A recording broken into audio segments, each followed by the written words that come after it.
Let's try it again. Good morning, good afternoon, good evening, wherever you might be. Shield Destroyer. And it's what, Saturday? 12th of the 10th, 5 to 9. Another CG, if you're still there. Serious chemtrail dot today in Sokol.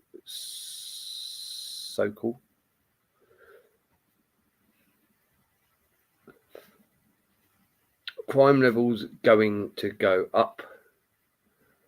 Depopulate by any means necessary is the message of the RNA. Looking at one of those damn planes doing it right now. Regular pilots know what's happening if they don't say a damn thing. Oi! Hey, doing Auditron? Yeah, regular pilots definitely know what's going on, man. There was a clip where a bloke went in and spoke to a pilot, just he was getting off a plane. He spoke to this pilot and he asked him about chemtrails, and the pilot said, "Yeah, they're not contrails." But truth is, people don't care.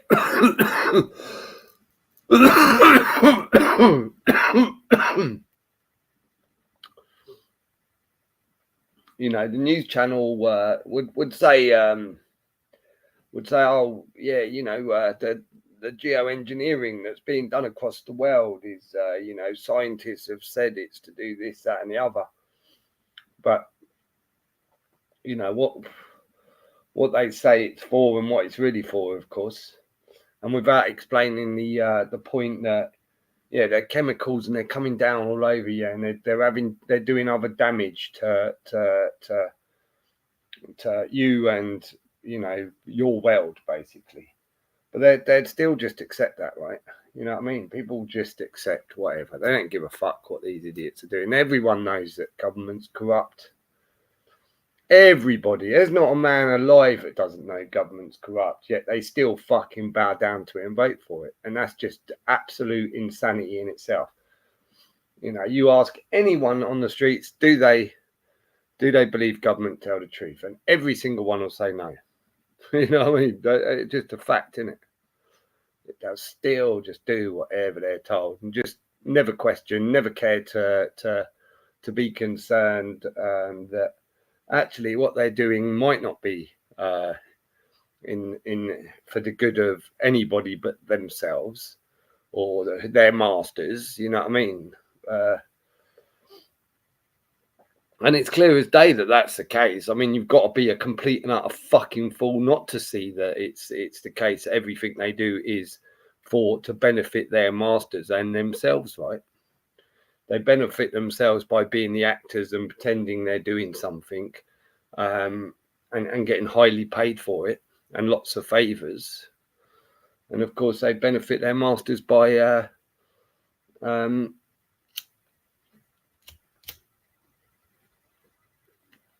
convincing the world of idiots to follow everything they say. You know what I mean? And unfortunately, the world of idiots prefer to stay ignorant and pretend it's not happening, and think that, oh well, I'll just keep voting and hopefully somebody will be, do you know what? I actually care about the people. They still can't, come to the terms that government's just a corporation. So therefore, there's no way the corporation's, going to be hiring someone to be its CEO for maximum profit. That's going to go, let's take care of you all and cut all the taxes and let's get rid of tax. Let's, let the corporations pay for all the fucking roads and everything we need, because that's what they're there to do, serve us. Let them pay all the bills, right? The bills. And then perhaps more people will happily go and make sure the corporations are rolling in whatever way, because they're now paying for everybody to relax and chill out, isn't they? A lot more. You know what I mean? Fucking, it's not. But of course they've turned that. They, you know, that's probably how they sold this corporate money world in the first place, and spun it on its head and gone, yeah, we're just gonna we're the controllers of all these corporations and business busing us are the ones who are going to you know, do really well, and you lot are gonna, you know, get have the corporation serve them, but you're going to be part of the corporations and you're going to serve us too. Fucking wankers. Yes, SD and chat. Hey, Deirdre's neck's in as well. How are you, Deirdre's neck? You're coming up. Auditron coming up. I haven't put a link, have I? That would help. Another CG, if he's still there, maybe. You never know. He might want to come up, mightn't he? I doubt it. But I get the feeling he might. But I doubt it. But you never know. Let's see. Let's go there, right? And then I've got to, what's it called? The link. So I've got to go to the channel where we're playing. There we are. All right. Might as well give it a like. You know what I mean? Give it a like. See if those 4 likes take it all across the world, and we get a million viewers. Okay. There you go. So if anyone wants to come in and chat, just click the link. That's, what's it called? Biking but listening. Cool. Okay. No worries, mate. Hopefully you're having a nice bike ride somewhere nice.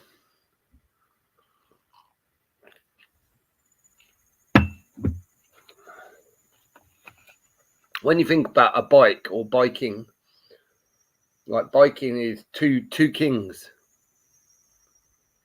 So are they saying a wheel is a king? Don't know. Good mate, knackered. Yeah, I wonder why. What you been doing, Deirdre? No, don't tell us. No, go on, you can do. No, I don't. Yeah, no, you can do.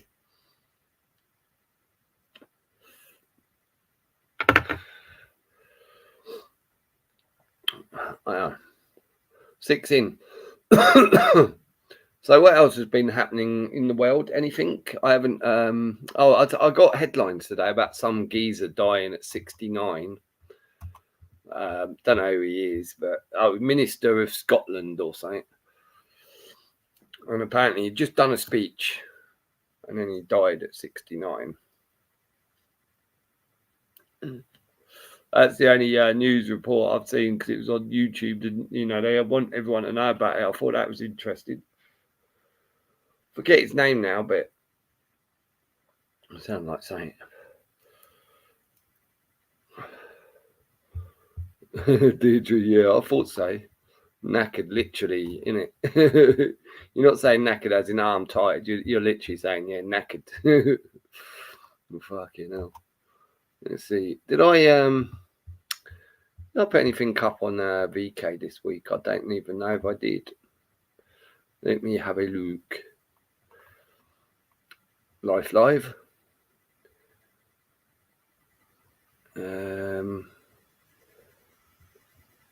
Oh yeah, I think the only thing I put up really was that what's it called? You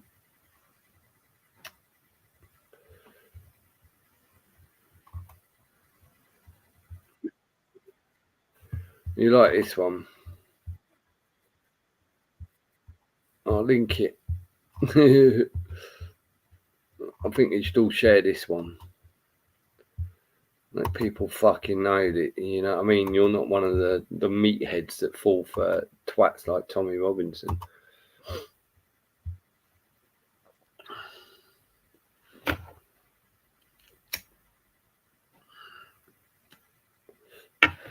I will do one day, but had my tooth seen to today. Got to go to hospital to have it out at some point. I've had 3 hours sleep in 2 days. I'm too fucked. What was it? Wisdom. Did you not try what I done? Just push it back in, not chew on it.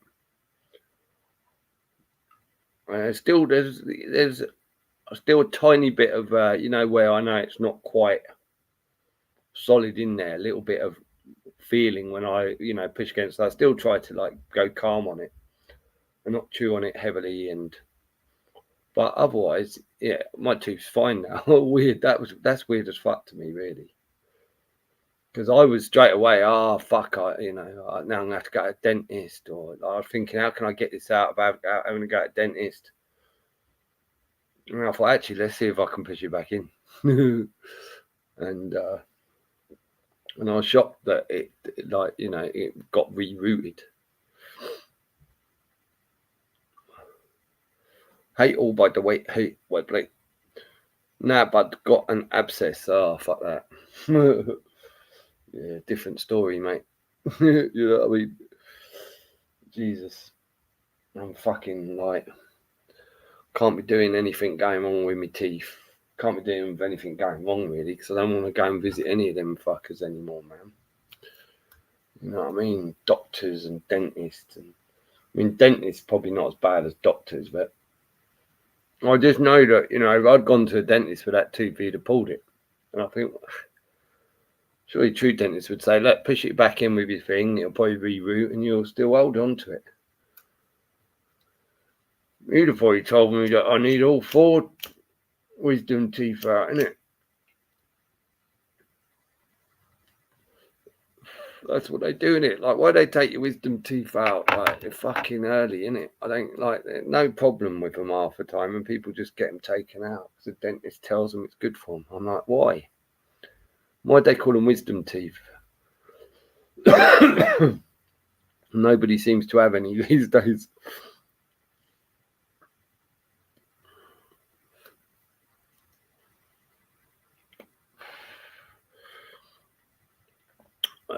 So yeah, Saturday, like, what did I do? I got up today, I had to go back to bed because I had a headache. So I had a few last night in it. Well, I say a few. I started at like 5 to about half 5 until pub close 11 in it.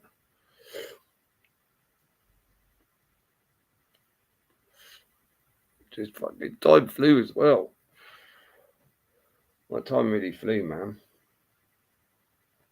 But yeah, I suffered for it this morning, but I went back to bed and just slept it off, and 1 o'clock I was fine. And then I had to do the walk in it. I had to go and walk to pick my car up because I left it in the pub car park. D, where you been, SD? Had the greatest rapper of all time this Wordson on the other night. Search trumping when you get a chance. I'll let you decide. Trumping. Oh, is that one of his rap songs? Did he do one? Like, cause I literally went and looked, didn't I? And I didn't even see rap song. All I heard him doing was saying like just badding off all the rappers, really. As far as I could see, I figured out that's what his channel's about.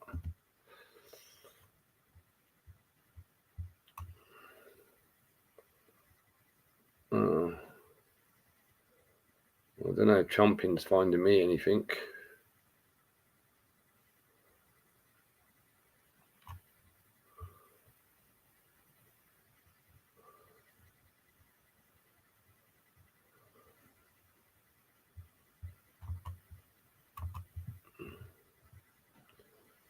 Yeah, but I had to take a look. LOL. Chilling fam. Yeah. What are you going to do a video and tell us what you think to it? You should do, really, shouldn't you? Wordplay, because like, you know what I mean. Might pay $500, mate.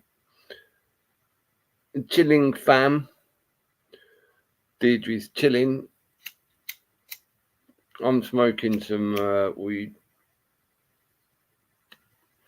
Just Saturday, fucking all of a sudden it's got really cold and fucking nasty this evening. It's almost like storm You felt like, oh no, and then it's gone all calm again. You know, like this constant weather change. And today again, you could see like this. We were under this fucking dark cloud all day, but when I was out getting food now, pick my car up, I see like just where the cloud just ended, and beyond it was lovely blue sky and the sunshine. I was like, fuck, bastards. McNemesis, and animal. That's it. Yeah, McNemesis on Amazon. Yeah, I'll have to. I can imagine. You know what I mean? To be fair, I can imagine. I don't think it's going to be but you never know. You can be shocked, can't you? You can go, oh wow, actually, he really is the nemesis of rapping.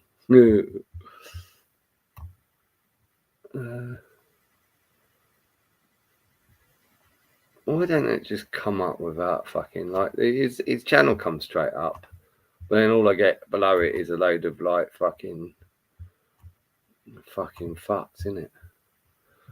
Okay, right, let's put Trump in here then. Jeez, this is hard work. Just to see saying that. I've got Donald Trump, so I'll put Trump in. Donald Trump 2024. Government refused. Well, I can't just see Trump in. And I'm I don't know, man.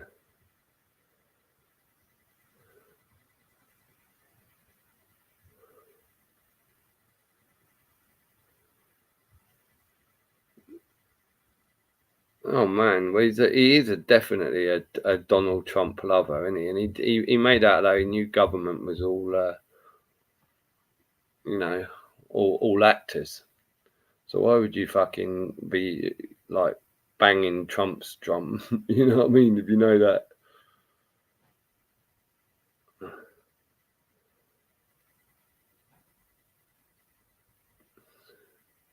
And I thought I was bad. Trump, you're not missing much, that's for sure, SD. Yeah, I figured.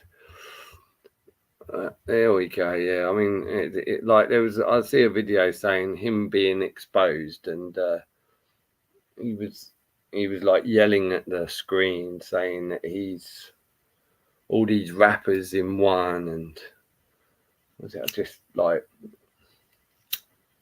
doing some really weird rant, but yeah, that was a weird combo. Really, I've never like just telling me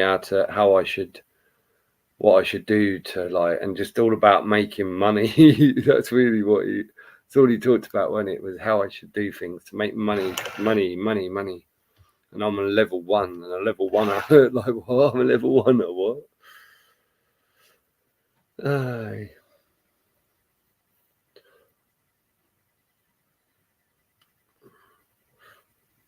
We started off like we thought he knew, didn't we? You know what I mean? It started off like I thought he'd found the channel, and he was suddenly going, "Oh, finally, I found people that are talking about truth." That's what I thought at the beginning, didn't you?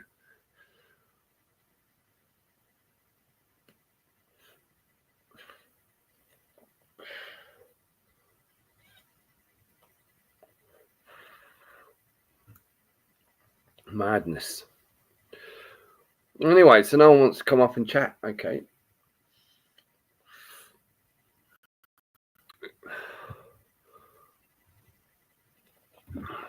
Mad, isn't it?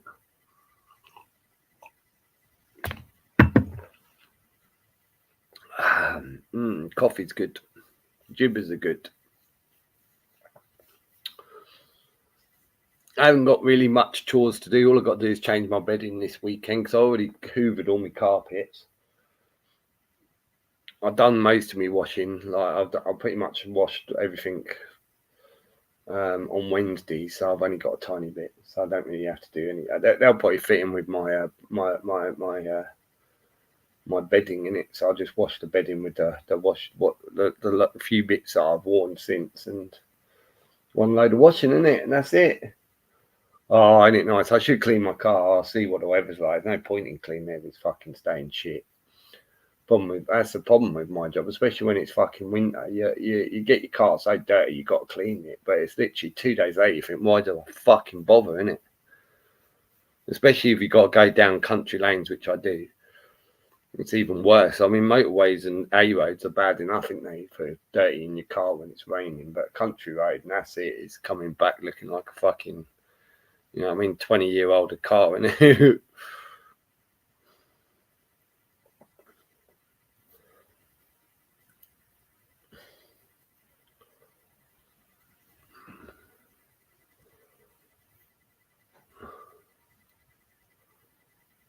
Or Detroit, both. Yeah, I don't think there's like literally. Well, let's see. See, who was that fucking twat? Let me see. Like, Alex Salmond. Oh, he's a former Scottish First Minister. Dies age 69. Apparently, they want everyone to know about that for some reason. Like, why do we always have to hear of these people dying? Like, what's to do with us, innit?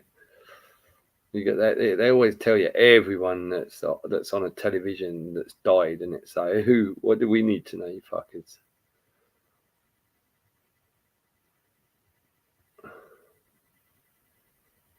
People should just like if people are like so like enjoying someone and they suddenly disappear and don't see them, they should be able to go on thing and find out, shouldn't they? You know what I mean? Through search, are they still alive? I don't know. Maybe they died.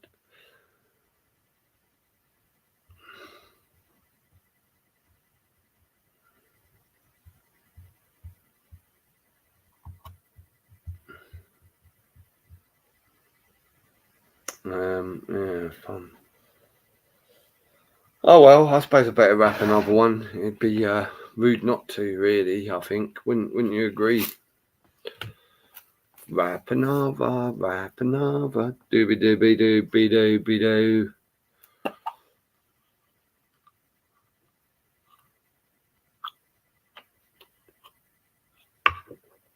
Oh yeah, nice great big like bag of weed. Feels so good. Feels nice when you got a big bag of weed, doesn't it? You know, you just got like weed for whenever you want it for next however long. It's when it gets smaller and smaller and you start to go, oh shit. You know what I mean? It's like, I don't know if I'm ready. I don't know if I'm ready to finish it yet. You know what I mean? I don't know if I'm ready to stop smoking for a week, maybe 2, maybe 3, however long it is, isn't it? Don't know. Fuck. Should have just bought an extra little bit in there. That's how I always feel, isn't it? Like, it's nice when you got a bag. You're just like, yay. Don't have to question this for another couple of weeks, maybe.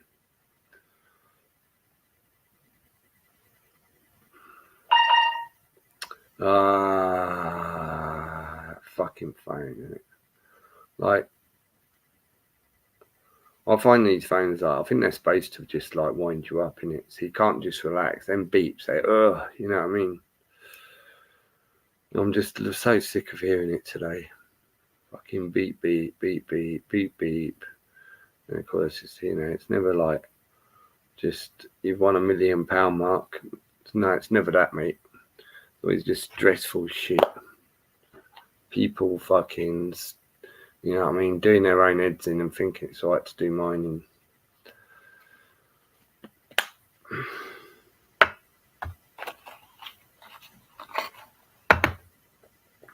Geez, you done half odds already. Half Oz? Half an ounce? Oh no, I don't think so. I think I got like, what did I buy? Oh no, I bought a half ounce. And I didn't really smoke much of it. Like, you know what I mean? I took a bit out and put it in a little, separate little pot, just so I don't have to keep going into a big bag. and opening it so I can keep that sealed. And I feel like there's probably not even a, I don't know, like the 16th maybe in there. And I feel like that's last me. I feel like I've only done a 16th since I got it, which was 2 days ago, was it? Yeah, Thursday night.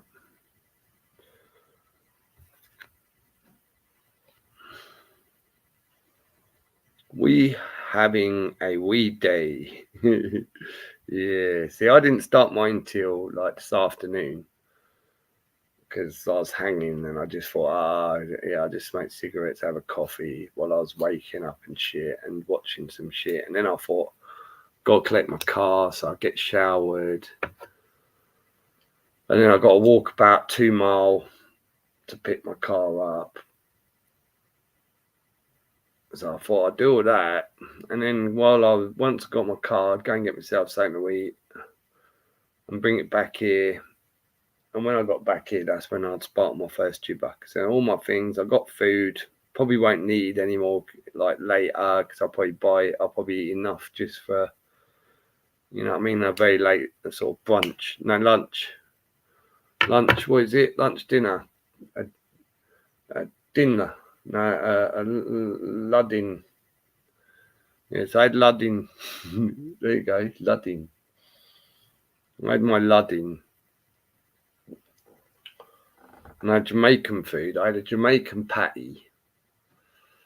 A Jamaican beef patty. Yeah, and they're quite nice, those patties, isn't they? And then I had I saw stuffed dumplings. I thought stuffed dumplings. I like their dumplings in like when you buy the oxtail, whatever, in all that sauce. But I thought, what's this stuffed dumplings? I thought, okay, £2.50. I have them.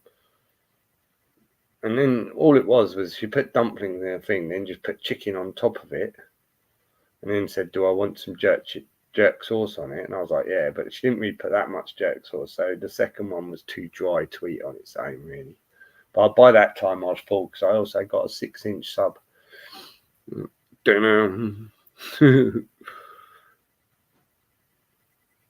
Oh, Auditron's coming up.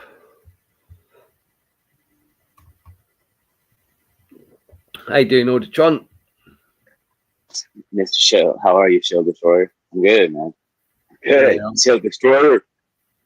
Yes, sir. That's what's up, man. Hey, it's cool that you decided to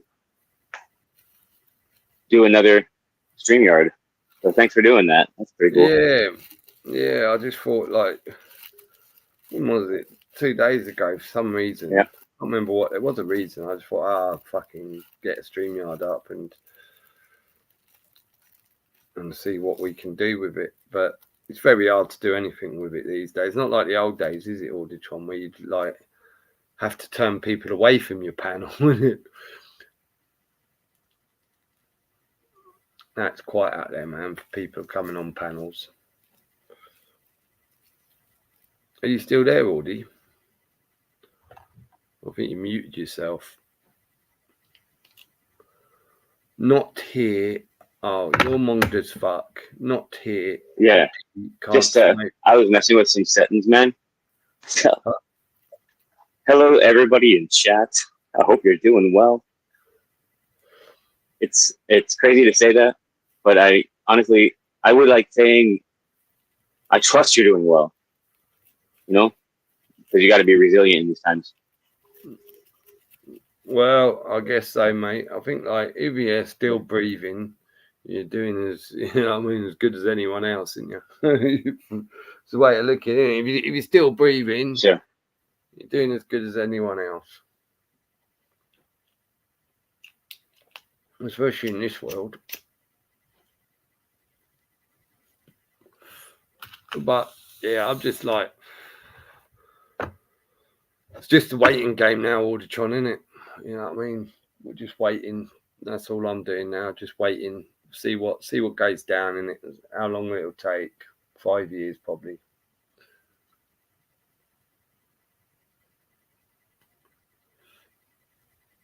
You keep going off.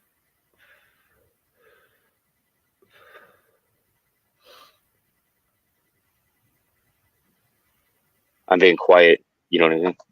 Oh, okay. Yeah. I'm actually installing like this stuff. It's like thermal. This is the inside of my truck. Oh, cool. So I Yeah, just it's yeah, heat it up. I just installed the fucking that shit on the back, right there in the back windows. It looks good. They actually fit really nicely. I'm impressed. And now So I'm just gonna put this boom right there. You're turning it into like A refrigerator? no into a camper. Land Rover type style. Yeah, like look, like so I took this seat out right here, the right middle seat, Yeah. like the right door right there. I just took that seat out. It creates like a nice little seat right here, and then I got this like plywood, and then I have my sleeping bag and stuff, and I put it right here. But ideally, if I was traveling, I would like just throw a lot of stuff back there, and I'd still have a bunch of space to sleep. You know what I'm saying? Yeah. But was thinking about elevating it a little bit, raising it up a little bit, so I could have some storage space under it, and then that would seal my privacy. You know what I'm saying? Like a little better. Yeah. You know, because it is important when you're out there. Like, because interestingly enough, there is no the degree of privacy protection is limited when you're out there in your automobile.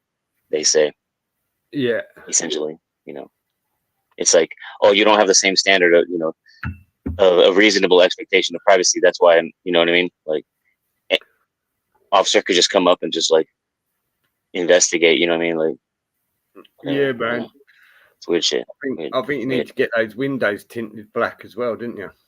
Well, actually, frankly, hold on. I'm gonna set you guys down. Get some limo tint.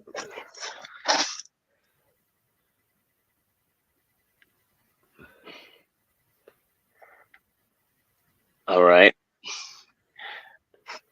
Yeah. Yeah. So basically, I'm gonna try to cut this piece right here. That should block it out enough. And it's actually darkly tinted already, so it's like the idea is like I don't want to go too crazy on the tint right now. You know what I mean? Yeah. Because like I don't know what states I'm traveling through really what their laws are on tinting. So during the day I'll just take these things out, you know. Yeah, but But I already measured. Even if a state's got laws on tinting, because your car's from another state, it's not like you can still go to that state with all your tints because you're not residing there. Yeah. That kind of made a difference right there, didn't it? Yeah. Hell of a difference. The lighting changed in here, It's like, what's up? That's cool, man. So when you're still on the farm, are you? Yeah. So when you intending, I take it you're setting this up because you're going somewhere soon. Well, no, I'm just preparing. Like, you never know. Like, like I'm definitely like intending on doing always intending on being independent. You know what I mean? It was never meant to be permanent. Me staying here, he was helping me out. So that's all there's to it. Yeah, I'm ready to. It's like like of course I'm thinking about leaving. Absolutely, 100%. Yeah. So you're just prepping it all, getting it all ready. So when the day comes where maybe one day you go, okay, I got a job here, so I'm going to travel over there or do whatever. You're just ready to go. Oh, definitely.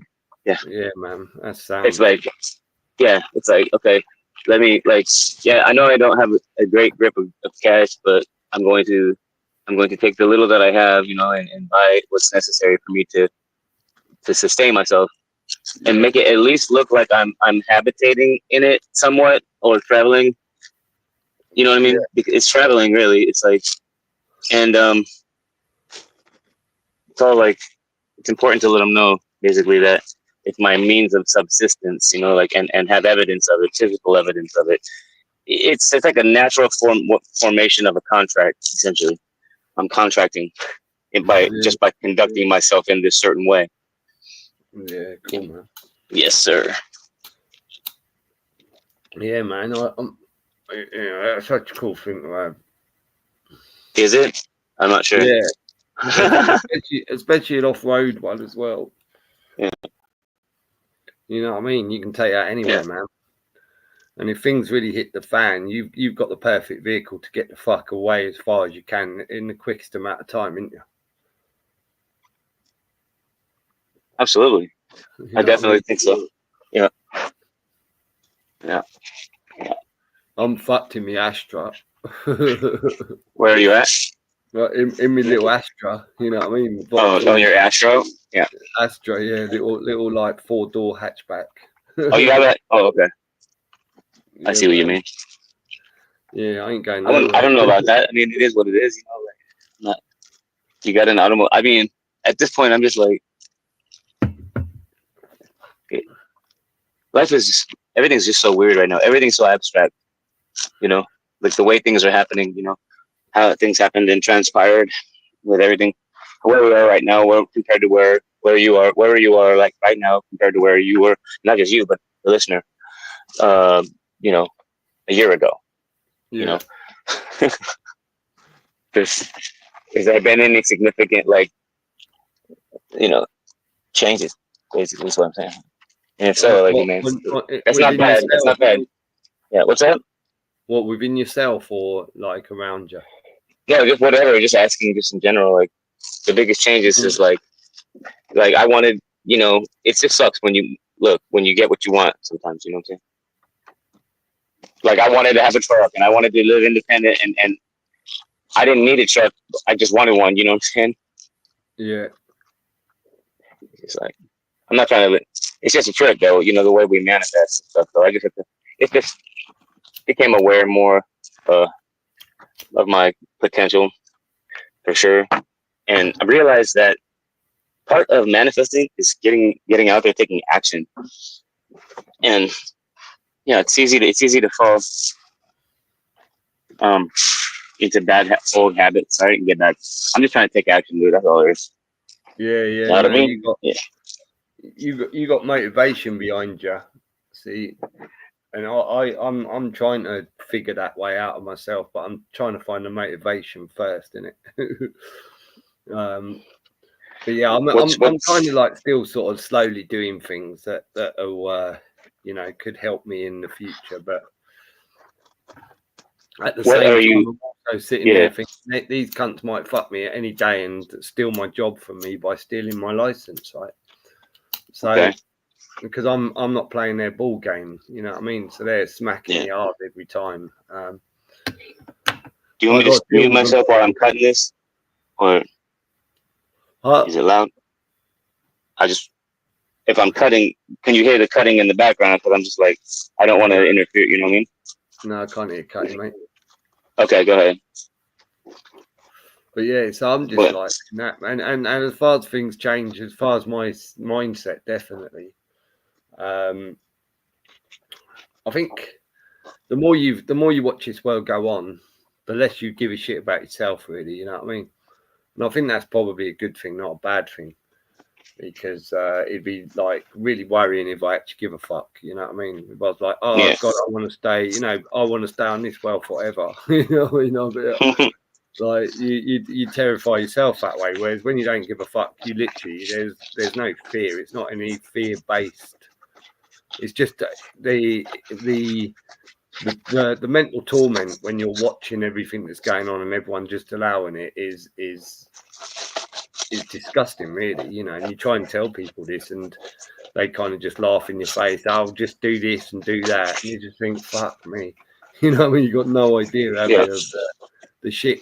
Not everyone, but everyone, and including you, are doing to cause me to. You know, you just think, wow, these people don't give a shit. You know what I mean? So I get to the point now where I'm just like, yeah, I don't give a fuck. You know what I mean? I just want them to hurry the fuck up now, innit? Just hurry up. I've been saying that for years, you know. Fucking hurry up. Do what you're doing. Hurry up. And, you know, people say, well, you got to fight. Yeah, I think we've done that. I think we lost, innit? The people decided to choose the side of the fucking scumbags. And that's their choice, right? They got every right to make that choice, and I can't fucking stop them. I tried to, but they didn't want to listen. And I've seen it, you know, you can say, okay, you expect everyone in the world, but I think the test is on everyone around you, innit? And see if they take to it, then okay, there's a chance. You know what I mean? But if they definitely all don't and they all spit in your face, then you go, okay, yeah, this is humanity, innit? You know, this is a majority thing. And yeah, fuck them. Let them, you know what I mean? Let them walk down their own path of ignorance and stupidity.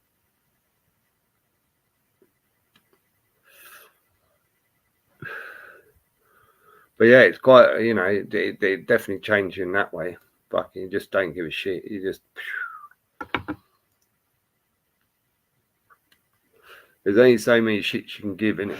And when you've been through all of this for fucking 20 years, it's hardly surprising that sooner or later you go, yeah, okay, I ain't fucking caring anymore. You know what I mean? I ain't fucking wasting my time caring because nobody else does.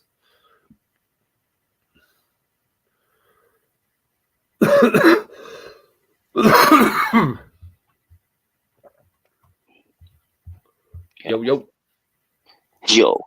No, I was kidding. Yo, I should not even get into the habit of yoing you guys. You know? What?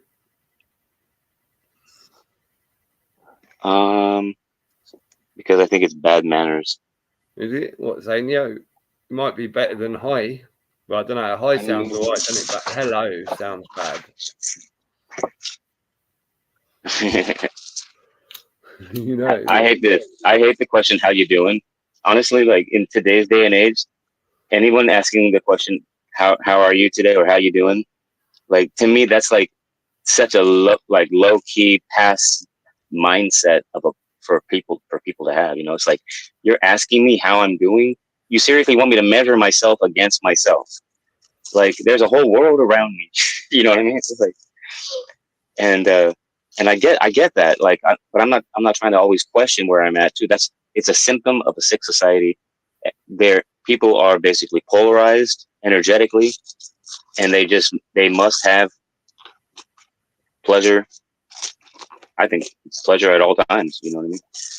I don't know, it just looks like, and it comes out in various forms via politics and purchasing as well, right?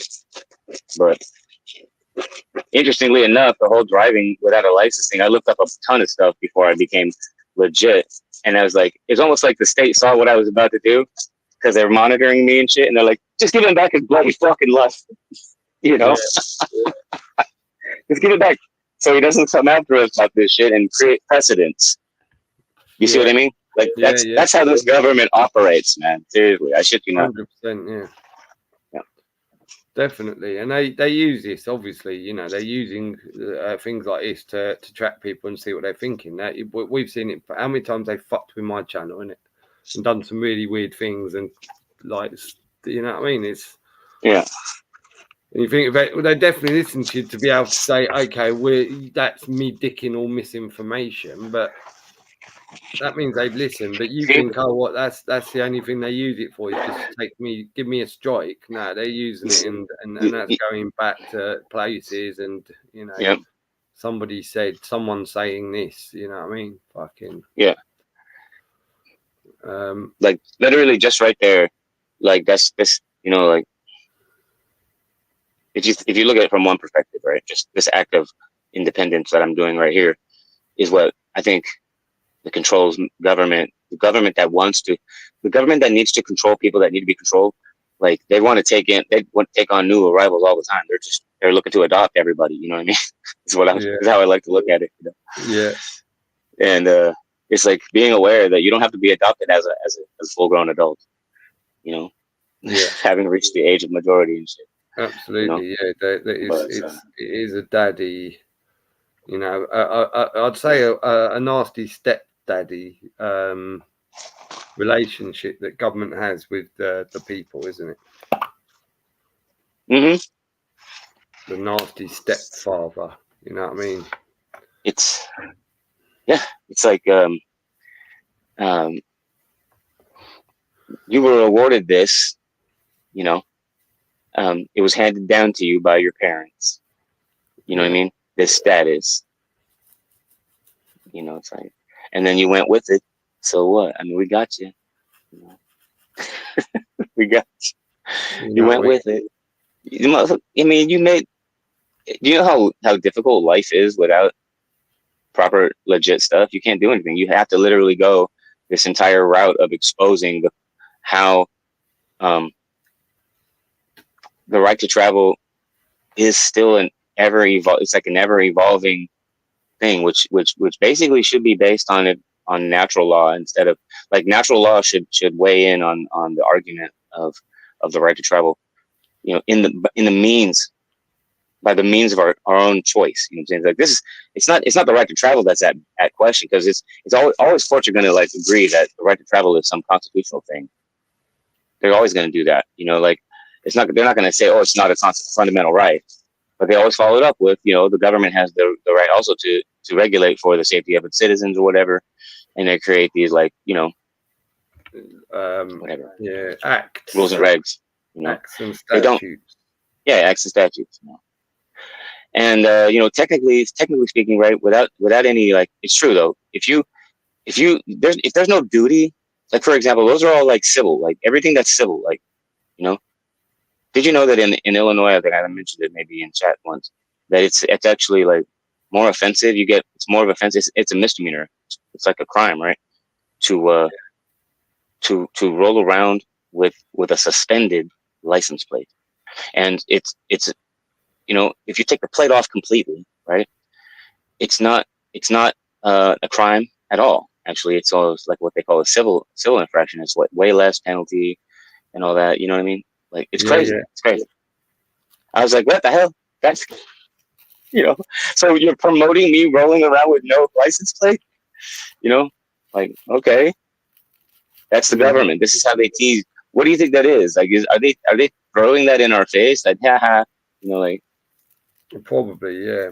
There's try to travel, but they probably got some reason that they, you know, in their own fucking thing, it's kind of put a fucking spit on being able to say that isn't, you know, is more. There'll be some reason, but yeah. But these, you know, all these fucking malls, and, like, I look at it, they've got their little policemen and women, and you know, you got what's the youngest policewoman or man, do you reckon? 21? The youngest policewoman, what? Or man, what, you know, what police officer? What? I guess it might actually be in some places 18. Actually, I mean, I'm not actually sure. You know what I mean? Yeah. So imagine, right? You got some 18-year-old coming up to you, right, at your age, telling you you're a naughty boy because you shouldn't drive like that or at that speed, or and you know, once upon a time we all told respect your elders, right? So now you've got little 18-year-old boys or girls telling essentially daddy he's a naughty boy, and now they're going to punish him. You know what I mean? Like, fuck off. You know what I mean? Simple as that. Right. Simple as that, isn't it? And 9 times out of 10, it's all just about what they've been told is the law, not anything like, whereas normally if they were driving without a costume on, they wouldn't have thought anything about what you were doing. They wouldn't have thought about it twice. They wouldn't have gone, oh my God, look at him, he's doing 40 and a 30. Oh, Jesus. Right. You know, exactly. They would have just gone about their day and not even noticed it, right? Right. And I think what you're saying is that it's more about the enforcement of regulations. You know what I mean? Like, it's the daily government, mate. It's people like men now, but actually using children to tell us what we can and can't do and what's good for us. And you know, every car's different, every fucking driver's different, the weather's different, the road surfaces are different. You know, there's a million reasons why. Sometimes it might be better to drive down that road at 30 and save. Sometimes you'll be fine to drive down it at 45, 50, right? It's a man's decision. He's smart enough to realise, you know what I mean? Doesn't need a little signpost and the fucking being told he's guilty of a crime if he decides that he's a good enough at being able to operate a fucking vehicle, isn't it? He knows his own... you know, his own, what's it called, right? Never had a crash in my life, innit? You know what I mean? Never had an accident in my life, mate. And And these motherfuckers want to steal my license because they're saying, "Oh, we put a van in around the corner to capture, like in a place where we know it's a stupid speed limit, and so everyone will break it because it makes no sense." But when they go around this corner, a van's going to take a picture and give you a big fine and fuck with your license, isn't it? Oh, and yeah. Our corporation's going to make shitloads of money. They ain't even got a fucking address, this corporation. They got a PO box. You know what I mean? Yeah. So it's just literally probably no expenses to them, right? No expenses, no outgoings, just all incomings. While some fat fuck sits at home going, "Wee, this is fucking easy money." You know what I mean? Going, wait, I could use some of that excess. What's that? No, I was just talking about excess. Yeah. Rubbish. And you know, Auditron, it's like the back cold, right? Just because everyone else is doing it and thinks like, "Oh, you've got to do it because the big man says," it doesn't mean we all have to. It doesn't mean we all have to follow what the big man says, right? And we prove that in 2020, innit? And it's exactly the same with every other little fucking law and regulation, all this shit they've got, innit? Don't have to listen to you, mate. You know what I mean? I'm quite happy to take care of myself and protect my own soul by knowing what's right and wrong. Thank you very much. Right. I think one of the biggest things for me I realized was that to look at the application of the regulations surrounding the response, right? The regulations that actually allow for the response of the city, right? The way that they're applied has never really been like really investigated to determine constitutionality of those agencies' actions. In my opinion, the ones that shut down all the businesses and really screwed up the economy by making a private decision. You know what I'm saying? Being compelled by the government. You know what I mean? That was really a disgusting display of something, man. But I don't know how to describe it. You describe it best. Take over for me. I don't know, mate. Really, you'd say how you think it would be. With what? Whatever you think. Well, I don't even know. I'm kind of because I'm in the middle. I'm just kind of working. I'm talking about whatever. Okay. Yeah, you're talking about and the fucking law system, innit? Yeah, I was talking about the legal system and how it's like the regulations essentially of COVID, right? Applied directly to government agency workers. And this is the information that I came up on, you know what I'm saying, like during my research for COVID. Yeah. And I started putting out the message that doesn't apply because it applies directly to the agencies, not directly to the people. It's not positive law against the people. You see what I'm saying? Those orders. It's corporate. It's in-house corporate rules. Right, when you come to work, you got to wear this PPE, right? Yeah. And whatever job they're doing, whether it's police, whilst you're working, you got to wear this PPE. It's part of the company policy, right? Yeah. Yeah. And even that in itself, for a company to do that to its staff, and like they do it, they've got them used to doing that in the ways of we've seen this HR mass fucking hit within the corporations for the last 20 years. And so they get used to being, conform to the rules, innit? Otherwise, and they've really hammered down on them, like they'll sack people straight away if they don't comply, innit, and shit like that. Because they'll say, and they'll blame it on insurance. They'll always say insurance. Oh, because our insurance says, and they'll give you that excuse. So now you've got another corporation that's really kind of pressuring another corporation and it's always the people that are being pressured to do things that they might not feel comfortable with in order to be able to earn a living. And it's sick, man. Right. And of course, because of that, a lot of people will then again boost that the COVID is real. So it doesn't look like they're just wearing it because they're being told to. So now they're excusing, "Oh no, I want to wear it." You know what I mean? Because I don't want to get the back cold or give it to anyone. You know what I mean? Like, So they're then double push that it's real and really go along with everything that the fucking telly tells them to. But yeah, it's fucked That's up. what's up. Yeah. But no, that's exactly. Yeah. It's a real con. Everything's a real con, man. Yeah. I mean, it's definitely what the con is that this is why we need to use the most powerful parts of the law, right? They tend to be the most simple, right? Like even with all wisdom, like all like the meaningful stoic principles, you know, for how to live a good life or whatever. Like they have like a real simplistic, you know, character about them, you know. Yeah. And the answer is the same, you know. Yeah. All they do, all law is really is a language that complicates simplicity anyway, isn't it? That's why they use all these fucking words and they've got their own dictionaries for law because it's so we don't understand it, right?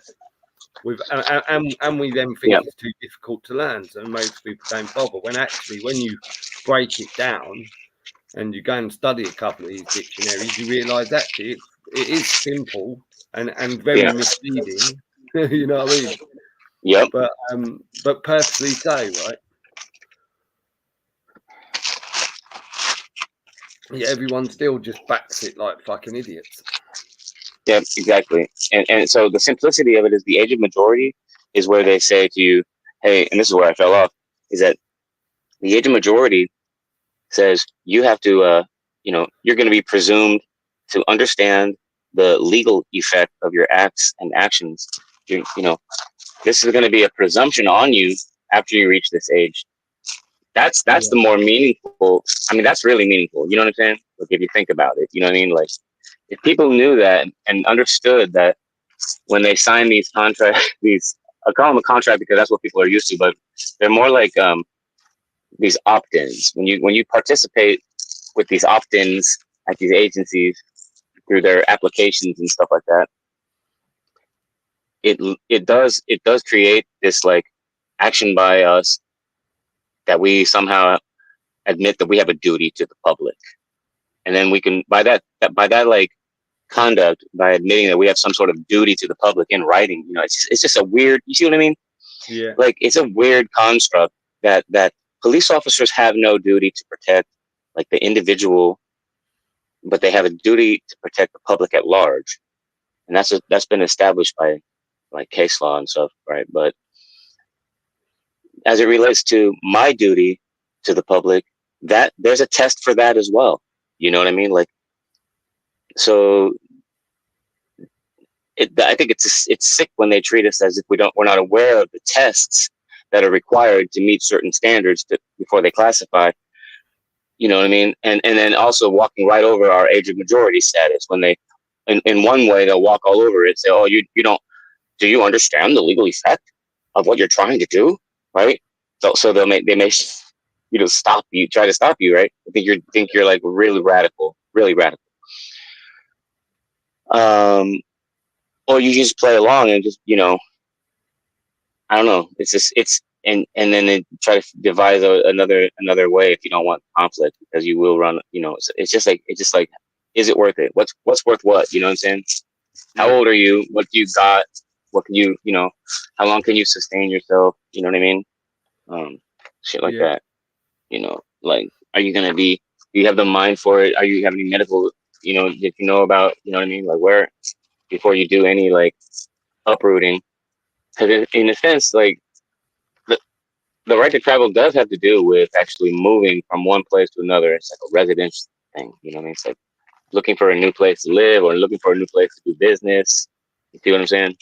Like that's commercial stuff right there that the federal government does protect. And I just find it interesting that a lot of people there's a lot of shows out there that are like, I'm not doing commerce, I'm traveling. Okay. Yeah. Well, by saying that you're traveling, you're not ruling out that you're doing commerce. You could still be doing commerce. I mean, thanks for sharing that you're not doing commerce, but a lot of it, what it is evidence of is it's evidence of a public brainwashing that took place within our population, man. And sick. it's kind of disgusting if you think about it, right? With all these people running around talking about they're traveling. Yeah. And then saying at the same time that it's not a commercial thing. When in fact, they probably would have more sway, right? And then be like, you know what, you're right. This doesn't actually constitute like something that we can actually regulate. So yeah, you're good. You're good to go. Like, because if here's my synopsis, right? The real short is that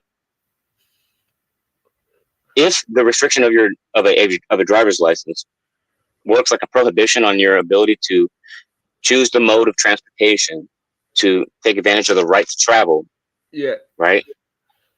Then there's an issue. Yeah. You see what I'm saying? Yep, 100%. 100%. You can't put things in this world and say you're not allowed to use them. You know what I mean? Simple as that. Like if it's for your benefit, it's going to make your life easier, and it's down to you to you can't turn them out to somebody. Once upon a time, before we had all these cameras and fucking technology and all that, you couldn't stop people from jumping on a horse and riding it, right? You know what I mean? Right, exactly. So that's a good point. It's just it's a tech that's really holding us. They're using against us in a massive way now, especially with the driving and stuff. Now they hardly have officers out for us anymore because they got so many cameras in it doing the job for them. Right. And it's it's just fucking a massive cash cow, isn't it? And of course, the same people who control these things, who control the corporations that benefit most, are also big shareholders in the insurance companies. That now, because you've got like some point against you, like over here they give you points, right, for speeding. Yeah. And then now the insurance company cashes in on that. Now your insurance is going up because you got 3 points for speeding. You know what I mean? So they're cashing in twice, mate. Yeah. Well, actually, you bring up a good point. I have been staying I've been trying to stay at least five an hour under the speed limit. 5 an hour, 5 miles per hour under the speed limit is good for me to know that I'm not speeding. You know what I'm saying? And it's a way of avoiding getting pulled over. I think, unless the cop is just a fucking butthead, I don't need to get pulled over. I'm totally legit right now. You know what I'm saying? But yeah. Well, the whole thing is, I have to race around me, mate. You know what I mean? Yeah. I tend to, when I'm on dual carriageways, motorways, I'm doing like 80, 90, but I'm doing 2,000 miles a fucking month, innit? You know what I mean? And if I was doing that all day, imagine driving all day every day, and I was driving slowly everywhere, I would fall asleep at the wheel. You know what I mean? Because I get slow driving is what makes me really fucking tired at the wheel, without a shadow of a doubt. Slow driving. Slow driving. Like when you're doing hours and hours and hours of driving, definitely slow driving will. You're not alert. You're not nowhere near as alert. You go into exactly. Oh, when you're so drowsy, you're just going slow. Yeah. So yeah, it's not. You know what I mean? Like I say, like if that, like I was doing 95, right, and a fucking fawn walked out in front of me. And at 95 mile an hour, I still managed to avoid that fucking fawn, mate. So I'm like, yeah, fuck you, fucking lords. I know when it's safe. I'm on a dual carriageway, 70 mile an hour. No, too slow, mate, when it's clear. You know what I mean? There wasn't a car in front of me for ages. I just overtaken all the cars. And then all of a sudden, it's fortunate when this fawn walked out in front of me that I was on a dual carriageway and there was literally no cars around me when I had to slam the brakes on at fucking 90 in it. But yeah, man, that could have been, it could have been a big accident. People say, well, there you go, if you was doing this much. But yeah, okay, what's the odds, isn't it? But the fact is, it probably wouldn't have been an accident. It probably would have been the fawn that would have got run down, isn't it? But right. But you didn't create no accident. What are you talking about?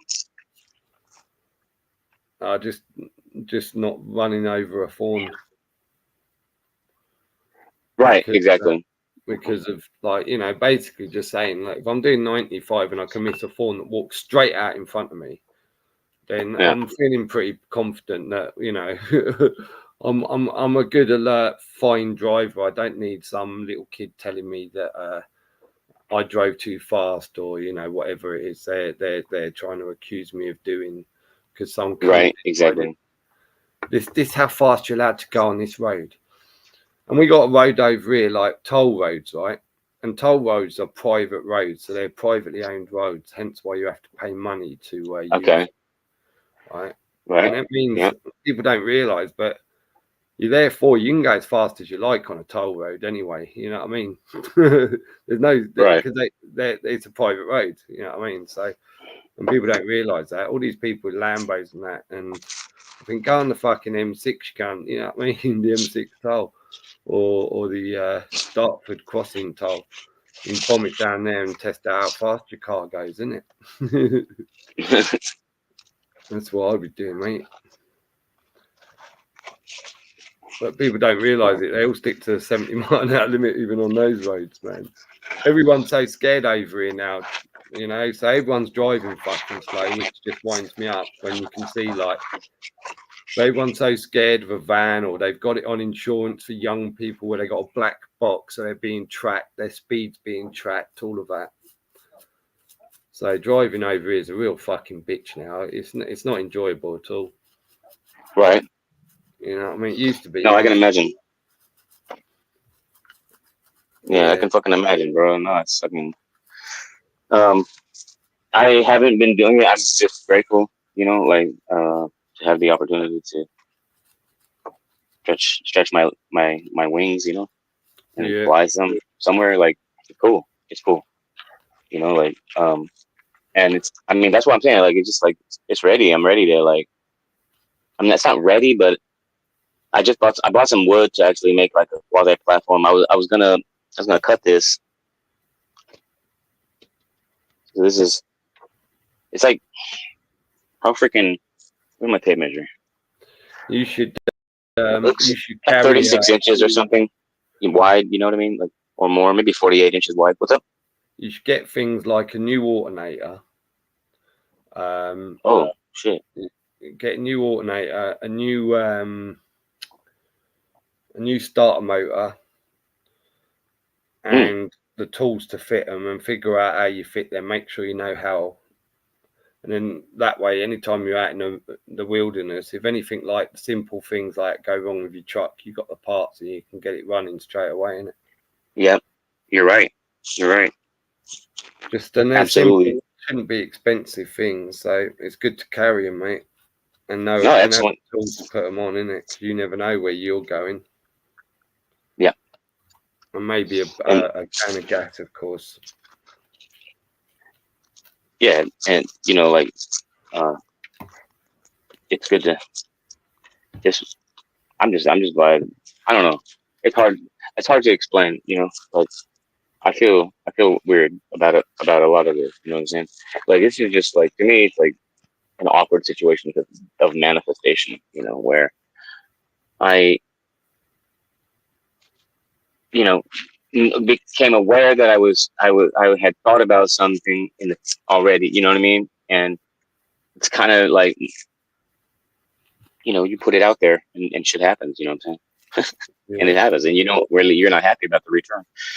So it's like, but like you're also happy about the return. Like, you got what you wanted, but all of a sudden, you haven't got the feeling that you hoped you'd have, like when you were manifesting it, right? Yeah. And the feeling is gone, but also the actual, the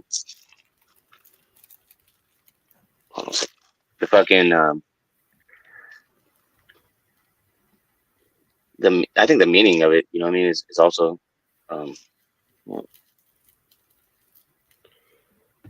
yeah.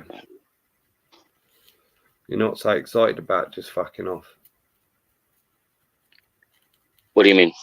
Like, even though you're getting that, or you're going to be ready. So basically, you'll have a home that's not going to be expensive to run, aren't you? Really, if ever you need it, you know what I mean. Well, I think what it's more like, like if the sun is going to beam in and the light is bothering me, definitely want to like have something up in the windows when I'm sleeping, at least on the farm, you know. Maybe I would be more discreet if I was out and about, you know, and try not to make it look like I have like bubble wrap in the windows, you know what I mean? Yeah. So by lining this wrap, by lining it with the, you know, like some black fiber or something, you know what I mean? Yeah. So I think I'd have to glue something to it, you know? Yeah. Or Yeah. yeah, I don't know. Like, I'm surprised they don't make like panels for things like, you know what I mean? Like, so they're basically, it just looks like you put panels on the outside and it would just look like a van kind of thing, innit? Yep. And then you just take them off. Like, that's what you want ideally, innit? That'd be great.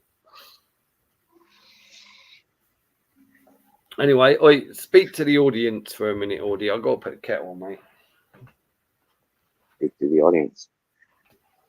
To the audience, what's up, Shield Destroyers audience? We are hopefully you had a good day. Trust that you had one. We are on a momentous pause here, a moment of pause, taking a moment of pause, while the rest of America experiences menopause. All of America, Karenified. No, Karen and Darrenified. The Karen and Darrenification of America. It should be like a blog, something like that, because it's like this concept of like loyalty and trust has gotten way too personal. You know what I mean? And I get that. You know, it's a common law thing based on association and stuff like that, and diversity is important.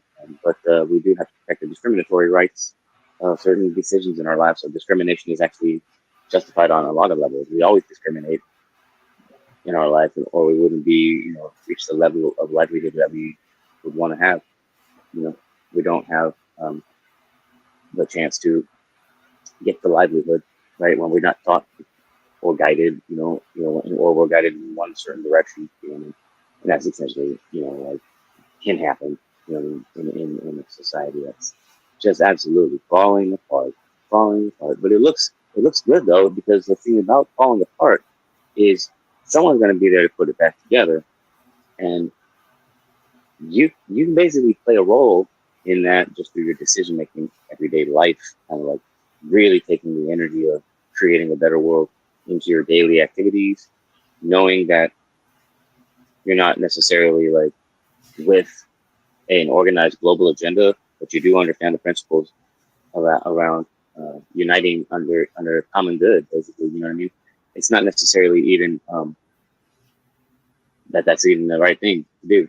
You know what I mean? Like uniting, like the freedom of association is so important, and it's just so like underrated.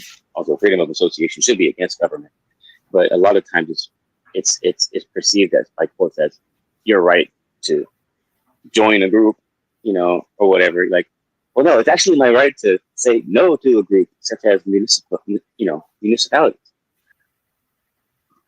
and I don't have to quote the Bible, but it does say not to, you know, that we fight against municipalities or principalities or whatever the palities it is. And I don't want anything to do with any palities. Are you there, Shield? But very important information. Must pay attention to stuff, you know. Shit, lately, like I said, I've been doing a ton of research regarding the right to travel, and had came up on this case called the Chicago Coach Company case. Right, it's actually from the 1930s, but like the crux, the whole idea is that, you know, it did actually acknowledge that the use of the public roads by people who in private carriers that are not for hire are actually regulated in a different way than those, right, that are doing commercial use of the road, right? So there's this case, right? But what it also highlights is that if the actual suspension of or regulation, right, of law of the driver or the automobile driver, right? The automobile mover, whatever, the one using the ride. If the law enforcement regulation works to basically prohibit his use of the road, then it does imply an infraction into his fundamental protected right to travel.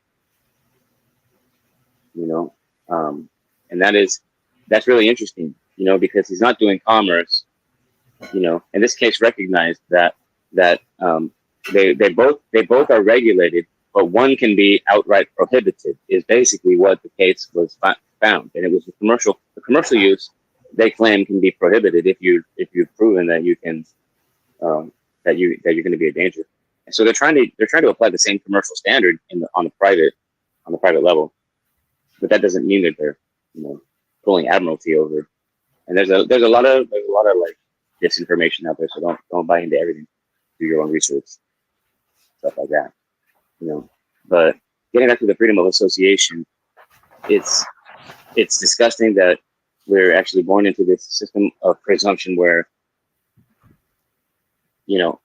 we're associated with state agencies and with the federal agency, the Social Security, all this association stuff going on, and then recognizing that the freedom of association is a First Amendment right, and then making the claims that you have the right to be free from all of those contracts and still take advantage of the benefits, and not have to actually agree to all these to be governed under statutes and stuff.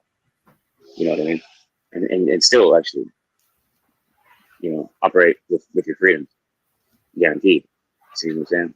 It's more about being free from freedom of association that has not been applied. But I don't see why not, because the idea of a constitution that limits government power, it should be construed narrowly in favor of the claimant's rights, especially if they have the standing.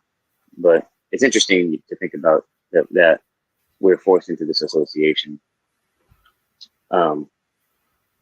somewhat for our own good, but then so at times your capacity to understand the legal effect of your acts and actions is accepted, especially when it comes to starting bank accounts and things and contracting here and there, right? With gov agencies and things of that nature, and your autograph or signature is respected as having the authority, meaning that you actually knew what you were doing when you signed it or whatnot, right? Or when you autographed. And so, but at other times, right, they sit there and scrutinize as if you have the understanding, of the legal effect of your acts and actions. If you want to bring suit or something like that against a local municipality, or you're somehow hated for and then they will retaliate. And, you know what I mean? It's a disgusting system in so many ways that needs to be reformed, because it's just there's no real way to actually hold free man down. You know what I mean? It's kind of interesting, I think. I'm not sure what you guys see, but I see Autotron sees like a really bright future, where everyone's just, recognize the connectivity of each other, and essentially work in harmony, to create the type of cohesive living situation, not just locally, but also nationally and international. Sounding like a freaking politician, but the idea is not to sound like a politician, but to understand that there are politics to freedom, pushing the idea of freedom of association, and the presumption of legal gnosis. There's you kind of have to use logic, simple logic, actually, to solve this problem for courts when they do honest investigation into the capacity, or standing of a person to actually, raise the claim that the state or city lacks jurisdiction for personal jurisdiction for multiple reasons, but they won't respect your claims. Yeah, they're not going to respect your law, right? When you bring your petitions forward or whatnot, your claims, your law, whatever law the case you use, you know what I mean? Unless you can prove fitness, not prove fitness. But wait, what about all these contracts that got me here in the first place? Oh yeah, that's conduct. Okay, well, yeah, let's move forward then. As long as I'm in control, Yeah, said the judge. But I'm back. I didn't actually think I was going to be talking that long, but I actually talked the whole time. Well done, mate. I know. It's good because I got out in that kitchen. It's such a mess because I've just like, yeah, I was fucking with the cat food because the cat weren't eating all this food. And I didn't want to throw it out, so I threw it like I just had all this mess all over the kitchen. So while I was out, I started clearing through it, and I thought, I got to put that cat food in the bowl for the fox. So I done that, and then I bought the bowl in from outside, and there was a snail on it. I'd put in the sink. I didn't realise it's a snail. So I put him on the box that I was going to throw out, thinking, oh, I'll get that snail and put him back outside. And then I threw the fucking box in the bin and forgot the snail. So then I felt really guilty. So I had to go back out there, pull the box out the bin, and find the snail and put the snail safe, mate. That's funny. Yeah, it took me a while, but I got some like little chores done. So yeah, cheers everyone for waiting. But yeah, you done well. You're chatting. Like I think it was a good time because you got a lot out there, mate. So perfect. Yeah, definitely got a lot of information out there to the people. Like, appreciate you giving me the platform, share some of that wealth of knowledge that I've been doing that research on. We talked about the Chicago coach case, which basically established that if the regulation of the private roads to a private carrier who's not in commerce works to kind of like prohibit their use of the road to move their go from point A to point B, and there's no real reason for them not to have to be restricted, then it's unconstitutional, essentially, infringing on the right to travel, which is a First Amendment right, I believe, if I'm not mistaken. Yeah, okay. I don't know. I wouldn't know that. I don't know. Because it deals with association, freedom of association. You see what I mean? That you have to be able to associate means to move my body from one place to another and associate with a different community. You know what I mean? Yeah. Yeah, man. Yeah, I mean, I very much on the law. My law is the world's my oyster. I don't need a man telling me I'm not allowed to go somewhere or I need something to go somewhere. You know what I mean? Yeah. And that should be for everyone. That's what real freedom is. You know what I mean? It's not about having, you're free, but you're not free because you're only free if you do as we say. What? That's not freedom. As soon as you say you're only free, exactly, and that's exactly it. Now, what I was telling your audience was that there's this this presumption that it's actually implied by our conduct when we start opting into these regulatory schemes for driving our cars, right? That you are opting in to have a duty to the public. Like it's a 100% opting in kind of situation because you're agreeing to all these statutory conditions and prohibitions and things of that nature. You know what I mean? And a lot of it acts like some of it could act like an express waiver on stuff. You have to be careful about shit like that too. So, and then they'll use your age of majority, against you right there. While at the same time using it to entrap you when they have you sign your paperwork. It's like, what the hell? Either I do or I don't have the decision-making power or understanding to know the legal effect of my acts and actions. I know that this doesn't hurt anyone, and legally the law is that there's no injury, no crime. Yeah, absolutely. So, that's a simple thing to live by, isn't it? You know what I mean?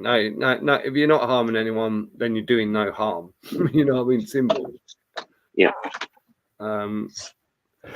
But yeah, this whole, if you do this might happen. And I always say, well, surely is that how they're going to keep everyone in their houses, right? You can't leave the house because you might knock into someone and knock them into the road and they get run over and die. It's too dangerous to leave the house now. You're a danger, which is like, you know what I mean? Well, there's a little loophole that they don't know that a lot of people aren't aware of here in America. But it's true. It's about putting other people in danger and being able to recognize what the state's interest is in it's kind of noisy now, but Like if you can somehow do the same job of qualifying and meeting a certain state interest as it relates to the governing power to regulate the use of the roads. If you were to like effectively perform or execute a process on your own without having to associate, because as an actual freedom of association move and right to redress your government, like that's all First Amendment shit. You see what I'm saying? Yeah. And so like you should be able to do that as it relates to this whole right to travel thing. Gotta get back to that, but yeah, like, anyways, yeah, the application of these regulations is also skewed too, because who is the regulation on? It's not on a private man. The regulation shouldn't be on private man. It should be on state employees. Essentially, it's because it's a regulation, right? So if it's a driving regulation, but you're calling it a statute, now don't do that. Don't. You see what I mean? If it's a statute, it's a statute. If it's a regulation, then it's a regulation. Yeah. And they'll play those little word games to mess with people. That's what. Oh, yeah. That's what turns. Yeah, man. Over here, they were saying it was mandatory. Mandatory what? That's the word they were using to somehow tell everyone it was lawful. Yeah. Mandatory. They use that word here too, but that's why you can use it against them, and you just be like, "Hey, am I mandated? Is there any law that mandates me to waive any constitutional right? Like, is there one? Okay, so I'm basically invoking all my constitutional rights from the moment of our interaction. Like before you sit here and ask me questions, I'm just invoking all my, because you just admitted on camera that there's no law that obligates me to waive any rights. So I'm just invoking them all. It's like if you did that and then you say, okay, do you still want to talk to me? An officer now he's presented with a question: does he want to talk to you more? And it depends on who they are. Most of them are going to be buttheads and try to push the issue. But I do believe that a proper recognition of self is all it really takes to actually like. As another thing I always say is I only speak my own language. I speak my own language, and you point out immediately they can't use your words against you. Because now they can't say you said something and reference it to whatever dictionary they're deciding to, innit? Right. So, well, that's what they like to do with the statutes, right? Like somehow, like it's presumed that we have a duty to the public, and that's the actual presumption of law right there because of people's complicity. Like, is it complicity? Complicity? Yeah. I'm not sure if that's the right word, but what they do is they just don't take action in the right direction. A lot of times because of what they've been taught or where how they were brought up or whatever they watch on YouTube. But it's just a trip, dude. Like what we need is like, the U.S. Constitution already protects our right to have the choice of mode, because it doesn't actually say that we are restricted in choosing our mode. They're like the 9th and 10th Amendment. The 9th Amendment, I think it is the one that allows the people to retain rights not yet enumerated or even thought of. So if you think of a right, and then having the right to choose the mode of transportation should be protected under the 9th Amendment, unless, of course, there can be like a cause shown that why I shouldn't in this circumstance be permitted or be allowed to do my constitutional act, exercise my constitutional rights to, like basically be free from association, essentially. And the idea would be, to, also not have to pay a fine and a fee to just travel around the roads, and that would probably kick up the tolls. Like you said, you have tolls out there. I think that tolls would probably be more common out here, right? And the government would be more willing to work out deals with private people, and then it would change the entire landscape, and probably as it relates to traffic and highways and things. Has a lot of implications, actually, now that you think about it. But the right to travel is definitely one of those things that gets a lot of people butthurt when they start talking about it or thinking about it. But respectfully, it's one of those things that if you don't understand what, or do the research, it's probably not something that you want to, like try to exercise. Don't listen to anyone. Don't listen to me. Don't listen to anyone. 100%. If someone hasn't done it and proven it, then don't just take their word for it. Because you end up in a lot of shit. You look at these gurus, right? Some of these gurus online, right? And you're like, well, where are they? Where is this paperwork? I want to see the court paperwork, for that. And they're nowhere to be found. Where's that person at? You know what I mean? Yeah. And that's kind of like why I'm just like, okay, well, this is it, man. See, I'm just sticking to my guns with knowing who I am, and therefore telling them constantly who I am. And I'll try it in all different ways. I'll use different words. You know what I mean? But I'm not giving up, and I'm not backing down to them because I can't. It's not in me to, right? Because I know who I am and I know who they are. Worse, isn't it? So I always just stick to simple. Right? I don't want any of your input into my life. Simple as that. That's fucking as simple as it is for me. I haven't asked for. Certainly don't vote for it. Don't ask for it. Don't want it. You know what I mean? I don't want any input for them scumbags in my life, right? And as long as they're always fucking banging my door, putting that's input into my life, and it's like, no, you're not welcome, so fuck off. And I'm gonna keep telling them it, innit, until they do, or whatever. You know what I mean? Right. But I'm not bowing down to any of their fucking regulations, their rules. I'm not being told I'm a naughty boy. You know what I mean? At my age, by some little kid, I'm telling them to fuck off, literally.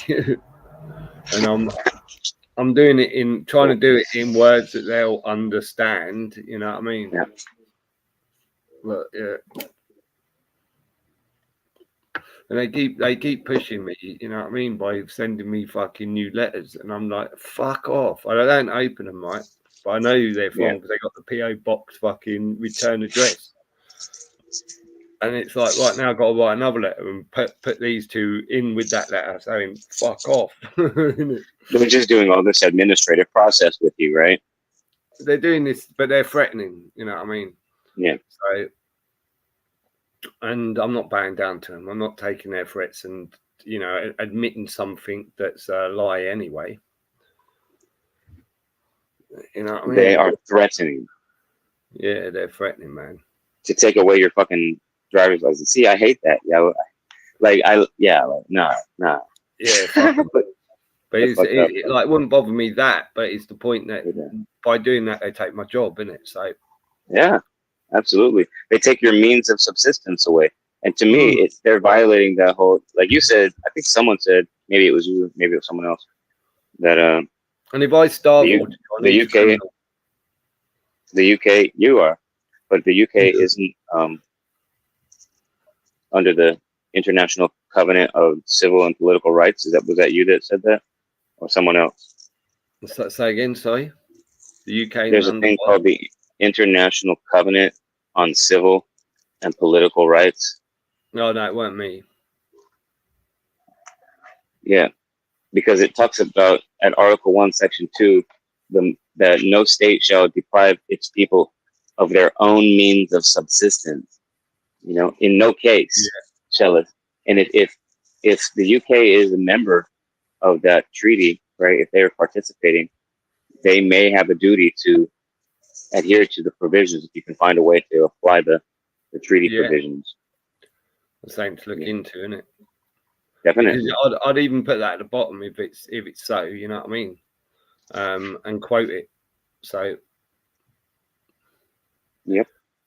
I mean, people underestimate international law, and honestly, there's a lot of like shilly behavior and false advertising and misinformation that's put out there, and they demonize any thoughts about the global government stuff that's going on, international cooperation, stuff like that. You know what I mean? They don't want people thinking necessarily about it, but they do. But it has to be according on their terms, essentially. You know what I mean? But they basically leave like ways out for everybody and for themselves, essentially. You know what I mean? Like, everyone is like basically, yes, inherently free. But like there's this like rights and responsibilities, right, of man concept out there, which is scary, dude. You know what I mean? It's like, how are you imposing a right and a duty on every man, individual man? You're brainwashing everyone to believe that, yeah, like everyone has a duty. Like it's man's duty to look after his fellow man or whatever. Like I'm not saying it's not. I'm not even trying to sound like an antagonist or like insensitive or whatever. But the idea is yeah, man. Like, you get me? Hopefully, I didn't lose you. Yeah, man.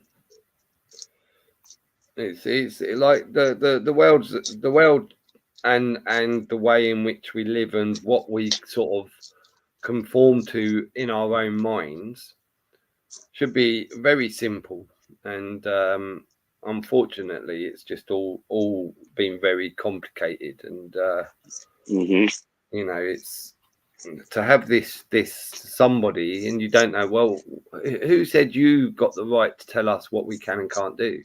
Who made you the top?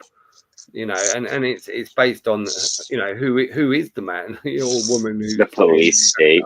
Yeah, fucking police, you know what state. I mean, when you think about it, yeah, global police state. Yeah, and by doing that, they're playing God. And no, I haven't given anyone permission to pretend to be God for me. Thank you very much. Exactly, man. Fuck them. They're not doing it to me, man. I'm sick of their shit. I find them so disgusting. I think the means of subsistence is a great way to go. And then what they're going to try to say is, no, that's not how it's defined. Means of subsistence is food, water, shelter, you know? And you say, well, what you want to do is you want to articulate to them that obviously your vehicle helps you get all those things. Well, I wouldn't even use words like vehicle, because again, that's Black's Law Dictionary. You know, you don't have to go in there. Speak my own language, but well, no, you would. This would be a suit that you bring. This would be a suit that you bring, and that the legal terms would be on your. No, I'm not playing in their arena, Auditron. I'm never doing that. Right. Never doing that. Yeah. But yeah, to point it out to him. So if they want to, I think it'd be more as okay, right, we can use the excuse that he's pointed out the this law, and we can use that excuse not to fuck him anymore then. But you know what I mean? And it might be the case they'll just use it for that. But otherwise, I'm just, you know, I'm just gonna fight them and let them know, and keep fucking telling them that for everything they're doing, they're not fucking hiding behind a corporation. You know, this is going to affect their soul, and I think that's like something that they seem, especially the people at the top, seem to me certainly it feels like they're always very much worried about, and that's why they do everything under an act, right? Because they're telling you it's an act. Everyone's an actor. They're right. You know, you couldn't say, turn around to Brad Pitt, for example, and say, "Oh, you're a terrible man. You killed loads of people in a tank," in it, because he was in a film and you saw him kill loads of people in a tank.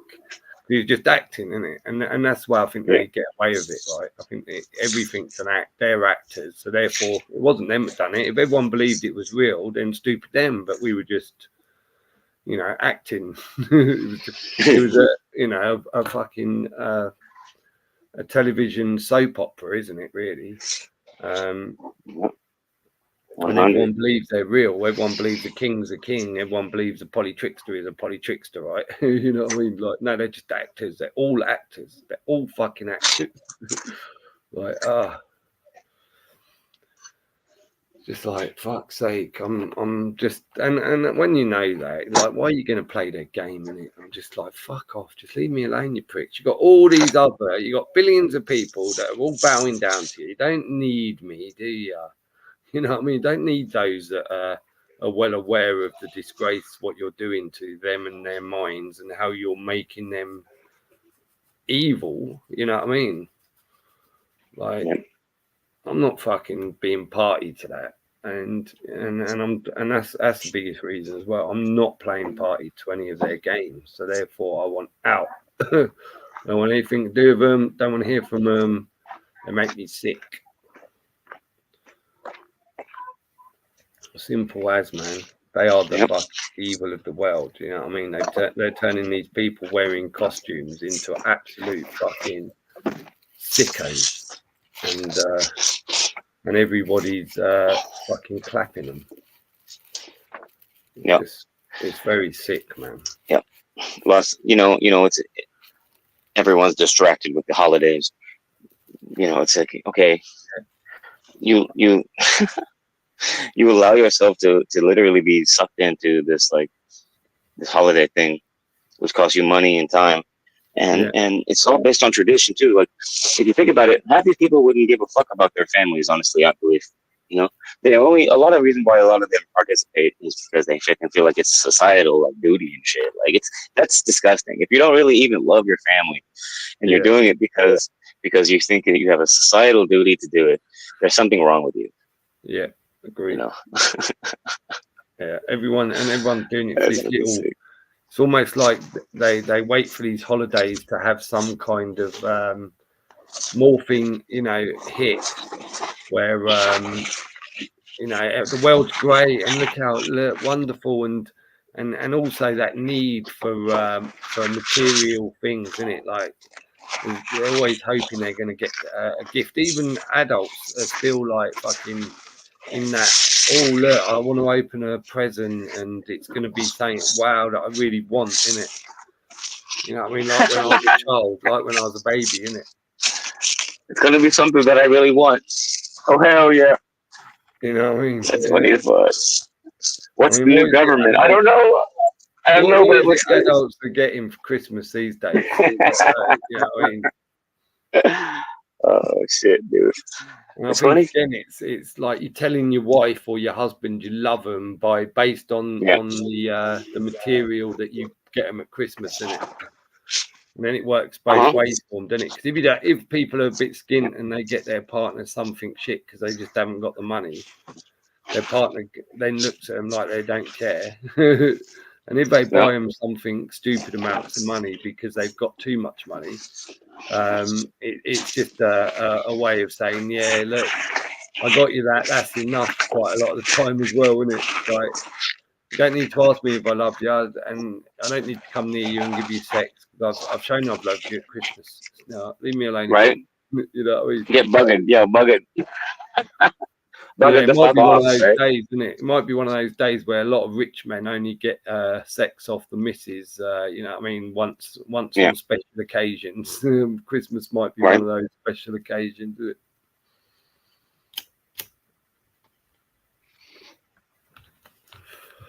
Yeah, man. Fucking check it out. So, yeah, I mean, with a couple patches, there's a patch right there, but that's the middle door of the Suburban. The Suburban. Yeah.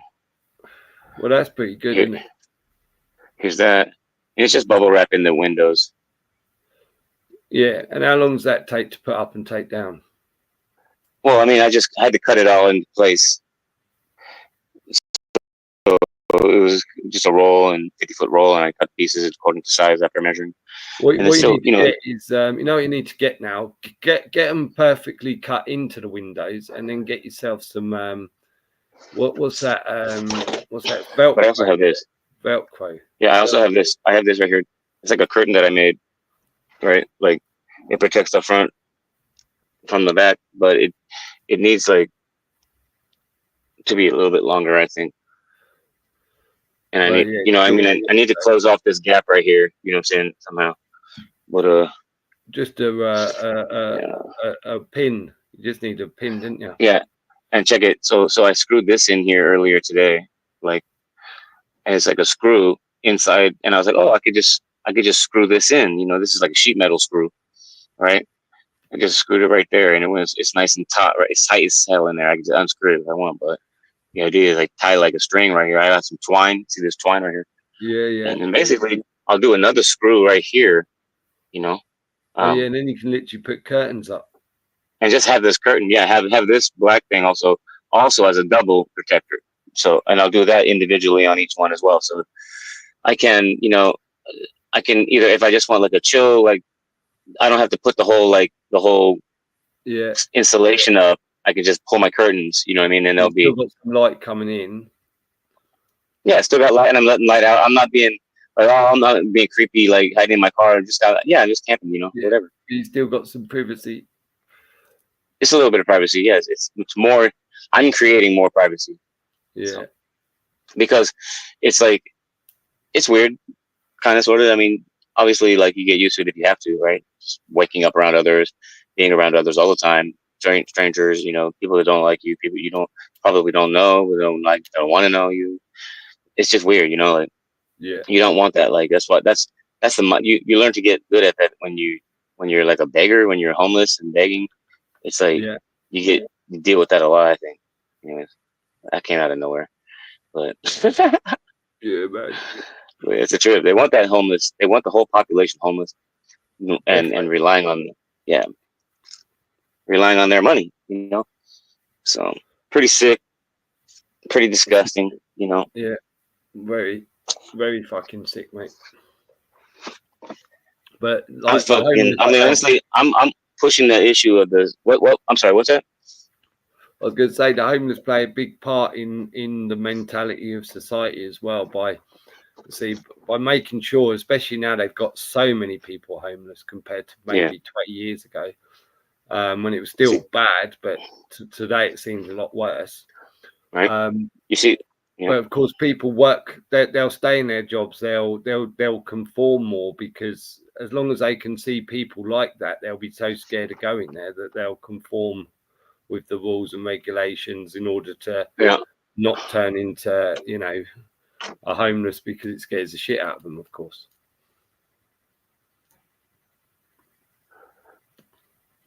So that's why, like that, homeless is part of the corporate's design, and it is to make sure there's a certain amount of people always homeless and begging. To keep it could be everyone grinding. Yeah, definitely. I mean, being like having no money is like an aspect of being wealthy. Also, remember that too, right? Like the rich people always talk about it, owning nothing, and they don't have any debt. They just own nothing. You know what I mean? Mm-hmm. But they have all this access, and so I don't know if you can see this or not, but this is the wood that's in here right now. It's a thick ass piece of plywood. You can see that, right? Yeah. And so it's laying on this. It's a full size bed size, and it's actually longer than a full size bed.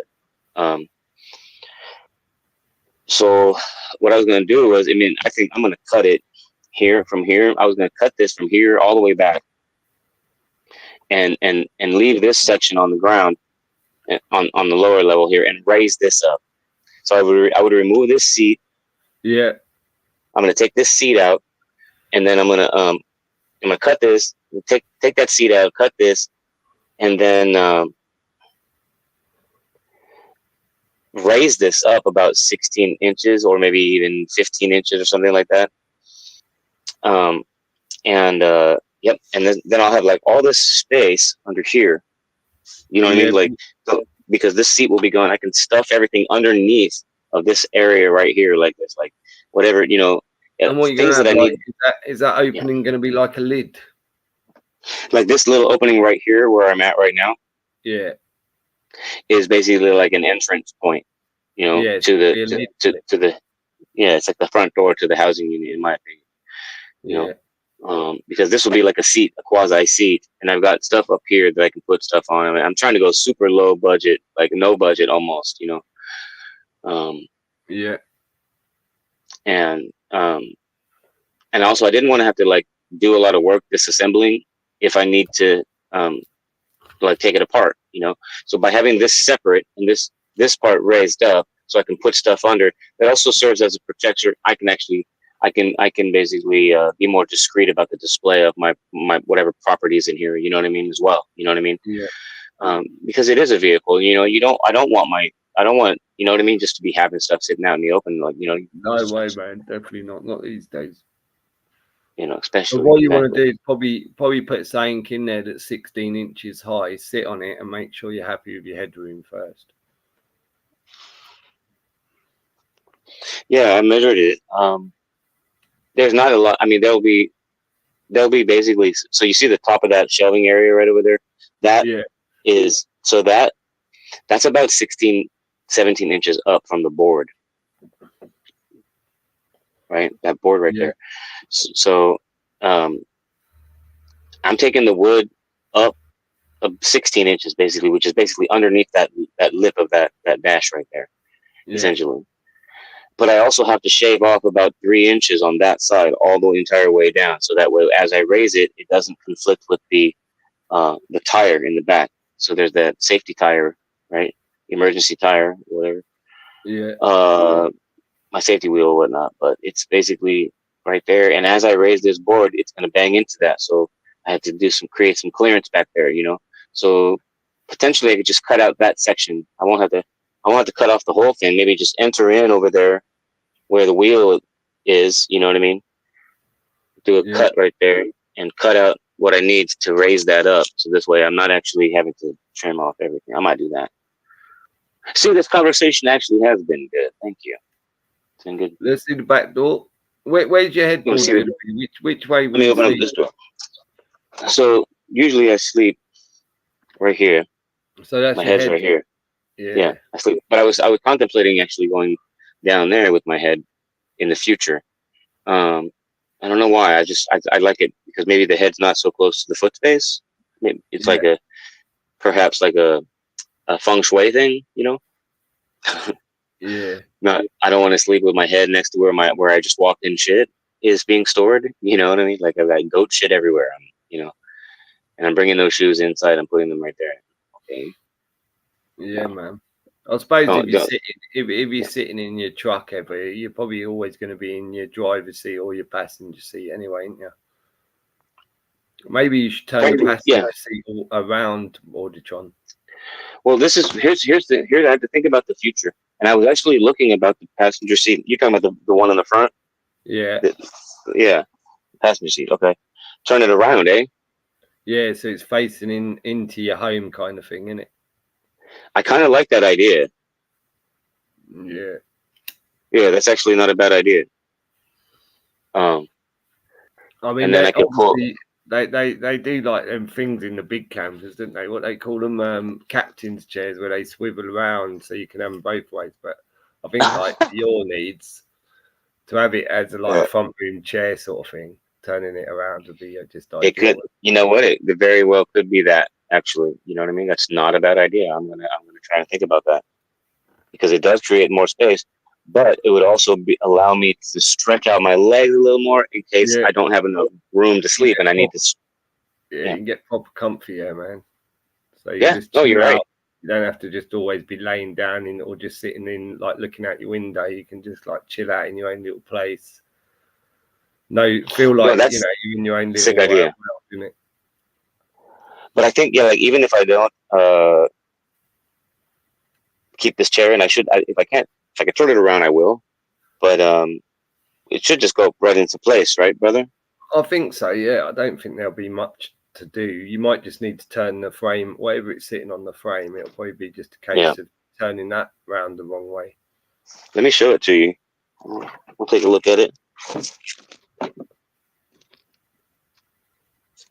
see.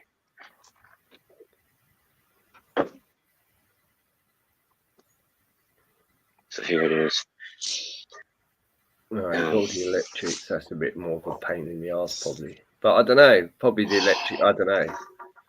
See that right there is what I'm working with. I'd be that nut right there. Yeah, I I'd be think the working with that. electrics might be a bit of a baffling thing on this one because you're Oh, going to you're right. be your electrics are going to be kind of on the other side, aren't they? Unless no, Yeah. yeah. Would that matter? I mean, I Pretty assume cool chair. they're just going to go to some. I don't know. You'd have to take it I, apart and I see. don't think there's any reason why I wouldn't be able to just flip the chair around like you said. You know what I Yeah, mean? I think you could. Honestly. Yep. Yeah, Agreed. I think Agreed. Now, I could do another one of those by taking this off and just copying it. Have you read this book? Nice comfy chair there as well, isn't it? Well, that's what I was thinking. Like, if I can't even, maybe I'll take it out and that's like having put a proper leather chair in your front room, man. So I reckon Sort you've of. got to turn that round. Oh, totally. That's what I'm just like. And you've got all them electrics where you can recline it. You probably end up sleeping in your chair all the time. That'll probably turn into bed. Wouldn't be a bad thing, would it? No. Oh, hell no. Like, that's the idea, would be like, if I have to stuff that thing, you know what I mean? Like a cargo van. Yeah. You still got a bed there. Then I still have somewhere to stretch my legs out. Exactly. Yeah, man. You gave the idea to me, or maybe pay for that. But so it helps to have a license. But then, like, at the same time, if I get fucked with, I can sit here and be like, why are you sleeping in your truck? Well, sir, this is my means of subsistence right now. I'm traveling. You see how that works together? Yeah. The right to travel from state to state to find a residency. I have it.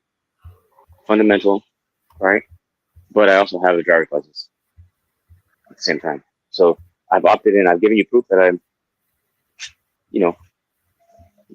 that I'm willing to submit to having a duty, right, to the public, to be safe. Okay? Like, other than that, okay, I'll follow your rule, So we have my agreement in place. So a lot of people say, there's no agreement. They gotta be careful what they say. And I think you got, you know what I mean? Like, don't say there's no agreement, because you do have an agreement, but it's just not written, right? We all have an agreement to each other, right? No, we don't. There's no agreement to one another, We're just animals, man. You know what I mean? That's the thing. I'm literally like, you can't tell a bird. A bird ain't gonna, you know what I mean, suddenly go to another bird and the other bird's gonna say, "You're a naughty boy. You flew too high. You got to pay me some fucking seats." You know what I mean? Mm-hmm. And so why this animal? You know what I mean? Why is this animal? What? Because we're super intelligence. We allow that. Like, that's the opposite of super intelligence, isn't it? So, but we've got all this intelligence and we're just wasting it, man. Because we're blinded by intelligence. Is all about new technology, right? So that's what all our brain is all about, being good for, in it, and we use it in all the wrong ways, man, because we're so focused on fucking technology and fucking this is what the wow of humanity is. It's like, fuck off, get rid of that shit and let's putting our brains together for the good of each other, innit? And then let's see what we can really do, innit?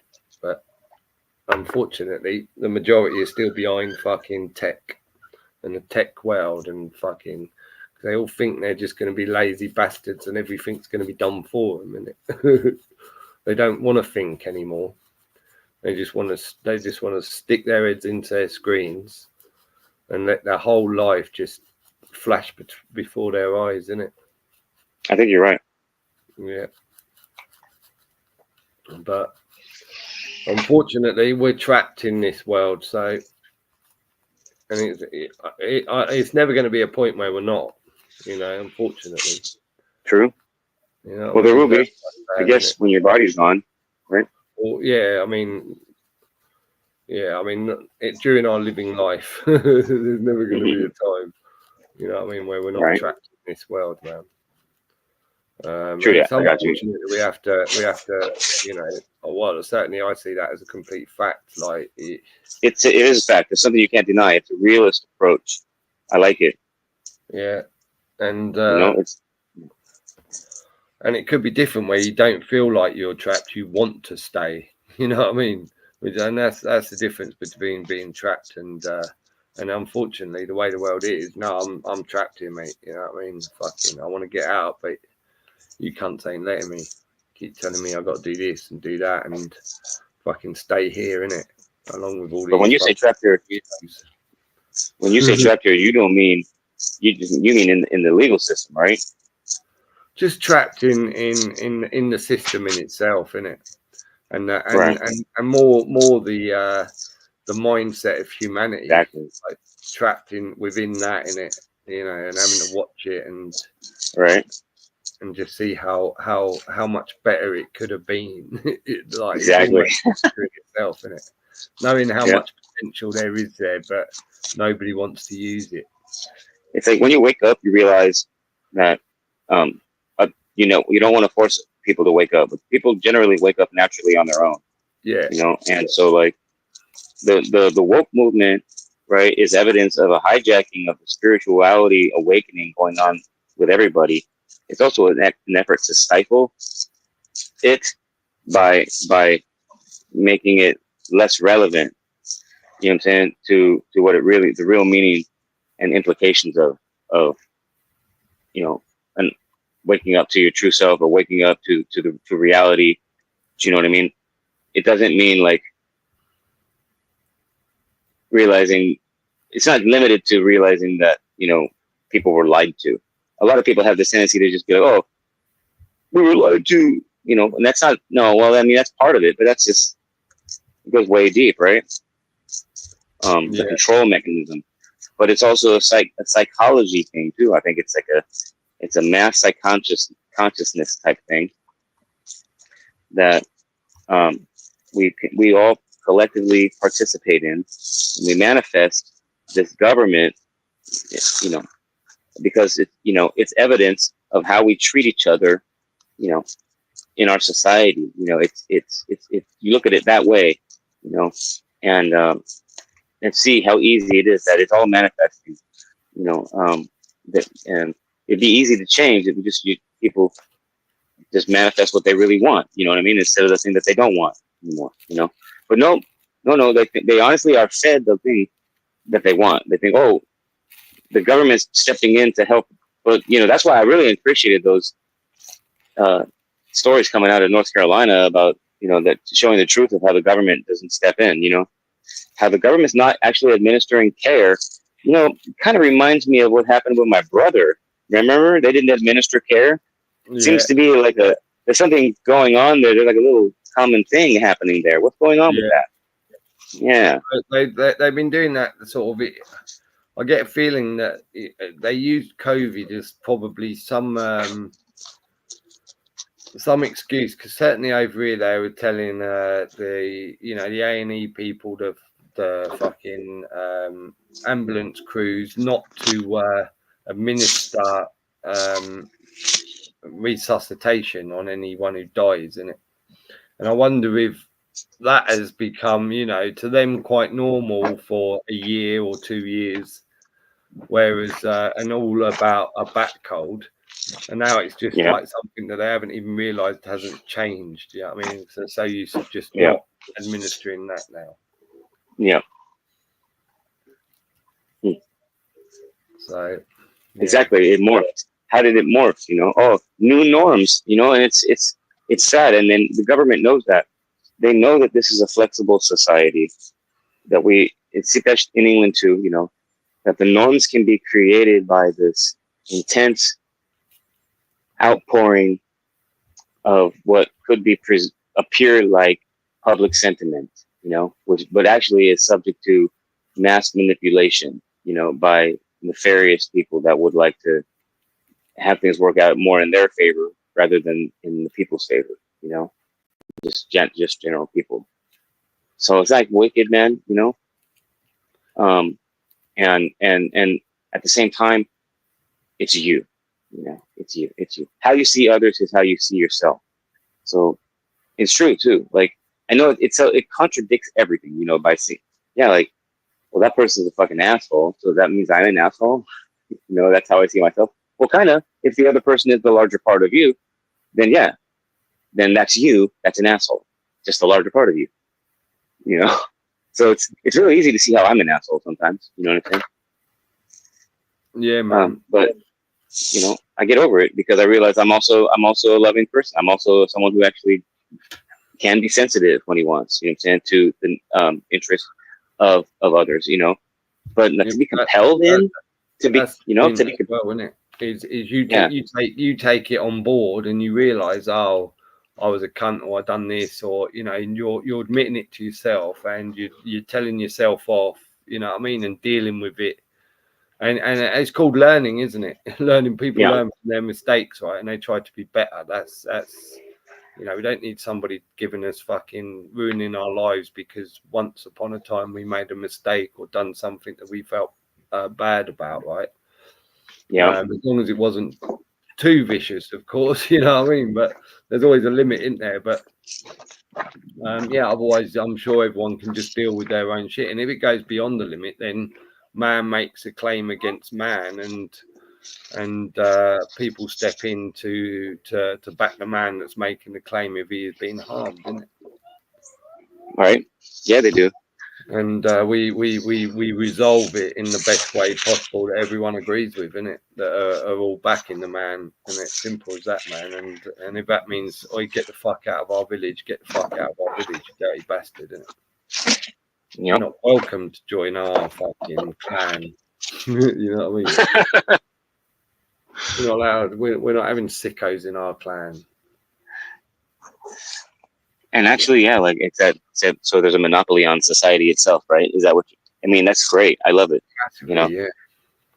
You know, like it's just like who are you? It's, you know, like you have this huge monopoly. Like the system is a monopoly on that area of life, is it not? It fucking 100% on all areas of life, isn't it? Fucking crazy. And most people That's do. fucking nuts, bro. That's a scary thing. Gnarly. Yeah, dude. I'm so happy about that. What I need to do is actually drive my truck now, to just kind of get the air, kind of flowing in there because there were some like flies that like to hang out in my truck. So by blowing air, I think I can get rid of some of them. So let's take a quick drive, shall we? Yeah, man. I don't know how many flies you got around there. I don't know whether you just want to open all your doors and fucking just leave them open for 10 minutes. They'll probably leave, wouldn't they? Actually, no. I mean, I like how dark it is back there. You know, it's like it's cool, man. You know, like I'm stoked about this. You know, like although this is just like the other day I thought, well, I need to make at least 3,000 a month, right? And then I thought about this if I changed my goal, right, and it said 30,000 instead of 3,000. Like even if I fell short of 30,000 and didn't get the 30,000 a month as quick as possible, right, but instead got only 10, that's better than 3, isn't it? So yeah, if you aim high, you know what I mean? Yeah, it's better to aim high than low, isn't it? Yeah. Yeah, some man. goats out there. What are you doing now? Are you still at the hotel? No. I'm what I'll do is I need to quickly hold on a second. I'm gonna take you off of the gimbal.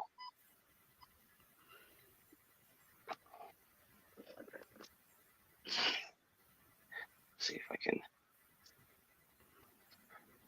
Oops. I'm about to take you on a drive. Here we go. I'm definitely a CU and T at times still, but I instantly know it and apologize.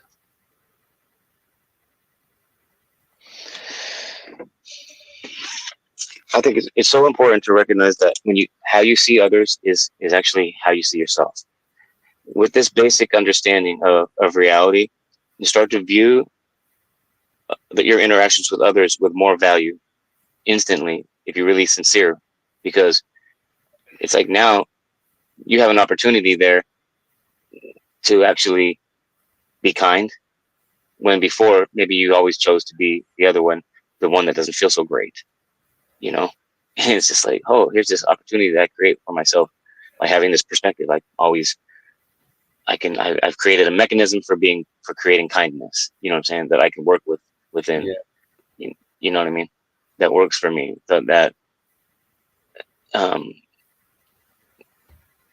And forced compelled association with government agencies that prohibit my rights to travel freely.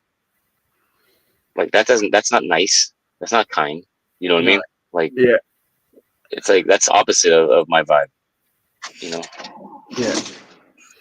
Yeah. Because everything they're doing is commerce, and everyone's in commerce, according to them. Like, carry on chatting. I've got to put a kettle on again. I might even need. All right. Well, I'm just driving. Yep. I'm about to take a quick drive. Yeah.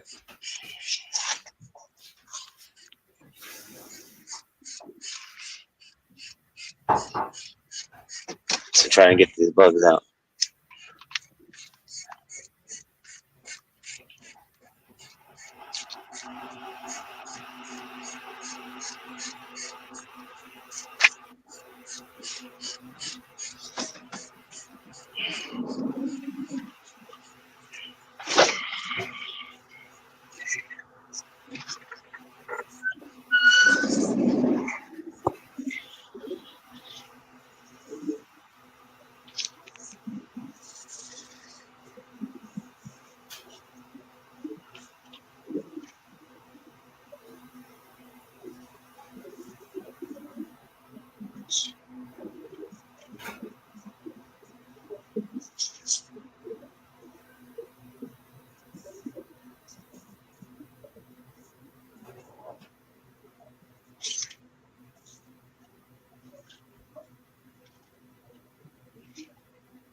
Yeah, I'll back in a sec, Aldi. Just Okay.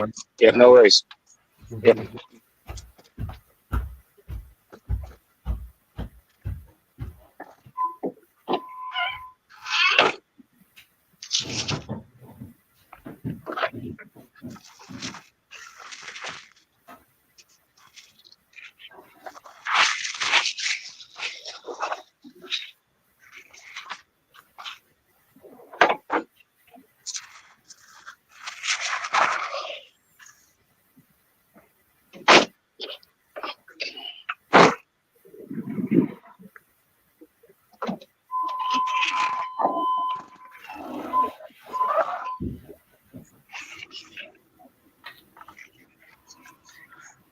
Uh-oh.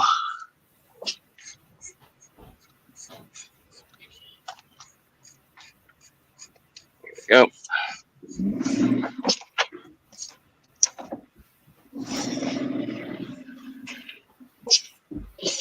Ah, dear. See, I'm back. Welcome back. Back from tea break, man. It's horrible, isn't Welcome it? Getting back. back from tea break. Ah, now I got. You know what I Right? mean? Yeah, man. I just no, the fucking damn it. Tell My Trump to read some comments. I don't think he can one this when he's driving. I actually can't right now. Yeah, not right now. I'm see. definitely. Just Yeah, we've done that one. I'm looking at what you just posted. Sorry? Yeah, they're spraying a lot of shit. Hey, dude, I took a picture of a fucking chemtrails out here yesterday. It was crazy. Absolutely. Yeah. And the bow fucking thing, yeah, you know what I mean? What they Weird, spraying man. guys in the region, right? We have no idea. I have no idea what's going on with that. You know what I mean? Like, honestly. I think they're doing it to fuck. Like, I mean, they're definitely doing it to block the sun, which will stop the crops from growing. And I think like it's going to kill any growth. You know what I mean? So they control the food supply. Yeah. Yeah. That's like basically more control over the food supply would equate to more power for them. You don't need money. You don't need a monetary system when you got full control of the food supply. Right. You know what I mean? Money's powerful, but when you got full control of the food supply, your power's gone up 1,000.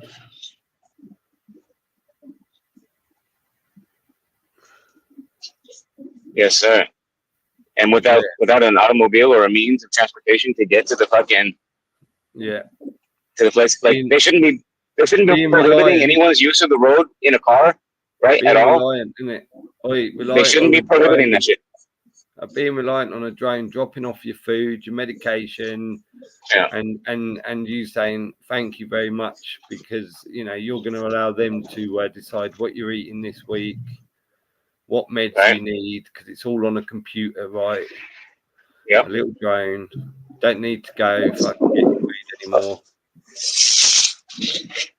And if you don't comply with our rules, we'll stop sending you the food. Exactly. And people can't see it, man. Yeah. No, it's gonna happen. Like you know what I mean? Like especially in like a wartime scenario where the food supply is cut off and it's like they created the war. It's problem, reaction, solution, the Hegelian dialectic all over again. You know what I mean? Problem, reaction, solution. They create the problem. What they're doing at the moment is they're slowly slaughtering the crop, right? They're slaughtering the which is us, the farm animals, right? They're slowly bringing us down in number, and slowly but surely that number will be, end up in a huge number, where the farmers now all about, like any business, right? All about the what is it? The getting the most out of every aspect of the farm to churn whatever they're churning, in it. Yep. Yeah. There's eggs here too. We have signs here that say fresh eggs. Like look. Yeah. See that one right there? We get loads of those over here as well. Fresh eggs. Yeah. Go into the countryside, just fucking fresh eggs everywhere, and honey. Usually, I bought a nice. We don't have honey. Right. Yeah. But yeah, no, that was a good test, and I realize now that I can't do the windows down with those things in the glass area because it will fuck up. You pay like about £6 for a little jar of honey, right? That's like that's from straight from a farm that someone's obviously beekeeping. Yeah. And you think like how good honey really is for you, innit? And when you're getting it naturally, not like corporate, right? It's not being fucked with in any way, innit? It's worth the £6. There you go. That's a good point. Actually, I don't know why we don't have these. That'd be a good thing to have, I think. Like, let me see. What are you doing now? Right now, I'm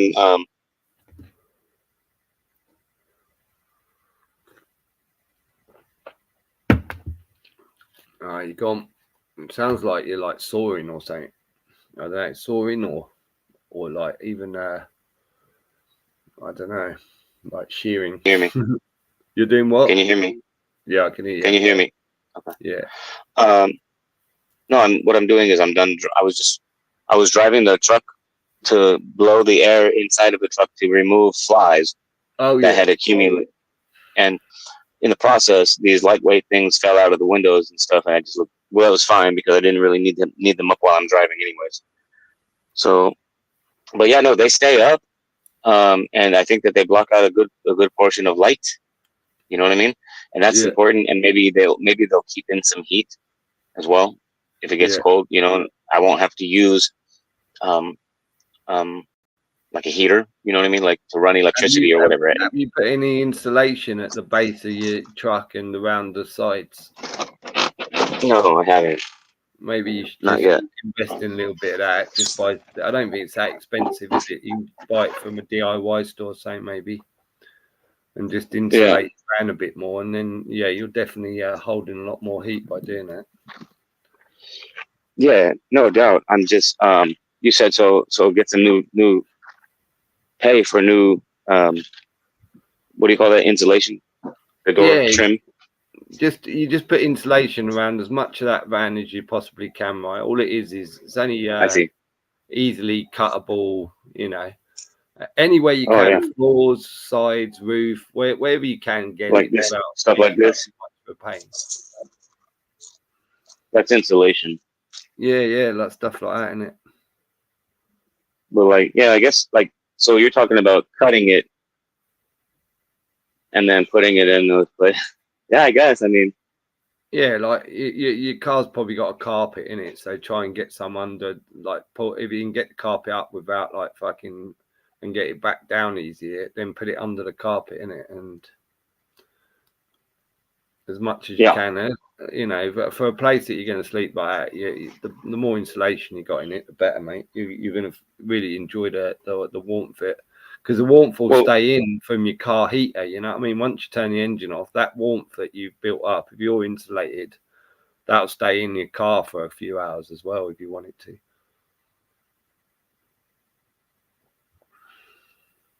Well, maybe not a few hours, but you know what I mean. For a little bit. I was thinking that the windows, they let a lot of cool air in, and they take a lot of the heat too. You know what I mean? Away. You know what I mean? It's just like they're just so cold. You know what I mean? At night. You know what I mean? Yeah. The windows, and it's not like there's air, it's not air coming through, or I would hear it. You know, it's just it gets cold. Cold and it gets condensated, doesn't it? Yeah. And I mean, so if you've got like those curtains made of insulation, then that's great as well, isn't it? Oh, the curtains. That would be interesting. Or like, or anything that goes over that window, that's there just to block everything out. That's that's good to have insulation on it, isn't it? Even if you made wood or whatever you make in the future, you can still just put insulation on the back of them. I don't know if I showed you yet, but here is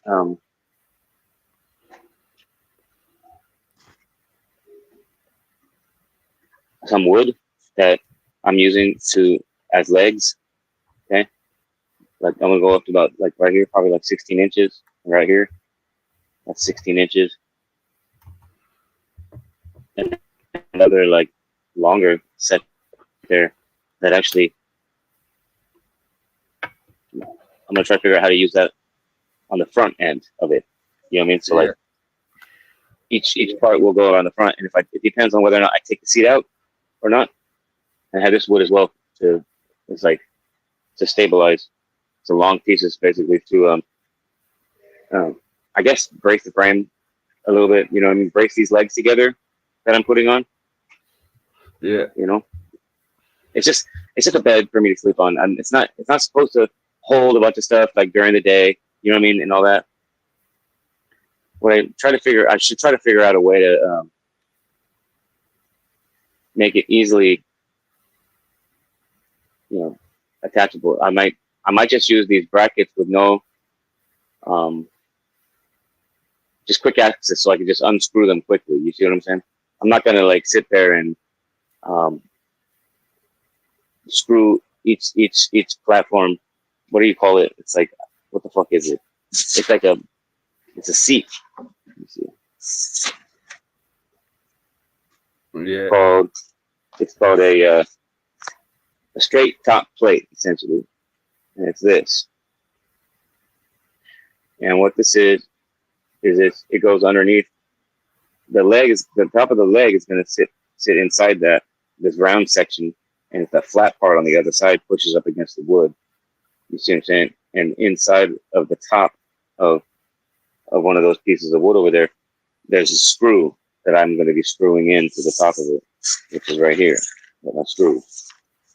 So you screw these into the top of one of those boards, and then attaching this because it just screws on and off. You guys, screws on and off. So easy attachment of these legs. You know. Yeah. So you can just put So it this up way, and down. yeah, in this way, like I said, and if that seat's turned around, You got then what? I got a little place I can sleep right there in the chair if I need to pack that thing full of property, which I do, at some point. yeah. But yeah, no, I'm stoked to have this opportunity, and right now, to be honest with you, I'm despite my pleasant demeanor, like I think I'm going through a lot. I think there's a lot going on for me, especially as it relates to like my desire to like scatter my brother's ashes. I mean, to put it bluntly, where he wants him to be. Like, I don't want to be holding on to my brother's ashes for years. You know what I mean? Yeah. So it's like I literally need to figure out like the best course of action to getting back to California to be able to do that, because I know he wants to be there. He also expressed interest in being in a place called Carson City or Carson Valley, and that's in Nevada. So I was thinking about there too, Yeah. Considering that he actually did pass away in Nevada, right? Not in California, but he had his heart attack in California. But anyway, like, like I got to get back there, dude. Like, so like with his ashes and spread them and also clear out his fucking storage unit. And I found out that he has another storage unit actually in LA. They contacted me the other day. No, it's in San Francisco. And they contacted me and they were like, yeah, we have it here. And, if you want to come clean it out or whatever like that, you don't owe us anything or blah, blah, blah, And then once they realized that I couldn't come in right away and do it, they just say, okay, well, you can opt into to keep it or pay. You want to pay, or whatever, and pay later. Yeah, just keep it and pay later. Yeah, whatever. So it's just like $300 right now, but so that's a bill that I have to pay down the road. Like I need to close that out. I need to end that. Fuck that bill. You know what I mean? Like that's why it's so important. You need to get it. As soon as you get there, lower the bill, innit? Hell yeah. So there's a lot of pressing issues, man, that I'm dealing with right now, and I'm like, part of it is I'm not sure if I should stay or go from this motherfucking place, Illinois or whatnot, because like it's hard. It's actually like the idea is that I don't have a lot of like loot to determine where I'm going. You know what I mean? Right now, and so that's critical.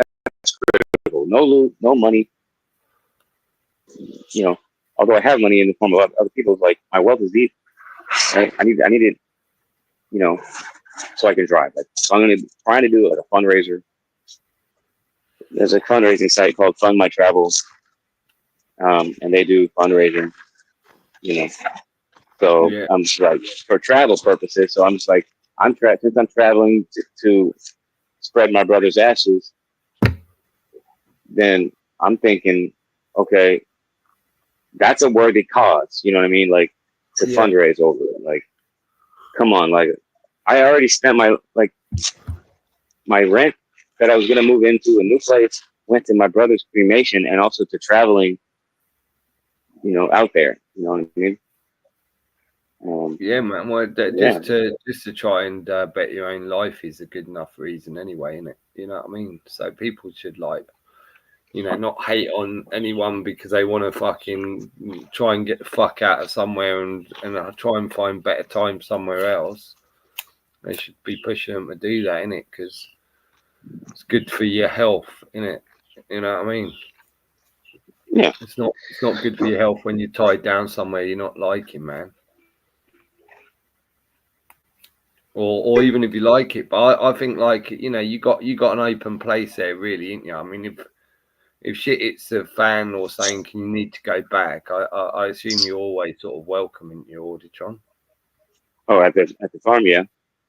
Yeah, so you've always got sort of at least you've got that kind of security where you can always go back there and hang out for a while.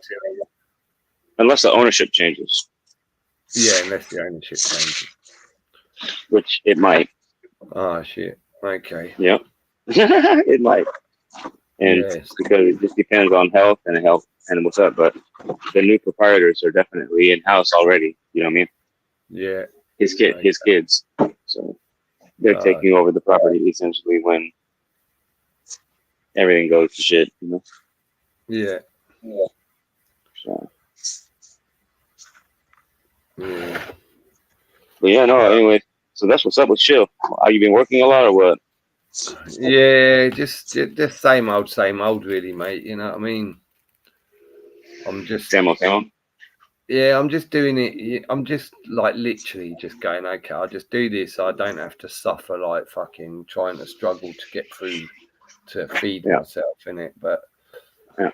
really and truly, you know, it keeps me it's a job that keeps me sane enough. Let's put it that way, right? Because I'm not getting bossed about. I'm not having anyone tell me what I can and can't do, when I can have a break, when I can have a cigarette, any of that, right? So I think that's really it's just the fact I'm left to my own devices that I stick it. But and you know, it's certainly not about the money, because there's better paid jobs out there than that I could do doing the same thing. But I know that'll come with fucking loads of HR shit all over you, stressing you out every day. So can't deal with that. So I'll just stick where I am, because you know it's good enough for me to just bide to, you know, try and get past this time. But they're gonna, you know, probably gonna fuck me soon on that, because these bastards want to just, you know, lay down their stupid fucking ridiculous rules and regulations, and can't hear when a man is shouting, "Fucking leave me alone, you pigs!" You know what I mean? And but I'm not bowing down to them. Everyone knows that, right? Yeah, sacrifice in it. I suppose you got to sacrifice shit sometimes in order to not bow down. And certainly, you know, and people will go, "Oh, you're stupid. You should have just." I dare say them sort of conversations will come along, but we're just like, you know what I mean? I'm just done with these fucking assholes that are running this world and controlling everyone's minds, and I can't play party to it. Simple as that. Can't pretend. No, I'm not doing it. Not pretending that I'm a legal fiction name, because that in itself, like, is really telling them that you know who you're not, isn't it? So fuck that. So I've got to write this letter. I just put it off because I can't be asked, even though they're like, you know, fucking chomping on me fucking ankles at the moment. I think, I've got to fucking deal with you fucks again. I thought I'd already written to you and told you to fuck off. You know what I mean? Now you're making me what? Like, fuck off. That's exactly how it feels to me. You know what I mean? Just like some fucking arsehole. Like some, you know, like you get some like fucking people and they're just like constantly fucking wind you up in it. It is literally that from these corporations, man. Just fuck off. Simple, isn't it? Anyway, Audiotron's in the thing. Sorry, Audiotron, didn't see you there, mate. Hello, mate. Yeah.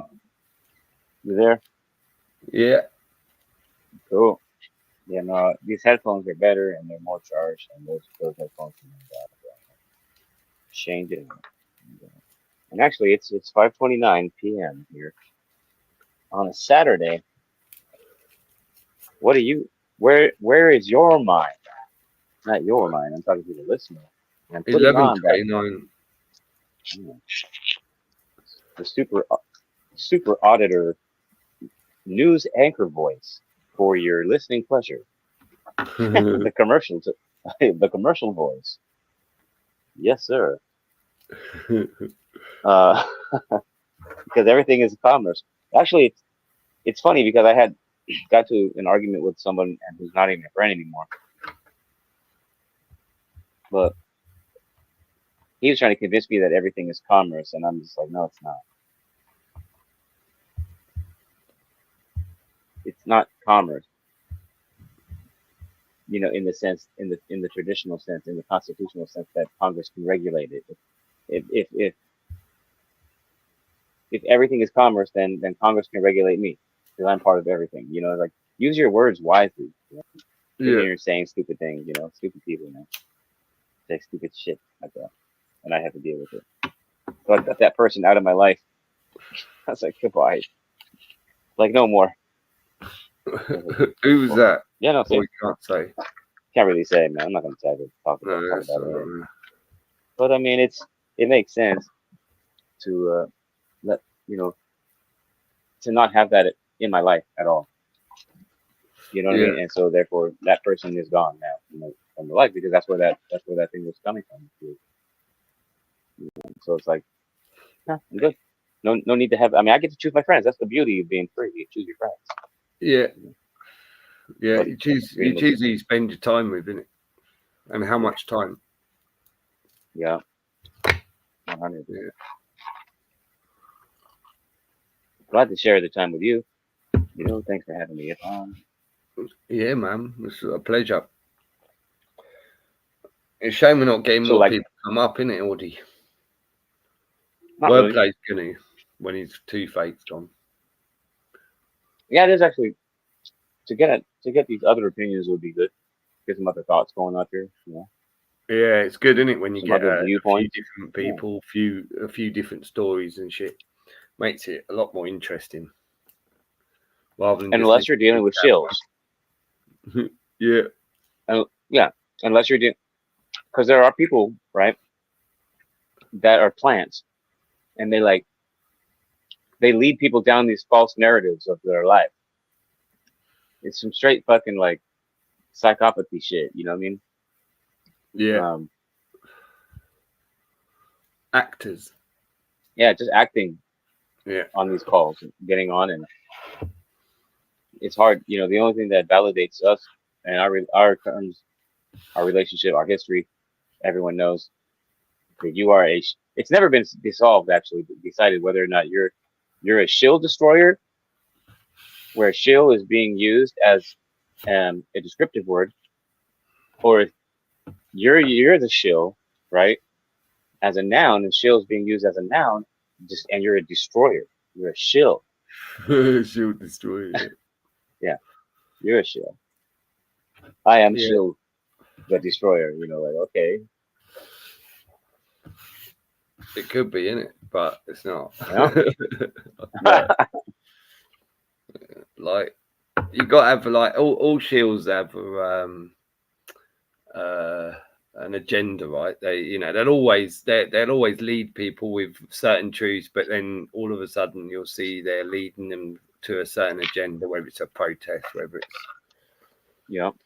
and that's how you always spot them, innit? And I couldn't be on here for fucking how many years? Since 2019 November. Although obviously I've had some breaks where they've closed down my channels and shit, but without any agenda, and what I mean?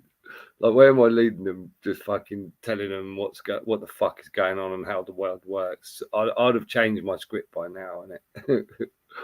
I would have changed my script by now. I would have tried to bars a shield, mate. For nearly 5 years. 5 years, yeah, fucking hell. 5 years all the time. Hey, look, there's a whole new psyop going around. Yeah. Getting people to believe that they are shareholders in the United States corporation. Yeah, I swear. And what they doing? What's the point now? The point is to be able to capitalize on your credit that you have as a shareholder. Okay. So everyone's thinking they're suddenly going to get big money. One of them sort of where in theory your birth certificate is on the stock market and it's worth billions apparently, right? Yep. Being traded on the stock market. And everyone would like to somehow turn around and go, okay, that's my birth certificate, but is it because it's actually owned by the royals or whatever corporation Exactly. in it? Yep. So really, it's like what they okay. I've never heard anyone who's suddenly a billionaire because they cashed in their birth certificate. So unless you can prove this that's going to work, then do it, innit? But I haven't seen anyone do it, mate. Yeah, and this guy was so gaslighted by this stuff, right? That he was trying to gaslight me in my reality, and it just got overwhelming to where he was name calling and all the time thinking he was in this like godly like position with this knowledge and shit, you know what I mean? Of commerce and how it all works, and he's participating in their shit, trying to take advantage, not sure which direction to go in, still never taking action. It's disgusting behavior by someone who claims to know but never does anything. It's one of those people, and it's just like not used to, draining my energy. So like, goodbye. Yeah, you got But a lot of people out there at the moment will be energy vampires, man. We've seen that for years, haven't we? Energy vampires, man. What's your take on orbs? Last night I was in a lot of pain, not near in tears, but then I see an orb above my dog's bed, where my dog's bed used to be. Well, I don't know. I don't really have a view on orbs, to be fair. But I can imagine what right? you might do right now, wordplay. What about you, Auditron? Have you got any orb experiences? Honestly, I would say, you know what? To be honest, you know what? I wouldn't put it past like some people have experiences of psychedelic like appearing things, and or which actually could be due to their frequency, the way that what dimension that they're operating from.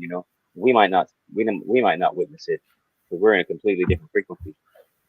But so who knows? You know what? Who knows, man? People see stuff.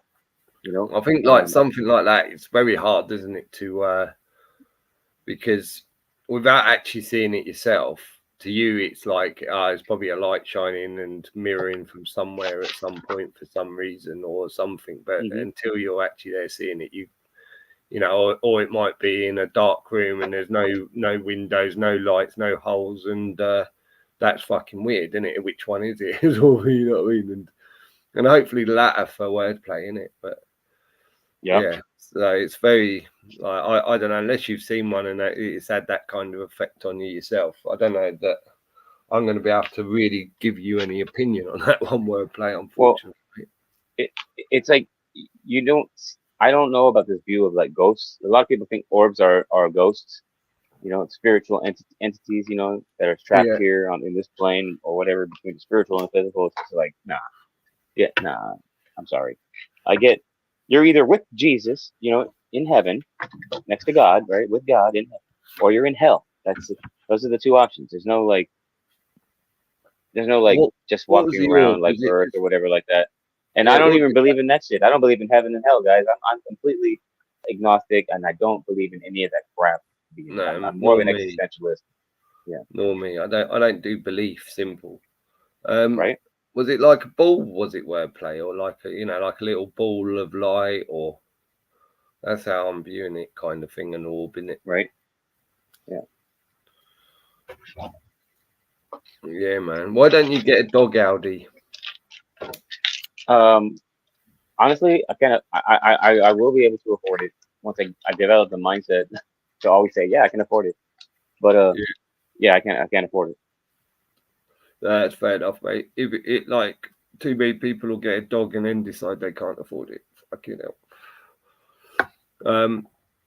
But yeah, maybe once you get yourself set and you know where you're going and how you're going to earn and stuff, then that'll be a great company for that sort of outfit you've got going on there, innit? And especially in the winter, because you've got something to fucking keep you warm, mate, and cuddle up to, innit?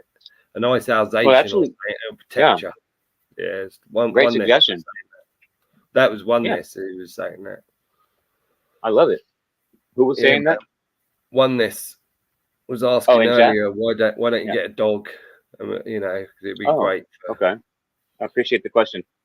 I guess the main reason, definitely the financial situation and not being able to maintain the standard necessary of care for the dog, like as it relates to whatever, like medical needs and stuff like that. It might be just more worth it letting the dog be, unvaxxed and all that stuff, like just a raw, if it's a dude, just don't cut the balls, just totally naturalist, let the dog be, you know what I mean? Yeah. Type of people, but you know how this society is. You can't have a dog without like having it, making sure it's safe for humans. Soon, like okay, yeah, you can eat dogs. Anyway, Fucking, I know it's sick, isn't it? that's nasty. But yeah, no, I will definitely consider a dog, and I actually have already thought of dog names. So hopefully I get to a space. I'm pretty sure things are going to move right along. Everything's about decision making. Decision making is the key to change. If you can't make a decision and then commit to following through with the decision, then you're gonna stay stuck wherever the heck you are. Like that's the bottom line for me, at least. It's like the more decisions I make, the quicker, the more things actually move. In different directions for me. Yeah. Mm-hmm.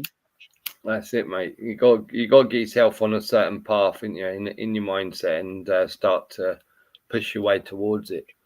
What have you thought about? What about window cleaning and doing it on the road, kind of thing, like, and you could just advertise on the way, sort of on local Facebook marketplaces, wherever you are, innit? Excellent. Mm-hmm. Yeah, that's one way. But the other way would be to market the business in a way where it doesn't have a localized phone number. Like I could get a 1-800 number. Well, you get a decal, a magnetic decal for the side of my truck, right? Yeah. That has a 1-800 number on it for people to contact me. This way, no matter what town I'm in, if they see me and they need it and I'm there, hell, then you never know, right? Right? Yeah, more advertising you put about what you're doing, the more response you're gonna get, mate. You can like literally be in the parking lot. Yeah. Right? Someone come run up to you and ask you for a business card. Or you can just say, take a picture. You take a picture of it. I don't have any cards, but I appreciate the interest, That's fucking how you do it. So that's actually the plan. I'm glad you reminded me of that. And smaller businesses, mate. You could pull up smaller businesses and walk in there, and you'll see fucking smaller businesses with grubby windows, right? Yeah. And you can just waltz in there and say, look, I'm traveling through like on a long travel. I'm staying here for X amount of nights. Would you like me to do your windows? I'll get them gleaming for you. This is how much it'll be. Obviously, I'm also a window cleaner. Would you like me to do your windows for X amount of money in it? And I'll get them gleaming for you. And who's going to say no to that, right? It's one of them things they're probably looking at if they go, oh, I must get round to clean them. I hate cleaning windows, innit? The best pitch that I found, right, is not to ask, like, if they want it or not, or if I can have the job or not. Can I have it? Can I do the window cleaning for you? Sometimes it works, right?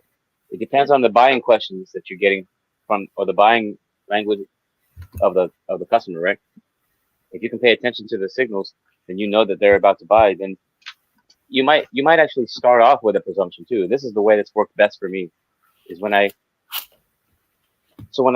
first approach a client's house, I'll come up and I'll knock on the door, and they'll come out, and I'll say, I'm walking through the neighborhood. My name's Jeremiah. I'm with such and such cleaning company. How are you? Hopefully you're doing well today. If they say I'm doing good, what's up? Then I can go ahead and talk. But if they give me any type of like, hey, I'm busy, I can't talk right now, or you know what I mean? What is it about? If they do that, that's a buying question. I pay attention and I talk. But if they say, hey, I can't talk right now, I gotta go, bye, then I'm like, okay, sorry about that. We'll try you later, okay? Whatever. But it's presuming the sale, and like you come up, you knock on the door, and you're like, hey, I'm in the neighborhood setting appointments. I'm with this company, right? I'm in the neighborhood setting appointments for window cleaning, and I noticed that you had an immediate need. And so, what's a good day? Yeah, what's a good day for me to come through and do it? can we do it today? Like, that's a yes or no question. But it's like, what's a good day is the best question. Day and time, please. And then you're assuming the sale, and you get do this in any industry too. It doesn't have to be limited to window cleaning. You know what I mean? Yeah. Especially if there's a performance time and date involved in it, then yeah, it's a fantastic way of getting the sale.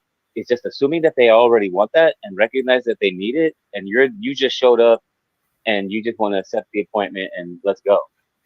That's it.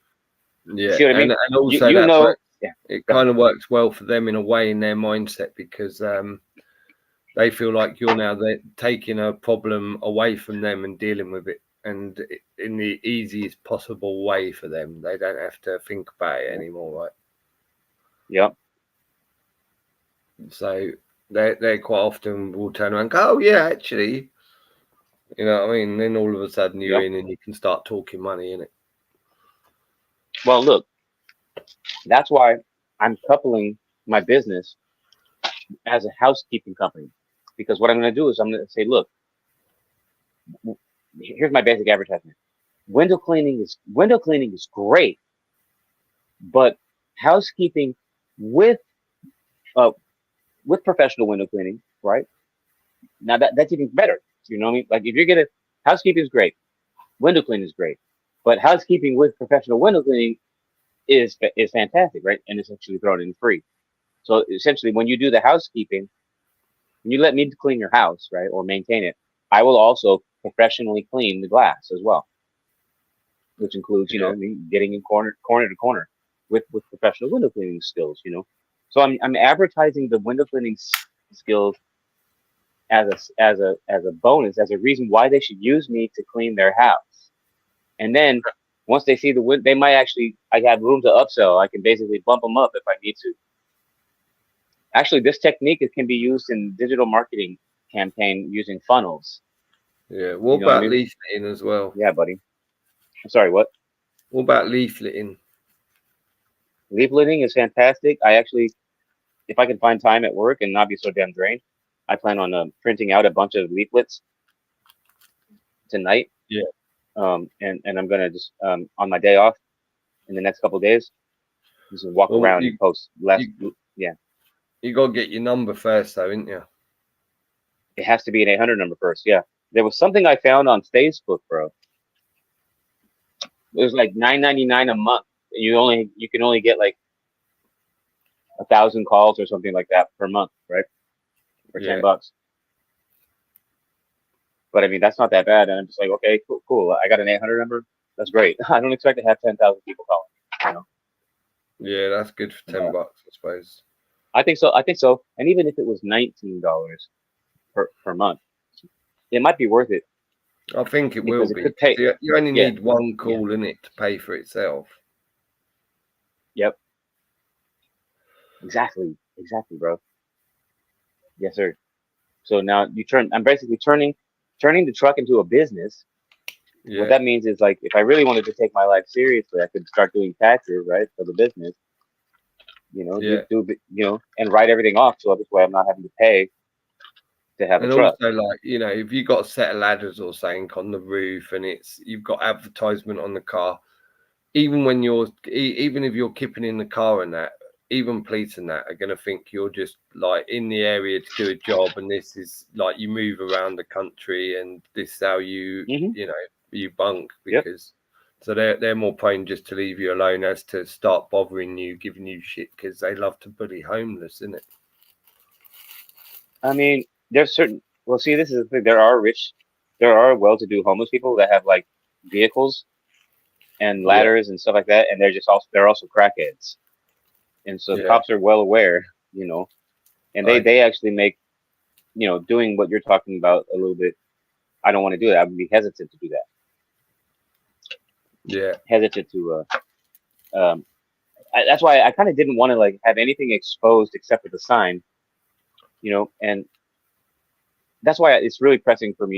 Either I need to start making money now, right, and pushing hard to make money with this housekeeping / window cleaning thing, because that'll actually be something I can do year round. And unfortunately, I'll be, what I could title it, Pure Blood. home care and window cleaning, pure bloods. So it's I only work with pure bloods.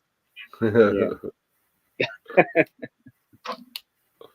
What do you think? Well, I think that might be pushing it to an extreme. I think you just want to get as much business as you can, mate. You know what I mean? Fuck me, look, we've only got one in according to this. I don't believe that. We had like No, there's 4 only or one. 5. Yeah, Right. weird, apparently. It's telling you we only have like one person watching. Yeah, old people are that's always. Me. You know what I mean? So it's you, yeah. You're the only one watching, mate.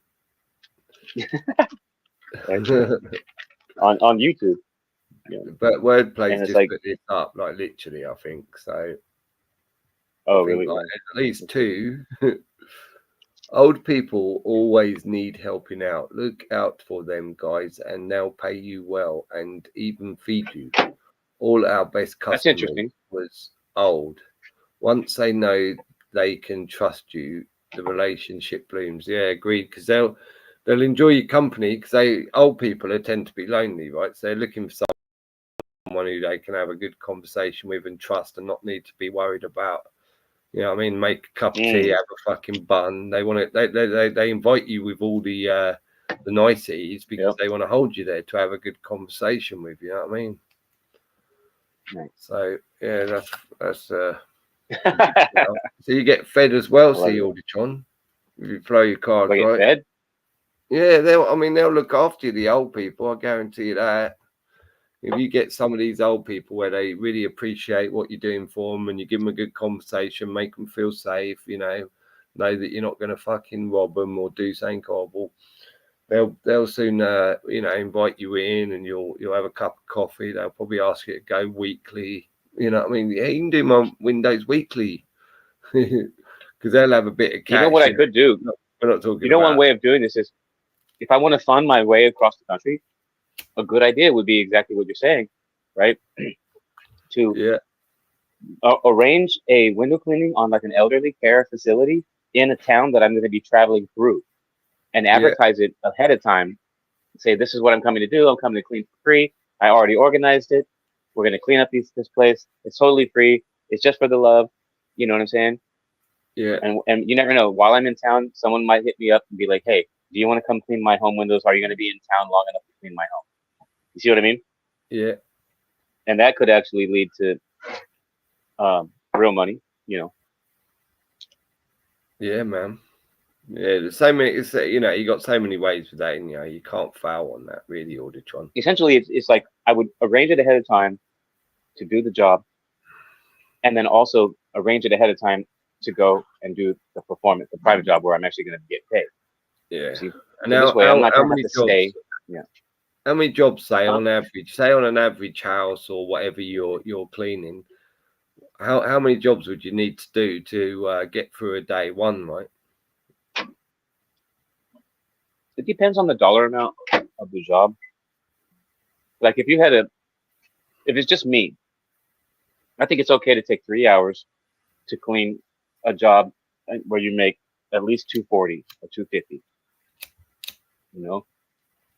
If you took 3 hours, you should be getting paid at least $225, $250 as a window cleaner.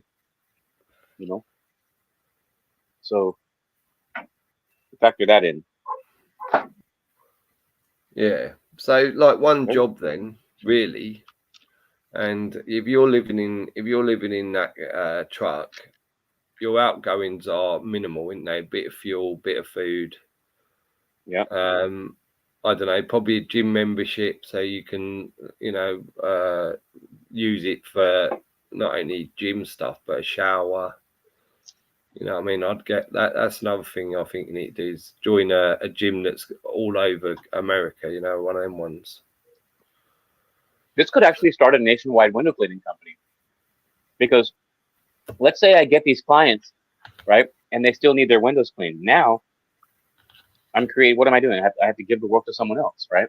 Yeah. Well, now I've created a business. Every time that if I give the work away, I can charge money for that. I get a royalty. It's a contract, Yeah, so I'm traveling across the country starting this business, Hey, and if you join a gym, right? If you decide, right, this is going to be my schedule, I'm going to get up in the morning and go to a gym. I'm going to do like, and maybe it's going there having a little workout, just and then going into a sauna, hopefully, or something, or some steam room or something for so you're nice. And whilst you're there, again, each town you go to is going to have this gym, so it's another good place to speak to people. And it's while you're treadmilling away, speak to, oh yeah, how you doing? Just letting you know I'm in town. I'm doing window cleaning. If you need window cleaning, you know what I mean? Have a chat, innit? It's a good introduction. Fucking hilarious. Yeah, man. I you mean, might start chatting to a nice single lady. You never know. yeah, I mean, the more people you talk to, obviously the more business you're going to have, and if you talk more to others than other companies, you'll get the business. But I think by donating, go ahead.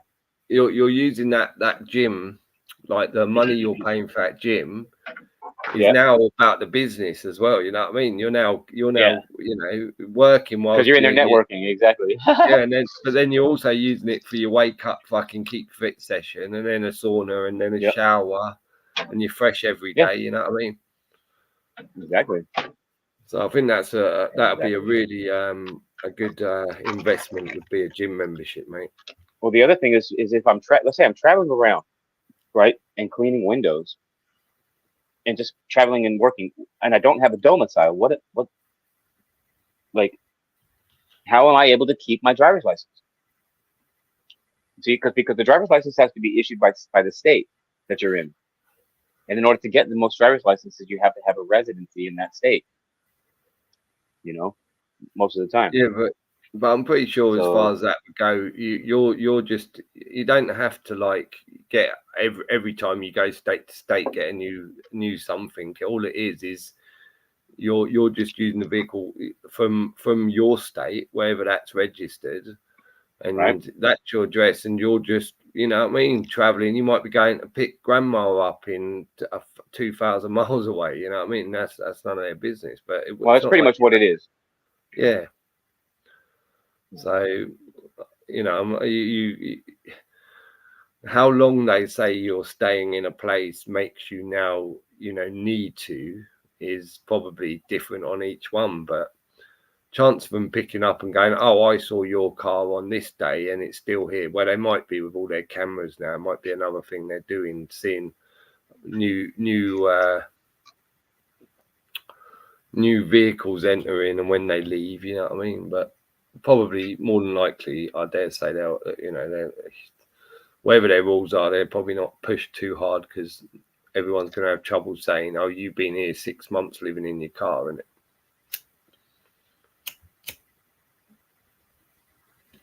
When every day, if ever you get pulled and there starts, oh, how long have you been here? And you say, 1 day, I've just got here. But every day, innit? If you've been there 6 months, 1 day, I just got here. You know what I mean? Exactly. But there could be a lie testing you too, because it could be like, well, have been watching you for 2 weeks, and then when they come up and ask you what's going on, you say, oh, I just got here yesterday. They know you're lying. You got to be careful what you say to cops. Well, I you know what I mean? In reality, you just don't speak to cops, do you? You ideally write something and say, I do not wish to engage in any contracts, and I don't wish to talk to no casual conversation. Is this conversation casual? The question is, hey, officer, is this a casual conversation, or is this like, are you conducting an investigation? And if he says casual, then you just tell him, F off, I'm done. I don't want to have a conversation. And maybe even if you want to go down the route of saying that, and then saying if he says, oh, I'm conducting an investigation, then there you go. Under what suspicion do you are you have investigating me? Crime am I committing, right? What are you investigating would be the next question, right? What are you investigating? And then he's going to say, oh, to make sure your car is roadworthy, you're saying. That'll probably be the first thing you'll say, isn't it? Right. Just we saw that you have California plates, and you're from out of town, and you've been here for 2 weeks. So we need to find out more about you. Yeah. Right? Like, we don't know who you are. Do they do that sort of shit over there? Fuck yeah. Okay, so that they literally pull in other plates just because it's like, oh, you're out. I mean, that's out of order, isn't it? They'll make up an excuse. They'll say, oh, you, it looked like you were speeding to me. Or I thought I saw the taillight out. Right? Yeah.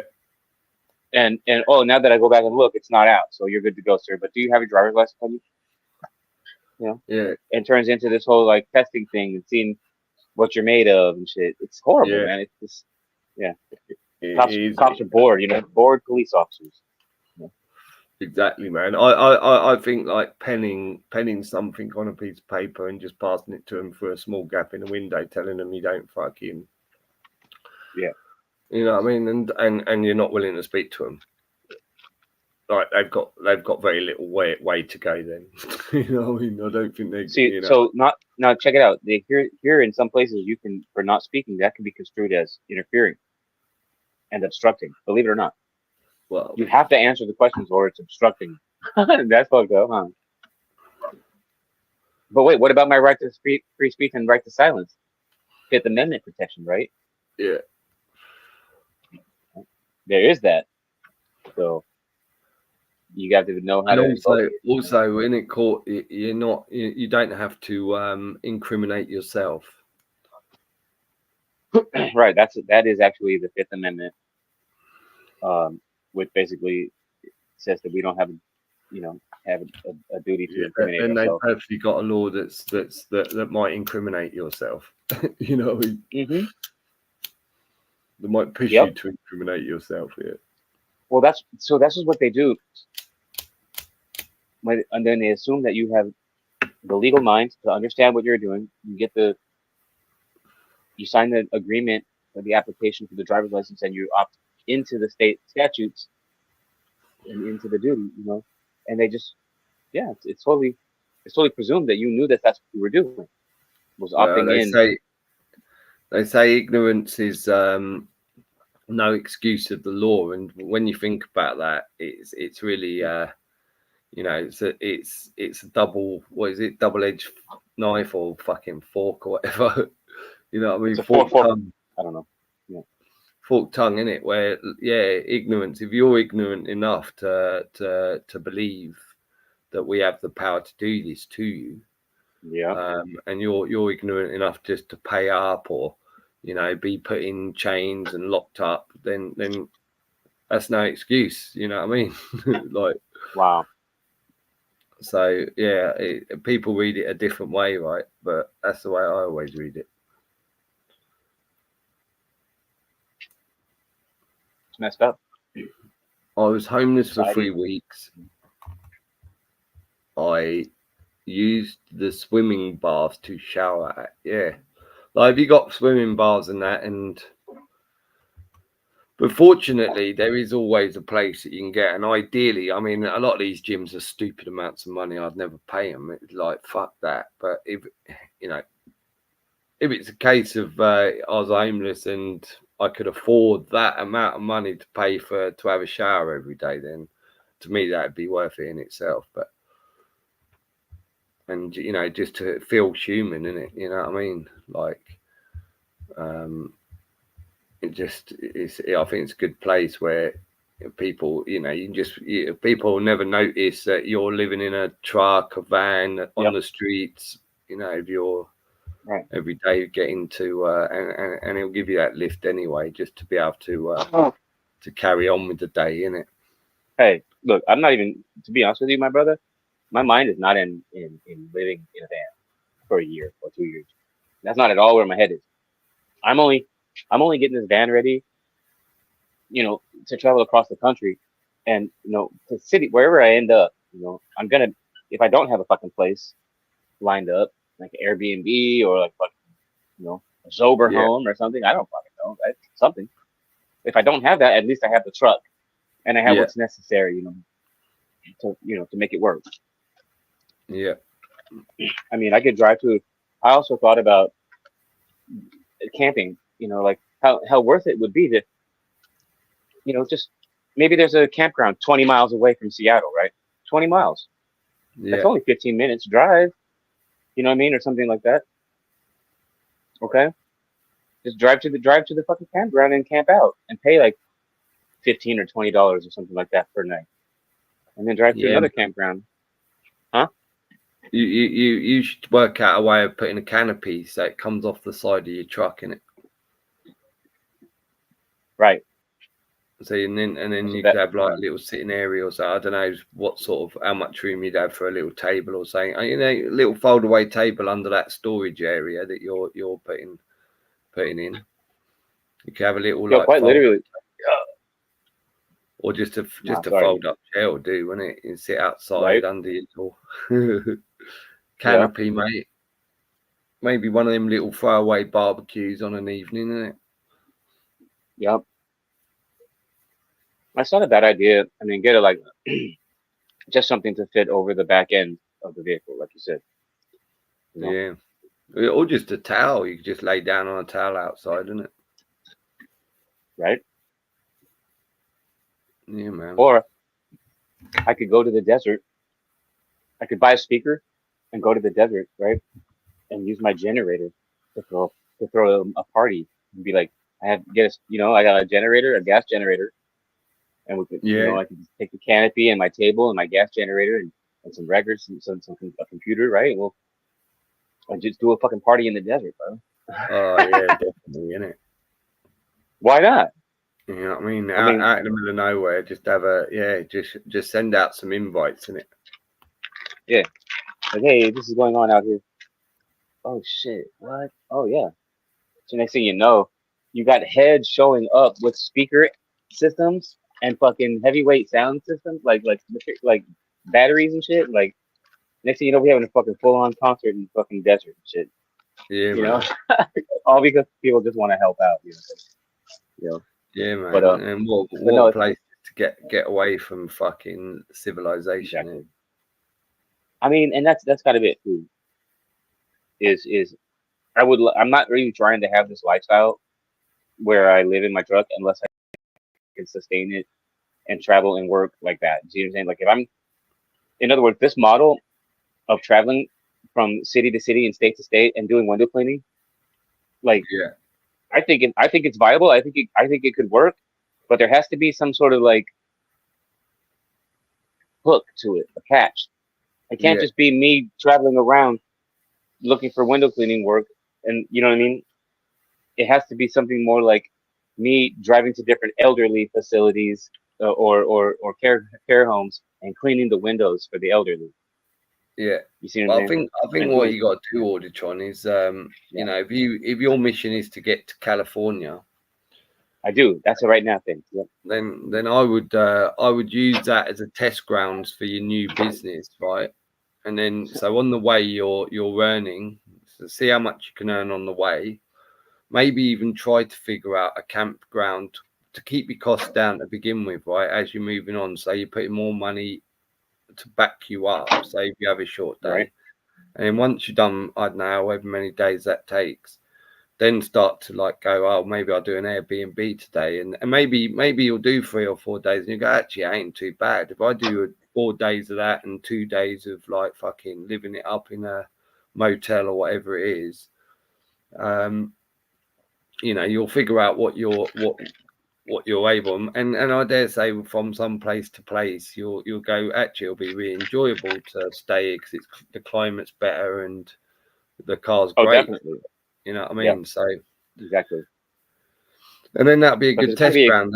And then once you get to California, mate, and you do your thing, then you can sit back and go, right, how am I going to play this? Am I going to stay in one place and do it there, or do I want to carry on driving? Am I happy with this? Maybe by then you've now got a nice little wedge and you're thinking about upgrading your van to something else that's, you know, more open for living, or maybe you're deciding, actually I can now sustain doing that, staying in a hotel or whatever. So, you know what I mean? And therefore, maybe I don't even need the big truck anymore. You know what I mean? Maybe it's better for me to get a van for the business, you know, because and work out on that, innit? But it'll be a good test ground for you. I mean, I am 50, so getting like I don't have like I mean I could have 50 years. Who knows? Yeah. But the idea would be I probably don't. I have to be realistic, and think maybe I'm getting older, so like yeah, working up these ladders and down these ladders, I'm gonna be prone to mistakes, as I get older. You know what I mean? Like I don't want that. So like the idea would be to move out of that physical labor part of it and move into the management aspect of it. And I had already been actually thinking about starting a national or international window cleaning company. So that's why I find it very strange that I'm falling into this place where I could actually potentially actually make that happen just by having this 1-800 number approach where I'm national and I'll drive to you. You see what I mean? Like I could even advertise now. You know what I mean? Like in the places that need it the most. I mean, like, yeah, I will come to you. Like if you need me to fly, and bottom line is like, I mean, it'd be expensive. Yeah, I don't know how that would work. What you'd have to do eventually is you would have to just set up a website, right? And then you would get paid by window companies from all over the country to join your website and therefore get the leads that come through for that particular county or whatever it is, isn't it? So then they just pay you a fee. They're a member. So all the Jim in fucking Boston, Jim's Windows in Boston. There you go. There's a job for you, mate. See, that £10 or £20 a month you're paying me is well worth it, isn't it? Right. Exactly. And so this is why I think using charity as a way to get the business, could work, but it's hit or miss, I guess, right? Well, I think like if you're starting off, like first of all, obviously get yourself going, mate, and then see where you want to take doing leaflets. Yeah, definitely. I think like the first thing you need to do is figure out, like certainly if you're heading places, like you can schedule a map and know what towns you're going to be in. Like focus on hitting them with some fucking online Facebook advertisement. Nothing that you pay for. Just go to, you know how you do, didn't you? Go to some of these for sale sites and all of that are in the local area and just fucking, I'm going to be in your area, window cleaning. Yeah, send them a message, right? Yeah, I'm now taking appointments for these dates.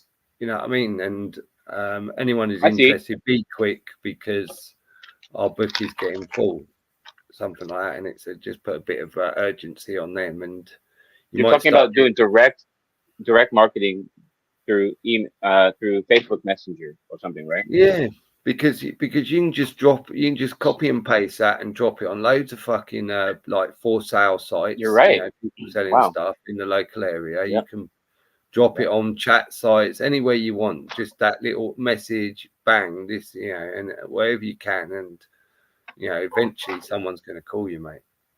And so a week, 2 weeks before you go in there, you already might have your book full, isn't it? I'm working. I've got to stay there for at least 2 weeks. I've got got these 10 addresses, isn't it? I've got to go and clean their windows. Right. So you'll be in town for 2 weeks. I'm doing good for those communities, bringing them money and stuff, right? Yeah.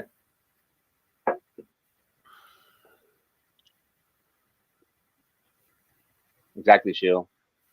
Yeah, or I wouldn't even advertise it as I'm traveling through. I would advertise it as, if you're going to stay in a place and you're happy to stay somewhere for 2 weeks, then we're giving a big just shout business. Call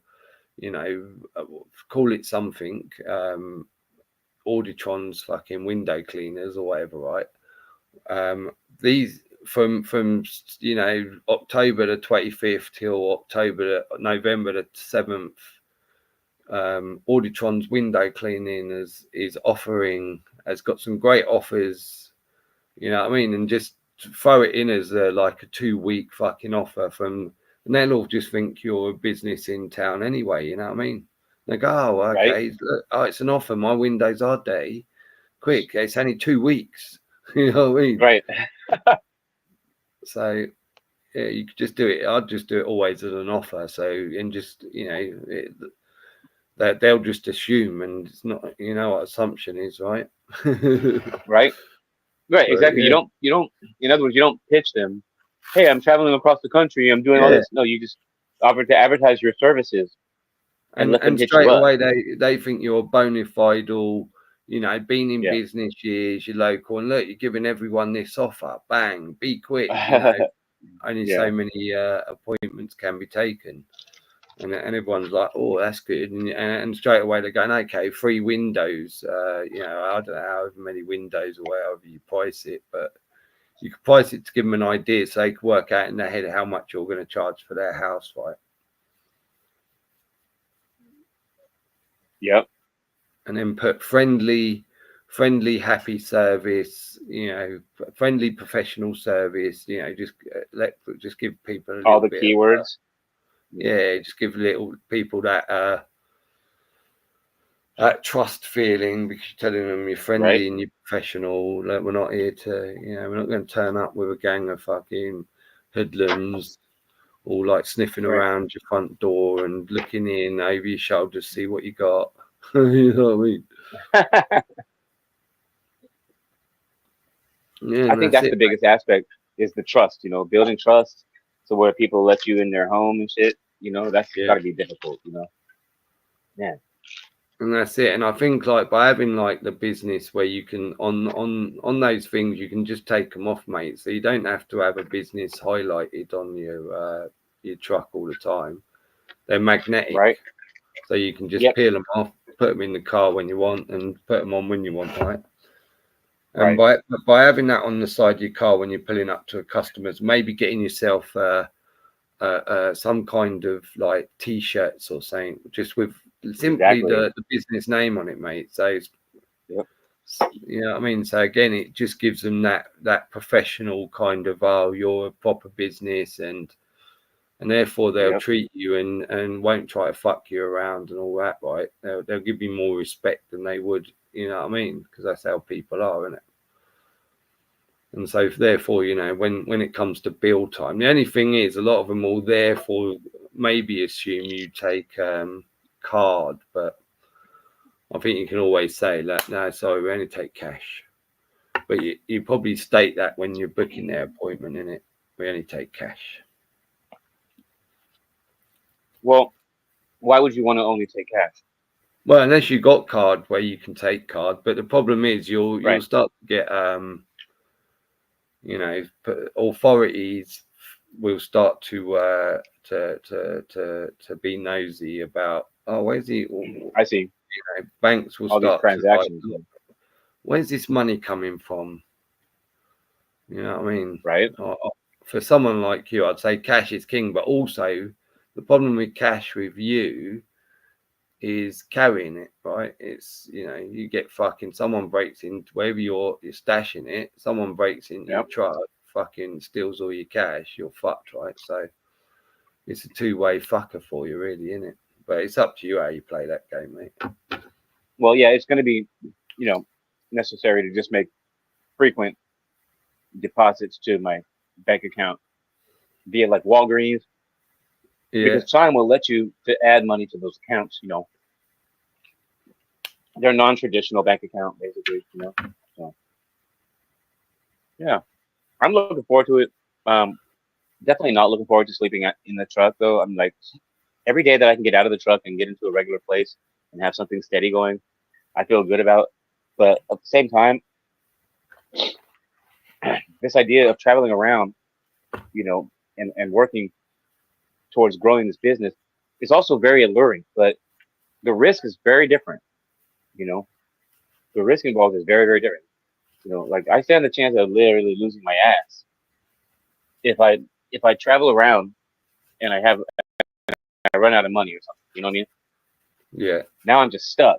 And could you imagine me being stuck in a shit town with a bunch of Darrens and Karens who don't give a fuck either? And now I'm stuck there and I'm viewed in a different light. No longer was there this fancy window cleaner that showed up and came to town and started shining glass. Now, oh, situations changed. He's now homeless in our town. He doesn't belong here. How long are you going to be here becomes the question. Okay. and the whole thing changes. You know what I mean? It's like the whole, yeah, this is my life, but this is also the nature of people. Yeah. So But I think like if you do things like if you put a bit of effort in setting things up ahead of time and focus yeah, on what works, finding out what works, right? How you get business. That's that's all you need yeah, to work out in it is how do I get where I can rely on X amount of money each day while I'm traveling through all these things. And it's if a you focus compelling on it offer. first off, You got to have a compelling offer. That's the answer to it. Okay, yeah, and so like, how do you get the deal solidified for window cleaning traveling across the state? If I'm gonna come through, you know, Idaho or Iowa, and I'm going to be staying at this local Motel 6 on such and such date. Like, I guess this would require a lot of like you said, like planning and shit. You know, like having yeah, everything kind of mapped out, right? Fuck, yeah. that's a lot, yeah. It's a lot. But Doable though, but it's it's definitely, doable, yeah. I think it's easily doable if you just set your mind on it for a couple of hours. And the best thing to do is try the most local town to you now, right? yeah. Get yourself set up as quickly as you can, and whilst you're doing that, start advertising in on Facebook Marketplace or whatever in the most In this local town, town, yeah, yeah. and see if you can get Mhm. some business immediately just on your mobile phone number will be fine. See if you can get some business immediately from anyone out there, and then see what works and see what don't work in it. Maybe go over there, have a little trek out there, and drop some leaflets, get some leaflets I made think, up, and drop a yeah, few. I think leaflets are definitely a good way to go. That's direct marketing, and that is actually um, a very necessary evil of window cleaning, believe it or not, Yeah, I'd especially as a imagine, beginner. Yep. and especially for old people. Yeah, and go looking for where all the old people live, innit? If it's like here, like we There you over go. here, you'd go to bungalow land, right? If you wanted to target old people for something. But if you Yeah, find all the actually, old people, they're the ones this town, who will still look at leaflets because they don't have the tech. A lot of them still hate technology, don't they? So got it. they're the ones who pick the leaflets up, and they've got the time to Yeah, read them, so they do. So right. you're always on a winner, I think, for that and old people. And I think they're that's all, a shout hey, by it. I just want to see who this dick is. Who's trying to advertise in my community? Who's leaving mail in my, you know what I mean? Like, what is this crap? You know? Yeah, but if you're doing a smiley, sunshiny, look at this, and I'd do a leaflet where it's shiny, it's all happy, and giving them the Yeah, confidence that you're friendly and professional. I think they'll straight away by looking at that'll please them. The picture of a sun where look, I see, and he's that like a might even good son. oh my windows are a bit dirty. You know what I mean? I just want to meet this guy and have a chat. Yeah, so it might work that way, mate. Anyway, You mean, talk to yeah, they don't give a fuck about the windows. They just want to hang out. That's ugh. yeah, absolutely. But they'll also probably a lot of them will probably have a lot more sort of free cash than other Right. people. That and a lot of them will then go, oh, actually, I could do with my windows clean. And a lot of them won't even have that dirty windows, but they'll be dirty enough that it will annoy them because they're sitting there looking at them all day, right? So they'll probably be actually need your work that will stop them from stressing out looking at them, innit? So it's a win-win, Actually, mate. yeah, yeah, absolutely. No, it's a good Everyone, idea. you get some good conversations because old people will tell you how it used to be.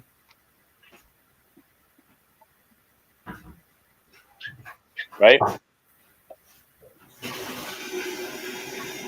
Oh yeah, sorry, I was meant to say. I meant to say, Audichon, uh, read some comments. Oh, okay.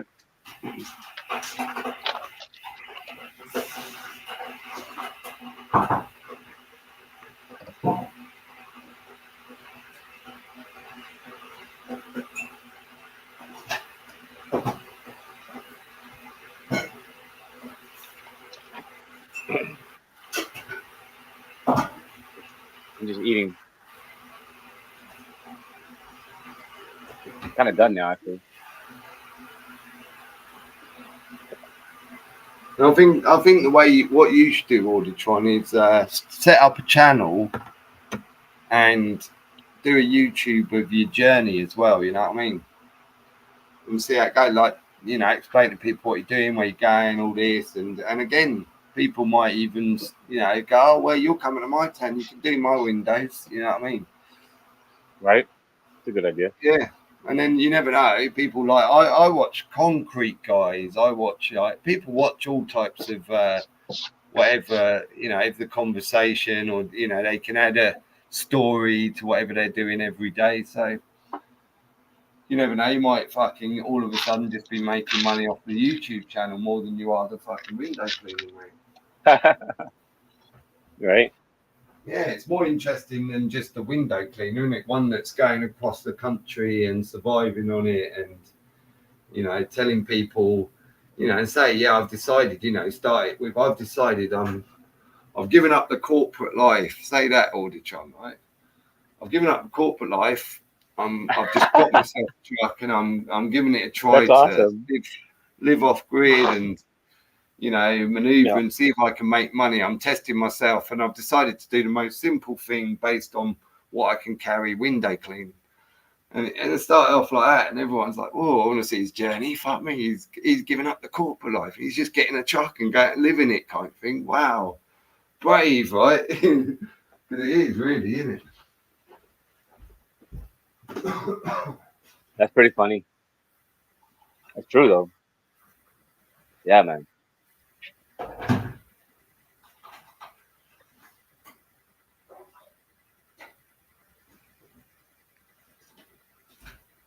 Yeah, man. I'll definitely tune into that. And but you got to keep it focused on the content, innit? Like always give them something that you're doing, and then sort of like really focus on what you think is going to keep them coming back, innit? So the interesting thing is that the YouTube channel could be coupled with like a Patreon, right? Where the people that support the travel cost, right? The travel, you know, the travel fund or whatever, are going to get rewarded by having access to these exclusive live streams. You know what I mean? And the other people, they just get to see the static uploads that I do when I get to a destination, you know, and perform my window cleaning or do whatever, you know. But of course, there will be the occasional live stream that everyone has access to. You know what I mean? To advertise and help advertise what I'm doing. But the exclusive stuff, you know, like perhaps even like location, you know, location, like who it is that I'm, you know, cleaning for. Maybe if they consent to being on camera, then that would be something to film. You know what I mean? And have a witness to testify to the skill level, the quality, you know, the attitude, professionalism, and you know, it's just like, you know, it's just milking it for all that it is, basically. You know what I mean? And then moving on to the next, you know. But I think that what sells products is not actually need necessarily as much as it is the pain, you know, from the need and actually what will get someone actually to spend money or make a decision, a buying decision. Yeah, is gonna revolve around how much value I can deliver to them, believe it or not. And yeah, value, this is why value it's so ambiguous. It could be anything. You know, it's valuable to go around giving money to people that need it, like if they, you know, like honestly, like bums, but like someone sleeping outside and you see someone that needs some money, you give them $5 so they can get some bread and some coffee. You know, always, man. yeah. Like what I tend to do is I go past traffic lights over here now. People who are homeless and that, they stand at traffic lights now and like will walk like in the middle of roads, really busy roads. Like it's really fucking dangerous. Some places they do it, but Yeah. they're always at certain traffic lights that I pull up to a lot. And usually I'll give them cigarettes, right? Because I know, and I'll give them, and if I've just bought like 100, so I always buy them in 100s, I'll give them a pack in it because I go past it so often. It's like, fuck yeah, I can't. And then most of the time, I'm not even bloody carrying cash in it, but I've always feel like I got to give them something in it because everything helps, man. And they actually love it. They're really happy about cigarettes more than cash, I think. Most of these guys, anyway. So, but yeah, I'm always like, I can't pass a homeless person on the street if I've got money in my pocket. You know what I mean? Well, there was a reason why I brought that up, is because like the fundraising aspect of this is kind of important. Like, and those people that want to donate to the cause of traveling can be like patrons, you know. And obviously, the reward is the value is going to be what I do that's good for others. Meaning, it's not just that I'm traveling and they're supporting my travel, but no, they're actually helping those people get free window cleaning that need it really badly. Write the link, Auditron, and I'll put it on the screen, innit? For anyone, I don't know, like whether that will help. It might do. I see what you're saying. Like, if there's like what do you mean? Write the link. Write the link in the chat to where you get donated to. Oh, right. Okay. Actually, it'll just be my Cash App, but I don't have a donation set up right now. Like, I did have the GoFundMe, but that GoFundMe was started like 6 months ago, and I'm not using it for anything right now. Next time you're on, when you've set it up, we'll put it up. So anyone who wants to, sure. Yeah, that'd be sick. Because that's another thing I was just thinking. Is like, might as well just get in the car and go, and then now I have this pressing need, and then that'll be like urgency, and people will see that, go, oh, he's out there right now. Yeah, check this live stream out. Like, here he is. He's traveling. He's around. He's gonna do some windows for work. Yeah. I'm homeless. Let's help this guy. Like, who knows, man? Who knows? I mean, in my opinion, like, that's like, I just need to get to California. Like, it's, and then also get to Seattle. So there's a couple things I need to do. I need to clear out the storage. I need to spread my brother's ashes. And that's going to take a lot of work. It's going to take, because I'm not actually traveling straight into Mammoth in my brother's truck. See, this is the thing. I have to do it very stealth. Very stealth. Well, I think just imagine a stealthy way. Yeah, like you could have like titles like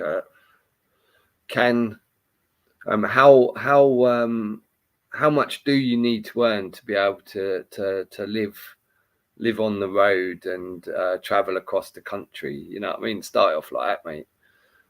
So people are like, oh, this is what he's doing, and it's, and maybe give them the reason why you're doing it. So straight away they know, this is the mission, this is what you got to do, and you're going to be working out how much you need to earn and how you can earn money on the way. And you got so much stuff you could put into videos. And I don't know how good you are at editing, but it's not something I ever done. But I know it's a pain in the arse editing. That's why I never done it. Like, fucking it's. I was just like, what the fuck? I give up like within like 2 minutes of ever trying in it, because it was just so fucking like, what? But if you can do any of that Auditron, which I reckon you'll probably be quite good at if you put your mind to it, then you can start looking at YouTube as a business, like where it's all about, right, I've got to do the best content in order to. This is about like me surviving, and I can survive well on this if I do it properly, right? And then just earn as you go, and you've always got like the slower, even if it's building slowly, it's building, right? And once momentum gets up on stuff like that, you know what I mean, you could be rolling, mate. And just you don't think about YouTube millionaire, just think about YouTuber who gets $250 a week, right? You know what I mean? That's where I'd be starting, going, yeah, wouldn't that be amazing if I could just put out a video once a week and earn $250 from it? and then from there you're rolling, isn't you? You know what I mean? Hmm. I think the key would be ladders, and like what the type of ladder that I have to be able to access the type of house that I need is interesting. And so, that's why I thought about doing, instead of doing like outside window cleaning, I would couple the business with housekeeping. So housekeeping, which would actually requires going inside of people's homes, and that takes a lot more trust and insurance and different things like that. So I'm weighing out the options, what I'm saying right now, whether or not to do the home cleaning with the window cleaning flair, or just do all out just window cleaning only. You know what I'm saying? Um, Yeah, but and the reason why I don't want to do window cleaning only is because that is seasonal. yeah, It's seasonal. So I could, and then I was like, well, housekeeping is something that would go year round. You know? So yeah, potentially I could, if I need to land into a place where I can go and have repeat clients, you know. Um, like I said, I don't want to travel around a lot. You know what I mean? Like I said, I'm only doing this as soon as I can get to a place where I can get set up. I'm gonna yeah. empty out my brother's truck and have it as just nothing but just a work truck. That's all it is. You know what I'm saying? I'll be sleeping indoors, and that'll be my work truck. And then let's Well, go. that's Make it. this money. There you go, man. So basically, you're just out to find where you're going to be happiest, right? Yeah, man.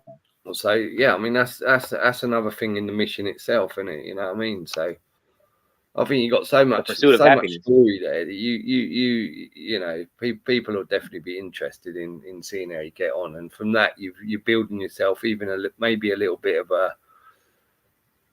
a what is it? A little bit of um, a community thing where people even straight away might start, if you're going, oh, I didn't make no money today, so I'm sitting here, I've got 2 biscuits and a cup of tea for dinner and hopefully tomorrow I'll get a window cleaning job. People are then, and if you and on that sort of thing, they're going to be happy to donate, aren't they, mate? So if you've got, and you can run donate here on your YouTube, donate to helping me get to California. So I think that'll be great advertising, and again on your flyers, put your fucking YouTube channel, so then people will see the work you're doing. They'll go, oh, look, he's chatting away while he's doing his windows, telling us this and that. Oh, he's professional. Look how good them windows are. Look, the customer's happy. And then that's going What to give the them fuck? reassurance already of who you are, isn't it? It's not a stranger all of a sudden. Exactly. The videos can be used, especially if you use good music. Yeah, they can make an emotional breakthrough in the person that's watching, and they feel like they Yeah, know you. Yeah. yeah, Yes, sir. That's great advice. Look, and hey, man, appreciate you talking to me. This is a good brainstorm. I'm gonna take a rest. I have to go to sleep, get up in a couple hours for work. yeah. No worries, Um, man. so I'm getting off here. Good show as always. I love your work. I mean, thanks for letting me do a lot of talking. I don't really normally like wish to do this much talking about myself, but I appreciate the platform, and yeah, it's good to talk about some of this stuff, 'cause I definitely like, you know, sharing the concept, sharing some complex concepts, what I consider to be complex concepts, legal concepts, with a group that might be like-minded. It's a pleasure. And fuck, man, Yeah, it's good to get fuck things this. out as well, and it. I mean, you chat things off with people, and it doesn't happen as much anymore, man. And it is very much that kind of any problem, anything on your mind. It's you talk it Yeah. out, man. You know what I mean? It never feels near as bad as it did it, or whatever. So All right. all people should always come and chat, really. You know what I mean? But Mm. it's for some reason people are scared. Like I don't like I do know why, because I was never one. I always say it, right? But actually, once you're here and you start, you get over that first fear. You come up and chat. You just have a chat. You know what I mean? Forget about audiences. Forget about people. Who cares who's listening? You know what I mean? Doesn't matter, Right. does it? You know, I mean, just having a chat. They're getting, you know, and we don't. Fortunately, in here, we don't have too much of that, do we? Where people come in with all their I'm so offended, you know what I mean? Shit. Oh, Oh my everyone God. needs to know Yeah. you're offended. Okay, you know, we don't get that, so that's good anyway, isn't it, Auditron? Oh, dude. Totally. Yeah, absolutely.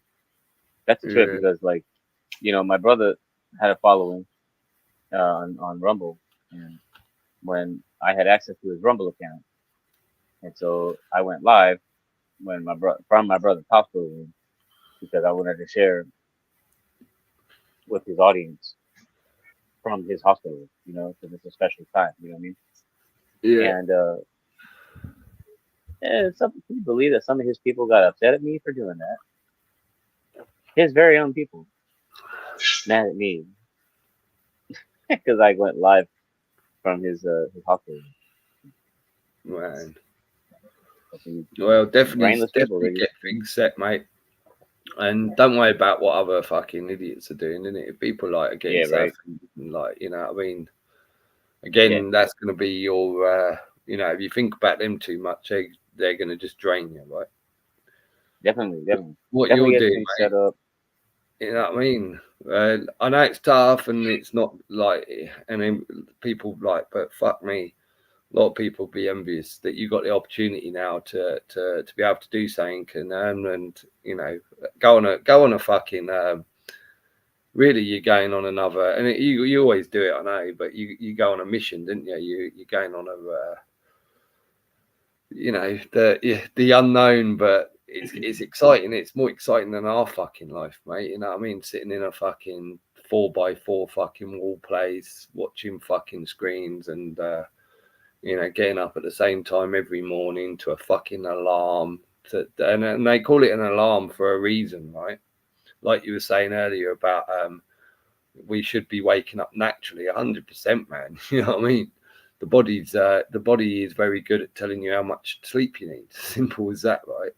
Right? And by doing so, it's keeping you healthy. When you know what I mean. But we seem to ignore that because we're now on a clock, a sea lock, right? Um, but yeah, it's fucking madness that we allow this alarm to alarm us first thing in the morning, because that's what it does, doesn't it? That's what they're all redesigned. They hide them under. You remember the old ding ling ling ling ling ling, them ones, and Yeah, that beep beep beep beep, all these old tunes. They're never like it's never. It's very hard to find one that's just like, oh, okay. Slowly it just gets a bit louder, but it's a nice mellow tune. And it just gets a bit louder until you turn it off, and it takes its time and. You know, it takes a good 10 minutes before it's going, you know what I mean? That'd be good, wouldn't it? But they don't want you to wake up going, they want you to be alarmed, don't they, for some reason? yeah, that's true. Yeah, Yeah, so it's you're like, out of that world, mate, you know what I mean? You've got you can make yourself now. You got like, it's like turning a new page again, isn't it? Where it's like, right, let's start writing my story, isn't it? You know what I mean? A new chapter in it. I Like mean, there ain't no what fucking it new is chapter for me at the moment, mate. it's it's it's it's an opportunity to like literally get um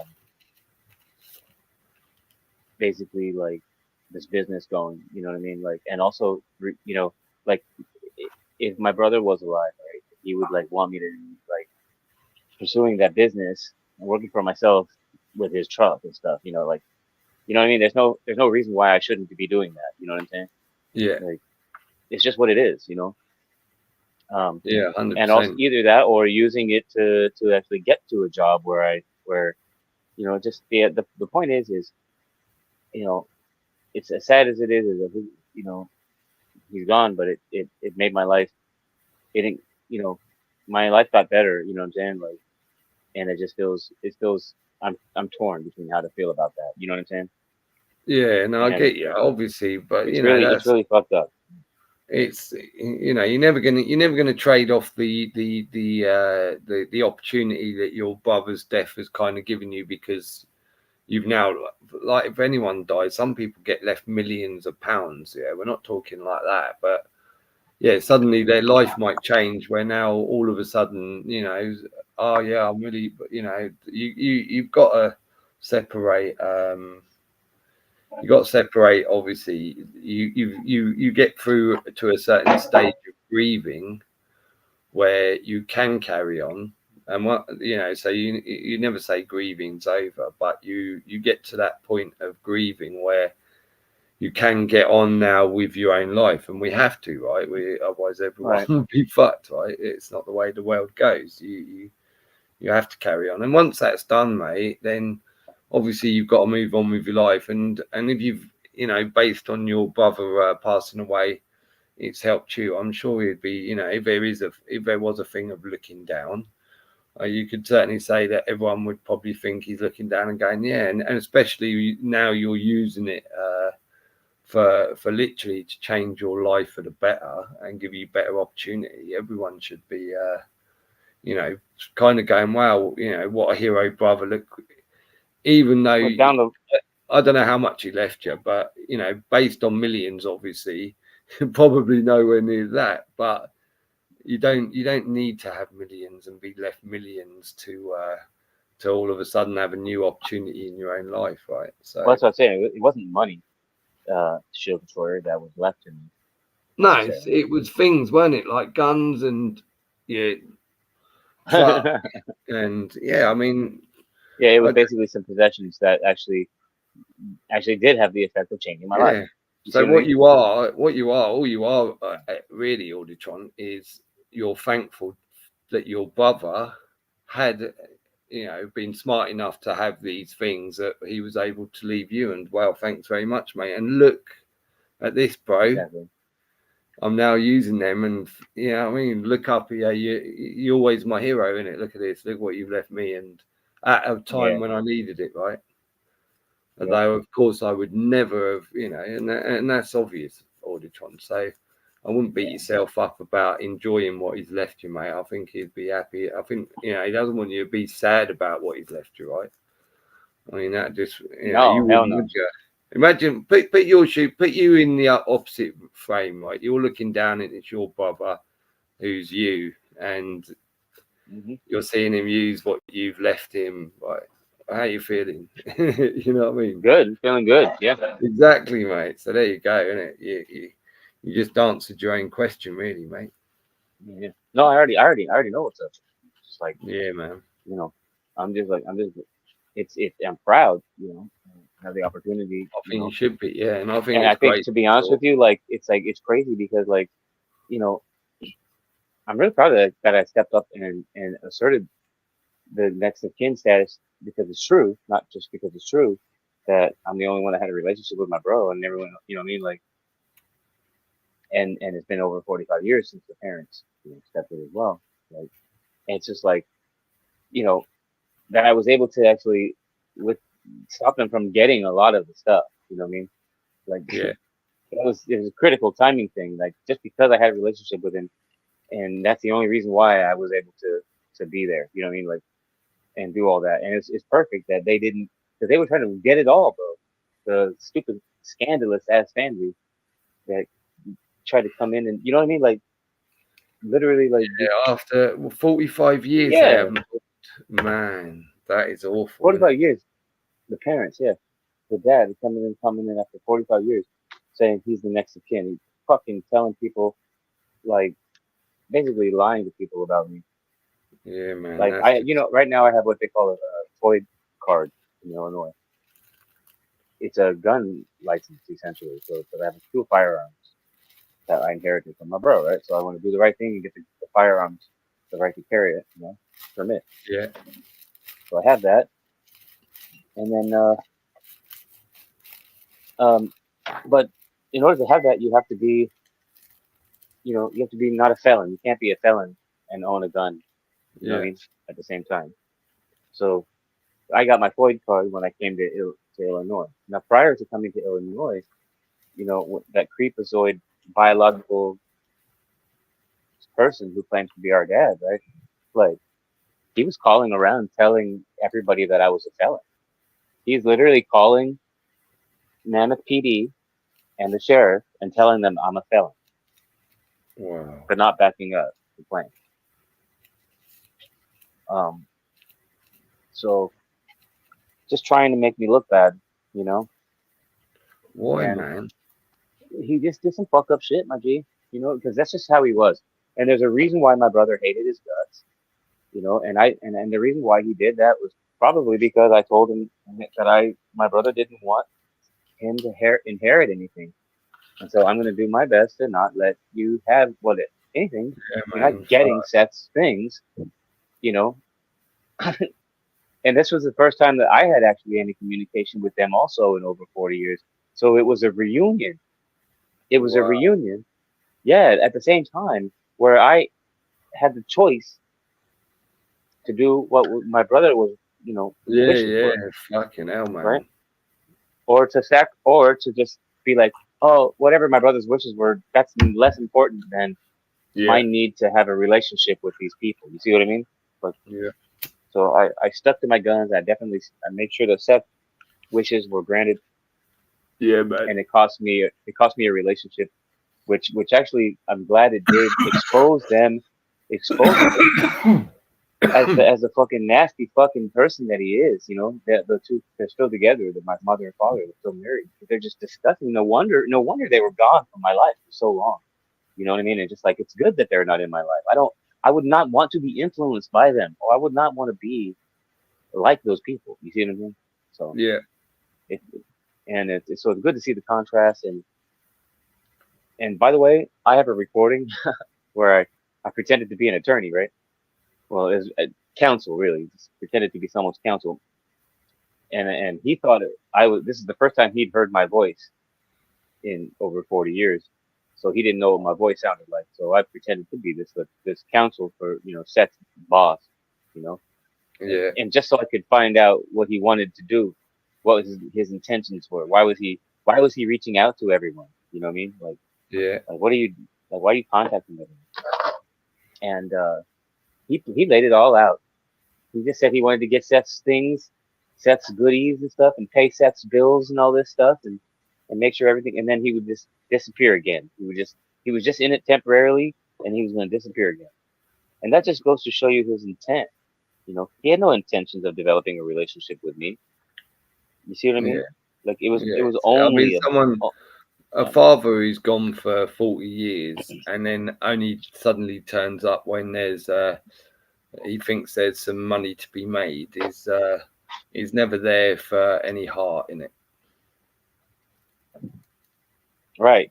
Proving that I don't need a relationship with that dude. So it really saved me a shit ton of time and energy.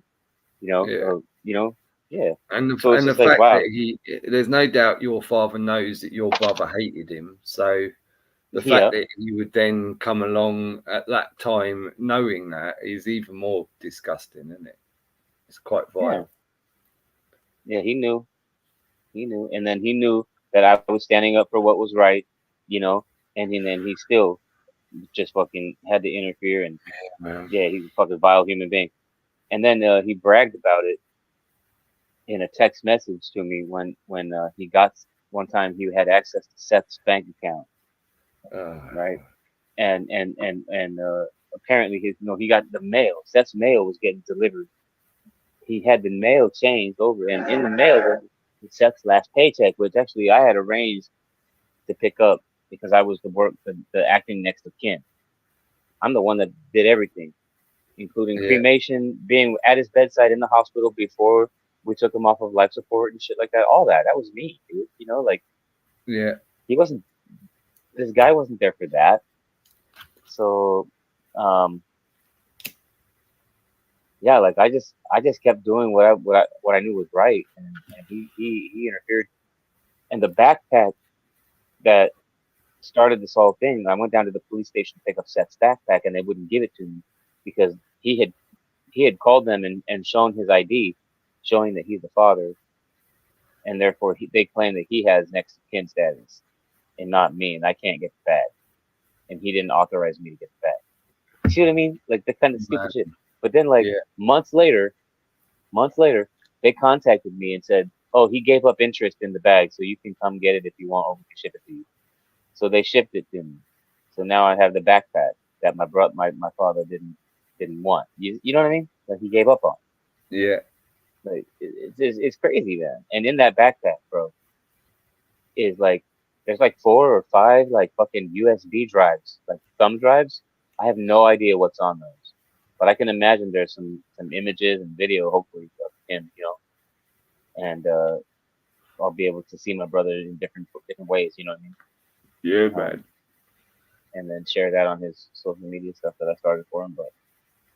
But like the most pressing goal right now, dude, is like it's kind of like I'm up in the air because I think I need to vacate those 2 storage units that are costing me money. You know what I mean? Every month, and I need to Yeah. consolidate all of his storage and consolidate all of it into one. So this way, I only have one bill for storage, and the only way to do that is to travel there and like I was thinking travel to Seattle or travel to my destination state, right? Get a job, get situated, get set up, which could take a matter of months, right? Yeah. And then fly to Mammoth and then scatter his ashes later. I could do it later. I don't have to go. I don't have to like rush right now. Take my brother. You know what I No, mean? no, but you And can head that way, really, innit? yeah, exactly. I can start. I need to get out there, get settled in the place where I'm going to live, so I can get a Yeah. storage unit that I'm going to have access to on a regular basis. And I can't imagine another place. I mean, I might end up moving back to San Francisco, my G. I had thought about it because his he has a 10 by 20 unit in a place called Benicia, which is kind of in that Bay Area, and I could see myself picking up his stuff from Mammoth and just driving it to that the storage unit and keeping it there. How big is it? It's a 10 by 20, but the one that his stuff is in right now is like a 5 by 7, so it's smaller, definitely. Yeah. 10 by 20, so there must be some other shit in there. You know what I mean? Like there might be a car in there. There might be. How the fuck do I know what's in that shit? You know what I mean? I don't know. Yeah. Yeah. No So idea. that's your first port of call, isn't it? It's kind of like I do need to go there. I need to go there. I need to see how big the storage is. I need to see what's in it so I can see what I'm working with. You know what I mean? Yeah, man. And then from I think. there, I need to go to Mammoth to grab his property and pull it out of there. That's the main thing.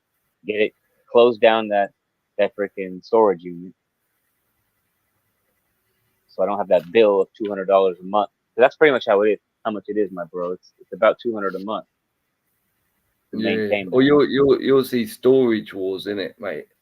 And then you'll see it'll come on and you'll see it's fuck, someone's just bought me brother's storage unit for $20, right? And then they'll Yeah, open it up and there'll be like £2 million worth of treasures in there, and you'll be like, bastard, I should have got. I knew I should have got there and got that storage unit in it. But they might also exactly. be like lots of people put personal stuff like old photos, shit like that in there as well, which would be really good for you, innit? And And that was actually what I was hoping was there might be some old photos. Yeah, exactly. yeah, there'll probably be quite a bit. Again, another story to your brother that you might not know, innit? Who knows exactly what's in it, man? Like I said, I mean, it could be some firearms too. You never know. Like, Yeah, and all that stuff's worth money. You know what I mean? So like, yeah, it's man. it's kind I of think important. you It's kind need of to like. It's like think of it as a treasure hunt, right? yeah, And maybe say and that'd be a fucking great one as well. Like, see, another story for fucking starting off a YouTube channel. Like, people be enthralled by that. You're on a treasure hunt. You got no idea what's in this box. Explain the story. You've left this box by brother. You're now on a treasure hunt, and you've got to get there. And this is the means you've got at the moment. This is what you've got to get you there. And another story in itself, isn't it, mate? right, and then after that, I'll be scattering the ashes, so the story gets And then, sweeter over yeah, time, right? Yeah, yeah, exactly. yeah. It's basically the story of your travel, mate, and everyone will be interested in that because it's not just a story where you're just surviving. It's about you're trying to get somewhere for a really good reason, isn't it? And part of it is to find out and keep everyone on their hooks. Everyone will want to see what's in. If you're good enough, everyone will stay tuned in for however long it takes you to get to that storage unit, because they'll all want to make sure they see what's in the storage unit, innit? Because I'd be like, fuck, I'm not watching now because got to know what's in the storage unit. You know what I mean? And it could, you explain it. You've got no idea. It could be life changing. There might be nothing. You know what I mean? You've got no idea, Right. but you've got to pay this bill, and and you got to get to the storage unit to find out it. And And yeah, that'll be a good. yeah. But it's a fun. They have this thing called fundmytravel.com, right? And Yeah, fundmytravel.com is basically a fundraising website where people will log onto the website, and then if they like your campaign, they'll just donate to help fund your travel if they like your cause. yeah, So I'm going to use that. That's the campaign I'm going to be using the platform for this travel thing. So yeah. I think you're right though about starting it out as going to this storage unit where there's like stuff in it that I need to. My bro passed away. I need to go check out the storage unit. And if I pick up some people from it, I mean that's just money for gas. You know what I'm saying, basically, and Yeah, hotel. And then once I get to the storage unit, I guess more they can then those people will be like, oh, okay, we got something out of this. Now here's another aspect to it. I'm gonna take his ashes and we're gonna scatter them, and we're gonna go to his other storage unit in Mammoth now and clear that out, grab that stuff and bring it back here. You see what I mean? So it's like a whole adventure, dude, like you said. You know what I mean? yeah, man. You Um, call yourself like Mission Impossible or something, can it? that's pretty funny. Yeah, I mean, yeah. I would totally do it, my G. And it's just like I've shied away from being um trying to be on social media like in that way and be the star. Like I've totally shied away from that. Like I have zero desire to be a star of a YouTube channel. You know, like that's why you don't see me putting out too many videos anymore. And the most recent ones that I put out were just educational pieces where I was basically just reading to you. You know, so but yeah, no, like without you though, I mean, like life is boring, chill. Yeah, Like I've known you since I slept outside in San Francisco. You know, um, and I would probably take my truck and drive it over to the spot where I used to park my other car in, where I sleep under the bridge. Remember, I used to sleep under that bridge. yeah, And man. I'll just Always take the under the truck and bridge. park right there and sleep there again, catch nostalgia, and then bounce. It was a nice Yeah, place to sleep, though, wasn't it? it sure was. Bro, it was like I felt like everything was better. Like quite literally, like I was above the ground, and it was in a place that not a lot of people would want to walk to. The only people walking back there were like bums, you know what I mean, or maintenance workers. You know, Yeah, and it was very rare. And once people knew that I was someone always up there, me basically, someone was up there at night or whatever, they wouldn't come over like this. Like, oh, someone's in there. They know how it is. I mean, it's not their space. Although I used to return back, and all my stuff would be gone. Like so, like if I had blankets were covered by um, tarps, I usually keep like a sleeping bag with some blankets and a pillow and all that covered up in a tarp, so it's all protected from dust and everything. So when I open it up, it's just like I've got this cardboard that I would make as like a barrier between me and the ground, kind of sort of like that, and have walls with it and everything, like a little tray I sit in. And then yeah, it was a trip. And then I would just like go to bed, everything would be clean. And then get up in the morning, tidy it all up, wrap it all up again, cover everything, just like. And then some days I'd come back and it would be gone. Like it happened like maybe 3 or 4 times the entire time I stayed under this bridge for a few years. I've had my stuff disappear like at least 3 or 4 times. You know, come back yeah, and be gone. man. So You just learn. You just learn to deal with it. You go, okay, that happened again, no problem. I got my money. I got a little bit of cash that I'll do window cleaning thing. I'm just gonna go to Goodwill tomorrow, get some more blankets, get some more sheets, get some more everything that I need to stay warm. Do the whole thing again. See how long it lasts this time. May last a year, may last 2 years, may last 6 months. Who knows? Who cares? Total Yeah. carefree living. You know.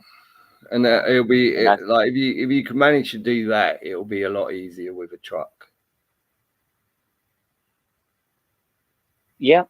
I actually have a little bit of trauma though from sleeping in my car last time when cops did come up on me and harass me, and also had people come up to the windows one time trying to break in, and I had to Yeah, like drive off. Yeah, I had to drive off in order to prevent them from breaking my window. It was fucking horrible. Um, I don't want anyone to ever experience being homeless, you know, like in that way, you know. yeah, Um, man. it's horrible. But yeah, no, Just like complete the way intrusion. this is, Innit? Why do these people think they have the right to intrude? Because fucking, you know what I mean? You're sleeping on a bit of land. You know what I mean? Fucking, yeah, just scumbags, crazy. isn't they, man? Bullies. Yeah, yeah, exactly. Fucking straight bully. And they think it's okay to walk up on someone and just fucking scare the shit out of them, like whilst they're sleeping, innit? That's what they do. Like I was literally parking I was sitting in the driver's seat, no, the passenger seat in the front, stretched out, at like 3 in the morning when the cops came up and knocked. And they said, "Oh, the neighbors reported a person sleeping in a car," and so we come to investigate that because you know a lot of people who came to see what's going on. A lot of people, you know, sometimes sleep in their cars and then they go out and they break into other cars. They sleep in the car and then they go out and break into other cars. So you're suspecting me of breaking into cars? Oh no, we're just looking at you. We're just trying. Do you have ID on you? You know what I mean? It's like every time. Yeah, I want to avoid that. Like I don't. I'd rather not get into a confrontation with yeah, cops about whether I have to show ID or not. Like, no, I don't. I don't want. No, no, you can't see my ID. Dude. Fuck no, dude. Why would I need to do that? There's no crime. yeah. That's crazy. That's ridiculous. You They know, shine that's their why. big fucking flashlight straight in your face, innit? I bet. Exactly. Yeah. Wankers, I man. mean, and they like to fucking throw threats around too. Like, especially if it's Yeah, at night. Like, I bet you money they know you don't want to be out there without your vehicle at night. You're totally afraid. They're gonna fucking yell at you and tell you what to do, and you're gonna fucking do what they say like a bitch. You know, it's horrible, man. The way they treat. I hate. Honestly, I fucking hate police. I do. yeah. I'm not gonna say that I don't. I hate the current. I hate the way the police are. They're like they're poor customer service. Mate, they're They got poor. dangerous. You know what I mean? They're very fucking dangerous. Yeah. And the fact people can't see that is amazing. You get these people, you put them in a costume, and it's Superman. And I always say it, Superman, isn't it? He goes into his telephone box. All of a sudden, he's a shy little, you know, fucking scared of women, scared of everything. And he goes into his little telephone box. He fucking all of a sudden he's got a costume on and he's brave and you know he's a different man, isn't he? It's exactly what these people the ones who were. And I asked them, didn't I? I asked two women, right, who broke into my house, coppers, right? Mm-hmm. What order is it they wouldn't follow? You know what I mean? And you think about that. You know what I mean? What order wouldn't they follow? And both of them couldn't answer, right? None of them could answer Right. what order. How you know? Tell me what sort of order you wouldn't fucking follow. None of them could give me an order they wouldn't follow. Right. But they're gonna follow all the orders. Yeah. They're going to follow all the orders, and that's exactly what they do, Mhm. right? And they're getting pats on the back from you know fucking their chiefs, in it, right? Yeah. Because they fucking pulled over 20 cars and managed to get that corporation 800 quid from them 20 cars, right? And at the same time made somebody's life a bit harder and a bit more stressful, right? and they're getting pats on the back and told what a great job they're doing, keep doing what they're doing, you know. And it's a fucking, it's so disgusting the way these and the way they act. You see how people act with corporations, right? You think you see how everyone, like, you're working for a fucking a supermarket, right? All of a sudden you're people think they protect it like fuck. They protect all the rules like fuck. We saw that during the back cold, right? How all the people all thought that we all had to do something, the shopkeepers and all that. Oh, you gotta, no mate. You know what I mean? And because they're working for the corporation, and the corporation, the manager was telling them all, right, you know, you got to tell everyone they got to wear muzzle as they walk in, and you know, stay 6 foot apart, ask if they want their fucking trolleys fucking cleaned, you know what I mean? All that sort of shit, right? It's all this procedure and they're throwing it on you, but everyone's defending that procedure in it. So you think about how, like, if they're doing it at that level, a fucking trolley boy, then what do you think about the police, where they've all of a sudden told they've got special powers, right, over us? They got more power than us on the streets, right? Special powers in their costumes. Here's the thing: if COVID was such a emergency, right? Why would cops be so willing to get physical with people for protesting COVID? You know what I mean? Like, you're a cop, you believe in this shit. You have to abide by these COVID policies and rules, and you believe it's real. Yet here you are willing to get physical with me. Yeah. It's crazy. You don't know what the hell's going on in society. And they love to get physical because, again, it's pushing their weight around. Look what I can do to you, right? But if you do that to them, what happens, sort of, John, right? Because they're wearing the costume, they have special powers. They're allowed to do it to you, right? Yep.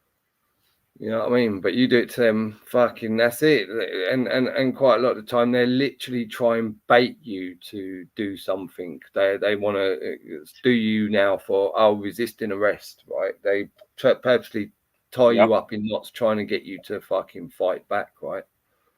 They've done it to me. Banged my head against the bonnet of a van, right? And I was going, come on, take me. And I knew what they were doing.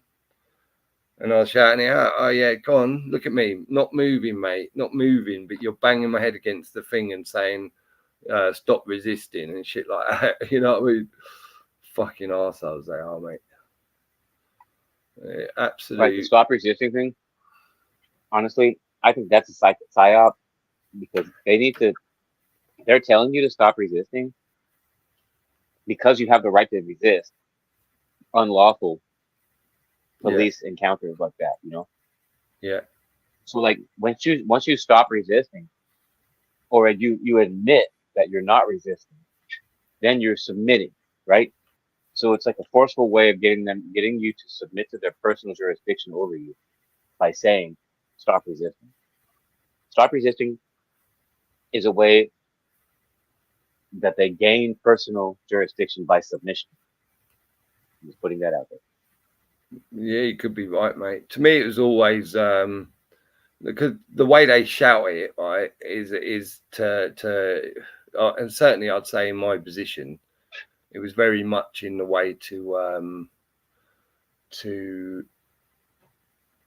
condone what they were doing to me, right? So anyone stop resistance. Anyone who's watching is like straight away, oh look, he must be resisting. That's why they're banging his head against the fucking bonnet. But he's resisting. As I was shouting out that not moving, you know what I mean, like, and making it obvious that look, I'm not doing fucking nothing, and not getting and not allowing them to push me into, like, you know what I mean, swearing at them, you fucking all that, which most people would do, and rightly so. But actually just shouting out to the audience, which there was quite a big one, that literally not moving, go on, bully me, you fuck it, and saying to him, Freemason pigs, hurry up, you know what I mean, bully me, what are you gonna do, bang me, you still want to fucking, you know what I mean, making it clear that they were exactly what they were doing, and everybody did see that. So I was happy about that. You know what I mean? Everyone saw exactly, and all because they were. And at that time, do you know what it was that why I was getting nicked Auditron? Because I told them because I told a whole fucking van load of them what they were and what they were doing, and they didn't like that, so they figured that they were going to get all fucking heavy on me, arrest me, and I think the thing that like the chief who was there, the superior officer who was leading the bunch of fucking animals was most. I think the thing that really got his back up more than anything was when I said I asked them or accused of however many of them being Freemasons. It was the Freemason bit where I really saw his little smirk and right, you know what I mean? Arrest him. Like arrest him for calling you guys out, like for what you really are, right? Yeah, and doing it in just loud, not yelling, but doing it so everyone around could hear it. And they didn't like it, mate. And I've done it once. I've done it once where there was a van coming along it's late at night, about 11:30 at night, and we're in the town centre. And one of these vans full of them is coming along, right? So I'd firstly given the middle finger just to prove, right, how like offended they'll get, and all of a sudden this power would suddenly make the driver see red, right?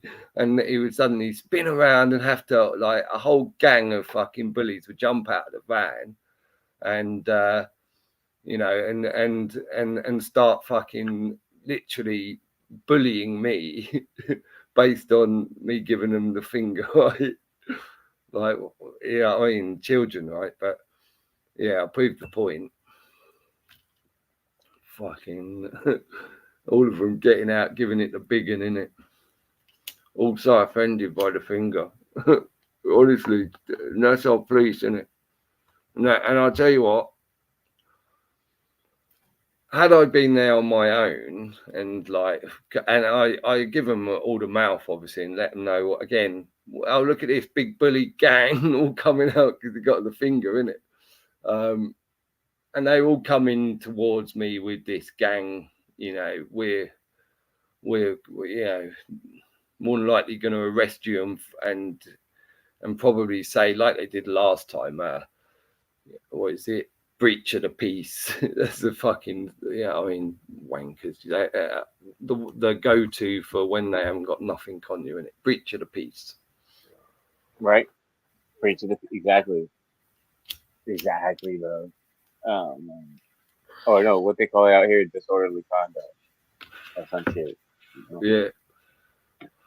Yeah, they're gonna hit you with one of their just whatever, and then hope that they can pin something on you, or hope that you admit it, because a lot of people will just admit it.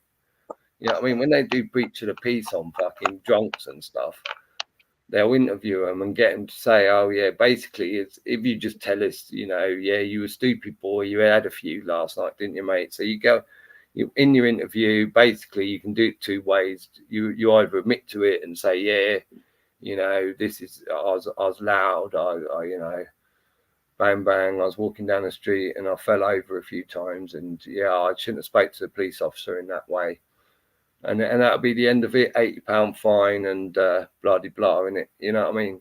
And so people will tend to, a lot of people will go at him, you know what I mean? Because they're £80, and then, I don't have to worry about a court case and all of that, right? Because it's the threat of the stress of having to think about a court case that's coming up in a month, where it might fuck their life, innit? Or that it's going to cost them a load of money, or so people accept a lot of things, even though, it's again just theft. But they, guess what? When they arrested me, that one where they banged my head against the what's it called? Once I got in the van, they held my head down the whole journey, literally pushed my head down like I'd been spitting or something, and I hadn't. Like I hadn't resisted, right? And because I wouldn't shut up, like wouldn't just stop telling them what the fuck they were doing and how disgusting they were, they decided that that was good enough reason to just hold my head down in it. And then guess what? They let me go in the morning with no charge. Right. This is what they did to retaliate on you for exercising your rights. So fucked up. Yeah, and I refused to give them any name, refused to give them any details of anything. You know what I mean? And all I done was fucking be as loud as I could for the whole probably 8 hours I was in a cell. And I was loud. You're like, Ricola! Like, yo, you think it's going to stop? It's not. I was singing really loudly and I was doing the, you know, the whistle with your fingers. I can do that very loudly. And I was just fucking going, right, you're going to keep me here. Fucking, I'm going to be your worst fucking thing. And I annoyed the fuck out of them. In the end, like they let me go on the provision. If you be quiet, the attending sergeant said you can go home. If you be quiet, I went, well, if I be quiet, so he's bribing me. And you know I'm getting on his fucking nerves, isn't it?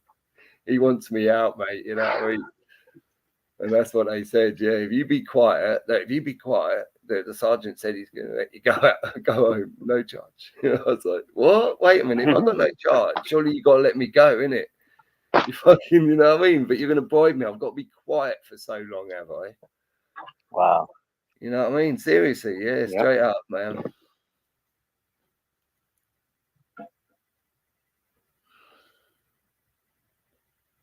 That happened where I got taken to the police. I guess I was like, where the fuck was I? It was in San Francisco, and I was like trying to make a citizen's arrest after getting punched in the face, right, by this person who didn't like what I was saying. And I was trying to make a citizen's arrest, and I flagged the cops down. Right, I said, hey, this person, you know, I'm gonna charge him with battery, because that's what we do as journalists, right? Out there, we know that we have the right to charge a person with battery. You know, if they touch our camera or if they touch us, you know. Yeah. So I'm not like the cops down. I'm not afraid. What the cops do? They ignored me and treated me like the criminal. Grabbed me, put me up against the car, fucking took the fucking straight wallet from my pocket, grabbed my ID, ran my shit, and took me to the straight hospital, bro. They locked me in the fucking in this like community room, right? In the psych ward, bro. Right? To try and like let me cool down on alcohol. They're trying to see if my mental state is right or something. Because they smelled alcohol. They take you to the psych ward if they smell alcohol on you. Nasty, right? It's disgusting, bro, people. Yeah. And while there, I saw that they had this like whole thing of rights on the wall. I was like, well, I claim all those rights. I want every single one of my rights, and I want a piece of paper to claim them in writing and submit that into the record so that they cannot presume that I'm waiving any of those rights. Because some of those rights right there actually conflict with what they're doing to me right now. If I have the right that's written right there, then what am I doing here right now? You see what I mean? Like it was one of those scenarios where as soon as I submitted this claim of right, which also contained a $30,000 per hour fee, they actually let me out. About 15 minutes later, I was released after claiming my rights and also claiming a dollar amount for the time that I was in there. And it's, you know, specific wording that I used that's really important. It was that I was requesting money for time that I'm in there with no legal determination, because there's no warrant, and the Fourth Amendment is violated, you know, at that point, you know, because you haven't even made a legal determination, and it's been longer than 15 minutes. You can't detain me, you know. So yeah, I fucked them up. I got released, and anyway, because I wouldn't sign my paperwork, they just signed for me, and But I am. Okay, where the fuck is my goddamn light? All right, I'm actually walking to the car now, to the truck, and I'm gonna lay down because I have work. You know, I'm gonna. I work at this Best Western up the street here, Oh, and that's it. Yeah, so you're still there then? oh yeah, I mean that's my only source of income at this point. Well, no, it's not. It's so if I say this is my only source of income, then it will be right. But really, if you really think about it, I am my own source of income, and I can basically determine how much I'm going to make. It's up to me to how much work I'm going to do. Like that's why it's like if I said to myself, I need to get one window cleaning client per week, right? Yeah. And I'll be happy, right? But if I said if that's true, and I do need only one window cleaning client to be happy, what would happen if I had 10 window cleaning clients and ended up with 3 window cleaning clients? Well, I'd be even happier, right? So I would, but if I get my one window cleaning client, now I've met my goal, and there's just I'm done. I may feel too fulfilled, and there may be a chance that I have to start a new goal or whatever. But if I just make Yeah. my goal to get 10 clients in a week, then maybe if I really only need one and I end up with 3, then I win. No matter what, I win. If I set my goal high, so I try to incorporate this winning technology, setting high goals, like realistically high goals, like so that way if I shoot for it, then I could get it, or I could maybe if I just get half that, it's way better than if I would have not I had that think goal at all. I think you're better off like going for a stage, right? And the first thing to have in your mind is how much do you need, right? So realistically, in order for Auditron to be in relaxed where he's not stressing about the cost of living, right? Yep. How much is that? So how many jobs does that equate to? And then right, so I've got to work in order to be where I'm content. I've got to get to however many hours window cleaning that is. Yep. And then break it down from then, and then make that your first goal. So that's got to be your first goal, right? Where you're content. We're not talking like living any high life, but where you've got, you're not hungry. You've got a roof over your head. You're not stressing about money. Where you can't feed yourself or put a nice warm roof over your head, right? And then once you've got that, then decide, right, where do I want to go from here, and then give yourself another goal in it and aim for that. And rather than just go 30 or 100, just aim and do little by little. But however, you don't have to start your goal even that high, right? It might be to the first goal might be right. In order to be able to start, put enough fuel in my car, eat enough for the day, and live in the car for 2 days, I've got to earn this much. So let's get on with getting to that point where I can survive in the car on this much. And once I'm there and I know that's going to be a regular income, let's go for the next one, right? Now all I need is another 2 clients in order to hit the goal of the next one.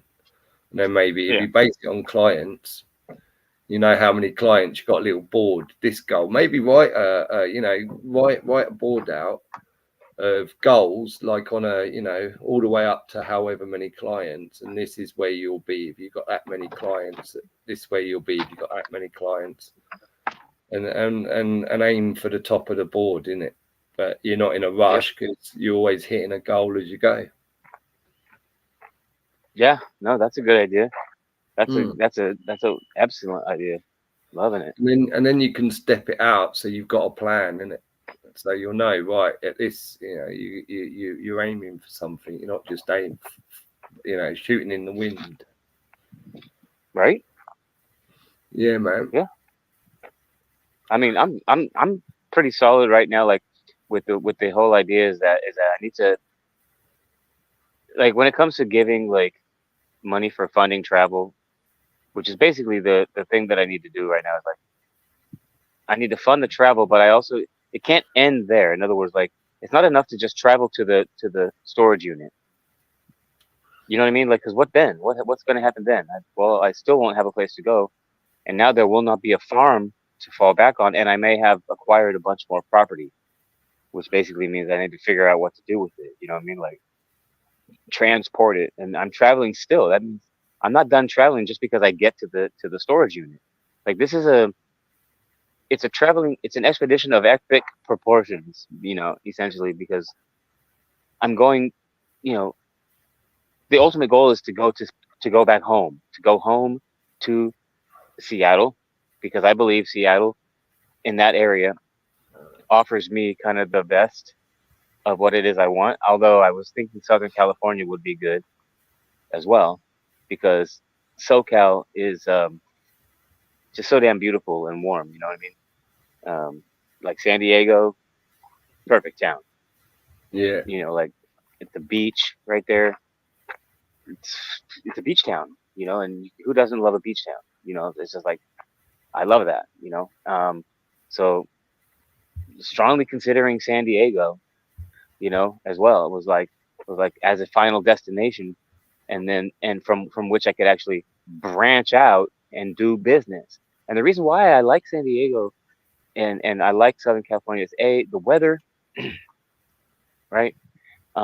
B, is close to the airports that I need to get to if I want to fly to Hawaii or whatever like that. Like, it's real easy it's a good place to go from, like, because you can go up north, you can go south, you can go, east, west, whatever, and you'll be in a good spot. Plus Yeah. the weather's real good. I love Weather's the weather's a big thing if you like doing what you're doing to begin with anyway. And if weather has a big effect on you on a daily basis anyway. So if you can find somewhere where you're like happy with the weather, mate. I mean, the weather wouldn't be that much of an issue if the place that I got to would go easy on me for sleeping in the truck. If there wasn't a lot of criminals that are going to try to break into my shit if I'm not there watching it 24 hours a day, you know what I mean? Like, then I can't be in that. Yeah, I can't be in that neighborhood. I need to be very careful about where I go, because I don't know who's what's where, what's who. You know what I mean? Yeah. So it's like, well, if I'm going to be sleeping in my truck at night, are the cops going to treat me with respect? And I was like, well, the only way I need to have a California license plate, I should probably just go back to California, because if I sleep in the parking lot or if I sleep somewhere, perhaps, I mean, because it's local, if it's a local license plate, then, they see it's from California, they're not going to trip out. You know what I mean? Or they might go, oh, well, who's this strange California truck right here? But if it was an out of state license plate, then, hey, you know what? Maybe they'll look at it and go, he's not from here, whatever. He's just sleeping in his truck. He's just traveling through. It's obvious because he has out of state plates. So, I mean, there's multiple ways of looking at this shit. And when you overanalyze shit like I do, it's like you look at every little facet, and you whittle away you do process of elimination, deductive reasoning, and you settle on the most likely outcome, and then you move in that direction with your choice. It's just like, because you've already done the work, the mental work to reason, which is the likely outcome that's going to work in your favor. So you just have to move in that direction when you're done. So, like, the longer that I wait around here on the farm, and every day that I don't just start driving and go, it's just like more time, where I haven't made the decision to go. You know what I mean? Yeah. There's no date of departure. I mean, there needs to be these things, these pressure under me. Where I'm like, okay, I have a community of people that I owe this to. I promised to be gone by such and such date, and I got to go by that day. I have to be out, and no matter what happens, I have to be out, and I'm going to be on my way. So yeah, she'll plan, isn't it? Huh? Set yourself a plan. There you go. Your first goal, mate, is to get X amount of money in your back pocket with with all the bits that you need in order to leave, like anything that you need for your journey. That's your first goal, isn't it? To get to that point, and then your next goal is you're heading to your next goal as soon as you start that truck and drive off, isn't you? pretty much. The Yeah. the first goal is to just get the truck, essentially kind of have enough money for gas. Like that's the biggest concern. Like right there. Yeah. Like it's gonna be look, from here to Mammoth Lakes, it's over 2,000 miles. So it will be like something like $700, maybe upwards of late 600 $700 in gas is how Yeah. much it'll cost in my truck. Um, and so I definitely need at least $700 in gas, but I also might need more than that, right? Just in case there's traffic or something comes into play. So, $700 in gas is a good number to shoot for, but then there's also going to be potential for like emergency, like what happens in an emergency, you know what I mean, situation where I might need a hotel room, Yeah. or if I can't, if the worst happens and I have truck breaks down, which I actually have roadside assistance, so I would not have that problem. Yeah, but you would, because even though you have roadside assistance, they're only going to drop you at a garage. You're still going to have a bill from the garage, isn't it? Exactly. It's still this whole thing, and of where I will need this extra money. You know what I mean? So it's like it's likely that just funding my travel just to go. I need the pitch that's going to make people reach into their pocket. Is one that doesn't is one that would affect them too. If it was happening to them, they would be like it resonate. You know, Yeah. and so I think that is the scattering of my brother's ashes. Scattering his ashes is what is being funded, but also what is being funded is me returning home. So really, it's a going home fundraiser. It's me going home back to Seattle, right? And then also my brother being taken to his forever home, where I can scatter him in the mountains of Mammoth, where his dog Kuma is buried.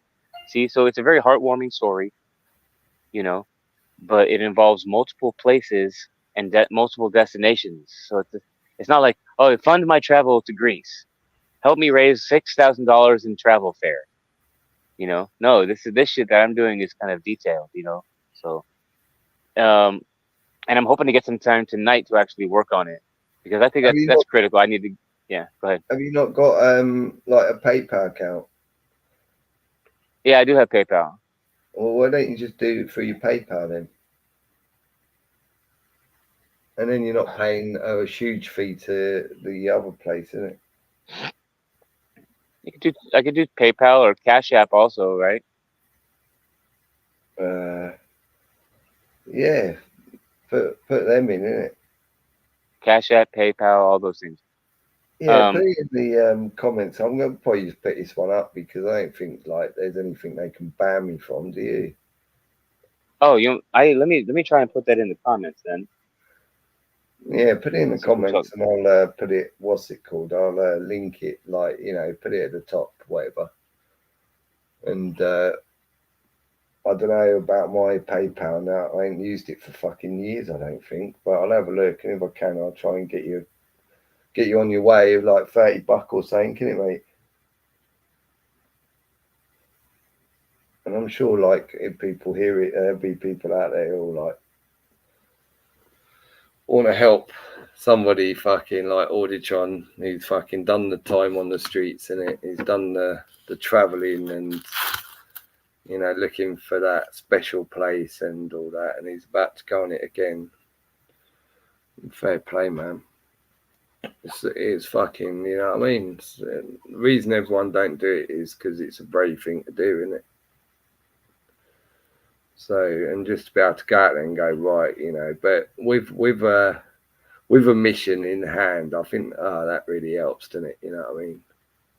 Like a couple of missions, really, isn't it? A few missions for him, but that'll be the start of more missions coming as he goes, isn't it? I mean, like a couple of missions, really, isn't it? A few missions for him, but that'll be the start. Your feedback, and That's probably me. Yeah.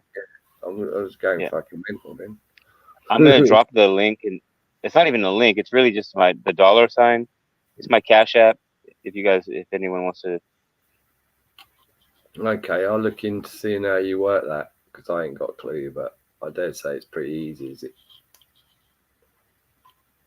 So just how do you use a Cash App hashtag? A cash tag is what you really want to research. So you just want to Okay. research how do you use a Cash App cash tag, because that's what it's called. It's a cash tag. Ooh, cold out there. But that's actually not a good one. I'm gonna use a different one. I have two Cash Apps. Um, hashtag Fucking hell. money Sorry, mate. sign Q Put it grammar. in there. I'm just read some comments if there are any. I just got to put a kettle on, have a pee. Let's look. Wordplay just with the comments all day. What's your take on orbs?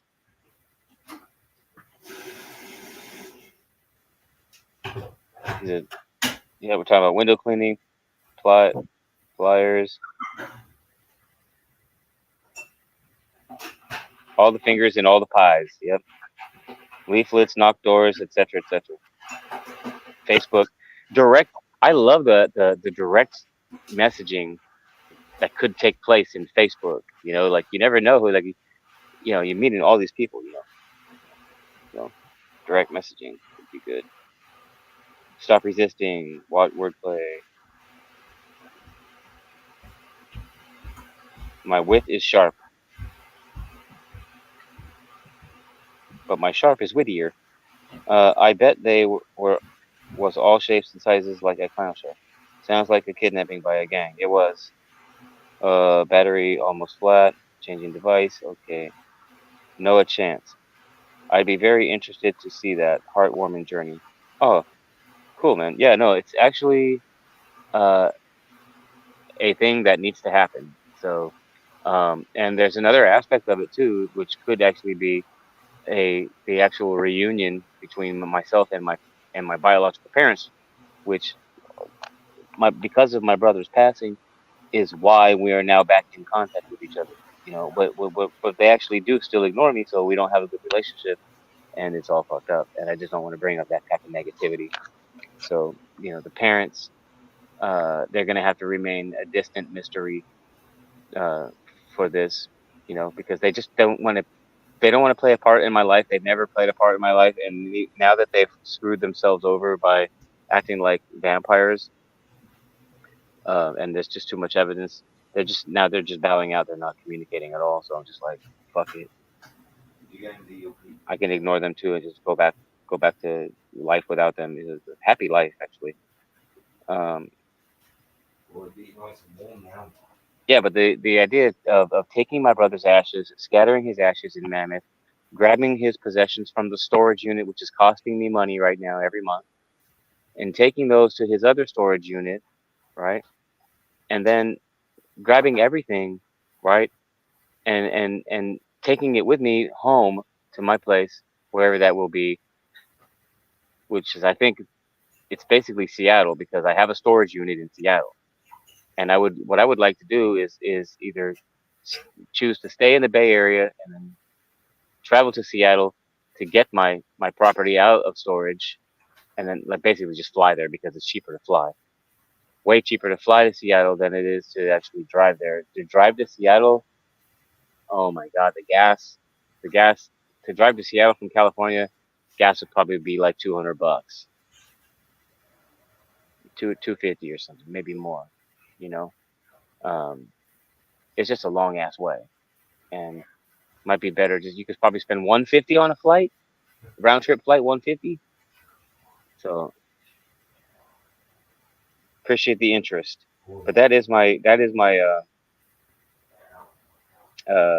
Cash App cash tag right there. And if you guys want to donate just to support what's going on, because every little bit does count right now.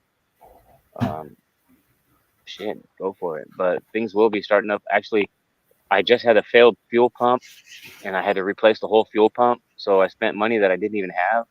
That I'm living day by day right now, getting paid $14 an hour to work 3 days a week at a hotel, where I used basically almost the entire paycheck to fix my truck recently, and I'm basically just I'm late on my storage bills and stuff. I have to eat late fees, and just all the bills are late. It's pretty fucked up. Pretty fucked up. But I feel confident knowing that my focus in the right direction, making sure I do what's right, get my brother to his resting place,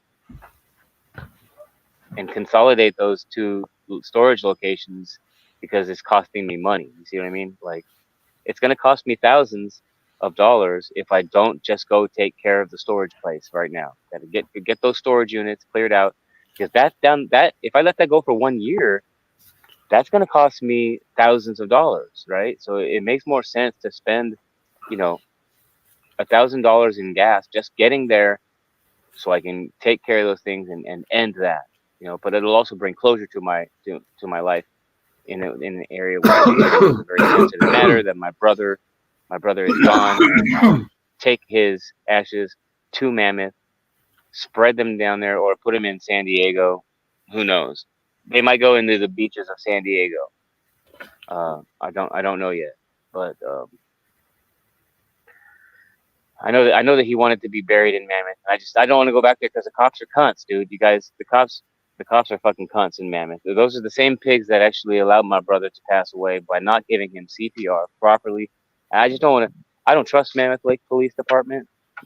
I don't even want to be out there in a vehicle where they can identify me. Because I don't need to be hassled by them for any reason. So my plan is to actually get a U-Haul truck or a U-Haul van. And so, like, I was gonna get enough money to go to the storage unit in so basically I was gonna have to go to Seattle, go to my final destination, right? And have enough money to basically fly to Reno or to Nevada, or fly to Mammoth, essentially, is what I'm saying. I need to basically get to Mammoth Lakes, but after I park my car at the fucking airport, pay the fee for parking the car at the airport. You get what I'm saying? Leave it there at the airport. Fly, get to Mammoth. To Nevada, to Reno, Nevada. Then I would rent a U-Haul truck, and I would drive the truck to Mammoth Lakes. And I would take the ashes and spread the ashes, and then I would go take everything inside the storage unit, and I would clear it out. You know what I'm saying? Clear out the storage unit, and then drive the fucking U-Haul U-Haul truck, back to Seattle. You see what I mean? Yeah. But how far's the airport from you? From me right now, 3 hours away, because I would have to. I'm having to go to Chicago if I want to fly out. Chicago International. Wow, is the way to go. Yeah, that's a 3-hour drive, but I'm not trying to necessarily fly. I mean, I could, but again, I don't. Why I'm not. It's not my plan to come back to Chicago or back to Illinois. You know what I mean? Like, that's not the plan. yeah. When I'm leaving Illinois, I'm leaving. Like, screw Illinois.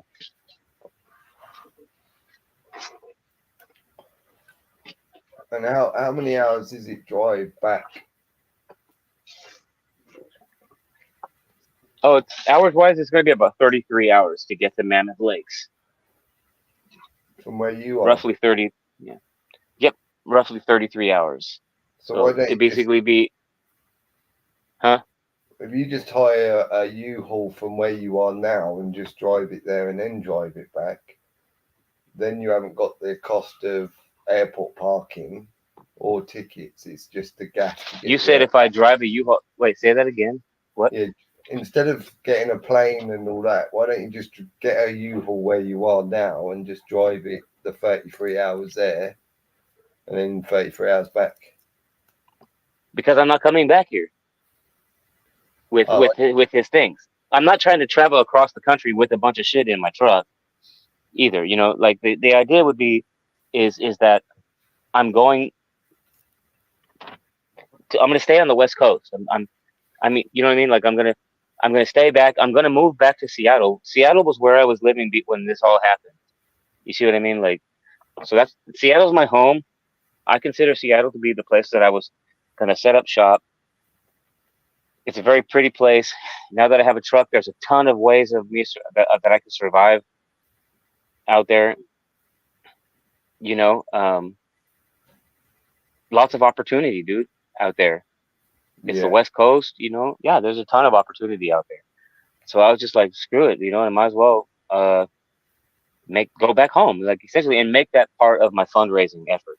It's not only am I going home back to Seattle, where I can vouch, I can show you the fucking receipts, bro, like the actual evidence, you know, that I came from Seattle. I gave up everything in Seattle to go take care of my brother. I have all the evidence for that. You see what I'm saying? And I just want to go back. I just want to get back to Seattle, dude. Whereas work is actually waiting for me right now out there. And I need to settle my brother's affairs, scatter his ashes, grab his stuff from the storage, and I need to travel, you know, to Seattle. Yeah. So that's why partly what I was thinking was, you know, maybe I could like. So what I would do is I would just drive all the way to Seattle, right? Then instantly get a plane ticket. And fly to Reno, right? Then rent a truck. Then go straight from there to Mammoth. Collect his things, spread his ashes, bounce all the way to what you call it, to San Francisco, clear out that storage unit. So I basically will clear out 2 storage units. You see what I'm saying? And then drive all the way back to Seattle and then consolidate all that into 1 storage unit. Yeah. And then I'll have my truck available to sleep in. Everything will be locked up safe in storage. I'll have some things I can actually sell for money, you know what I mean, at my disposal, because I would have gone to these storage units where there are valuable things. There's like, you know, things that I can sell, you know. So that's all. There's very much. It's definitely going down, bro. I appreciate you listening, man. I dropped my my cash tag in your chat somewhere in there. It's one of my last comments, but I really didn't want to use the Autotron channel for this either. I'm not, you know what I mean? Like e-begging is something that I didn't want to associate the Autotron channel with. So I'm probably not going to do. I'm not going to turn Autotron into the main source for content as it relates to this road trip. If I end up doing a lot of content creation, which I don't really want to publicize it, but I might end up having to do that just to, you know, to prove that I'm doing it, you know, so I can vouch for myself. You know, it's basically like no one's going to give me money if they don't see me doing it. You know what I mean? Yeah. I and think that's why. If you just start it off with an intro on what your goal is, what you're doing, and what, you know, just let people know, and then maybe, you know, start off with that, and then just start, you know, when you're doing a window cleaning, you know, maybe do a little put your camera on a tripod and just film it, your windows cleaning while you're talking about something and telling them how your day's going or whatever. You know what I mean? And just gradually go from there, mate. But I think people, what you want to do is make some of the stuff about, so people can see what job you're doing and what a great job, and, you know, how you treat people. So, you know, and by hearing your story, they then want you to come and clean their windows, because not only do they need their windows cleaned, but they go, oh, look, I'm going to help this guy. Yeah, he's got a mission, and, you know what I mean, he's working his way through the mission. So, you know what I mean, people will be open to doing that, especially if, like, you know, you come across on as friendly and charismatic and all the things you got to get people to warm to you on a screen, isn't it? Yeah. So yeah, and just, you know, I'd decide carefully what you call yourself, because think about how people, if they read it, it's got to relate to, you know, what's gonna, you know, make them go, oh yeah, I want to, you know what I mean? So I think the title of what you call yourself is quite important. Yeah. You're talking about the name of the fundraiser or the channel, right? Channel, but I don't think you need to like set goals on the channel as if I need 50,000 subscribers and all that. I think Oh, like it's just a channel to document this trip, right?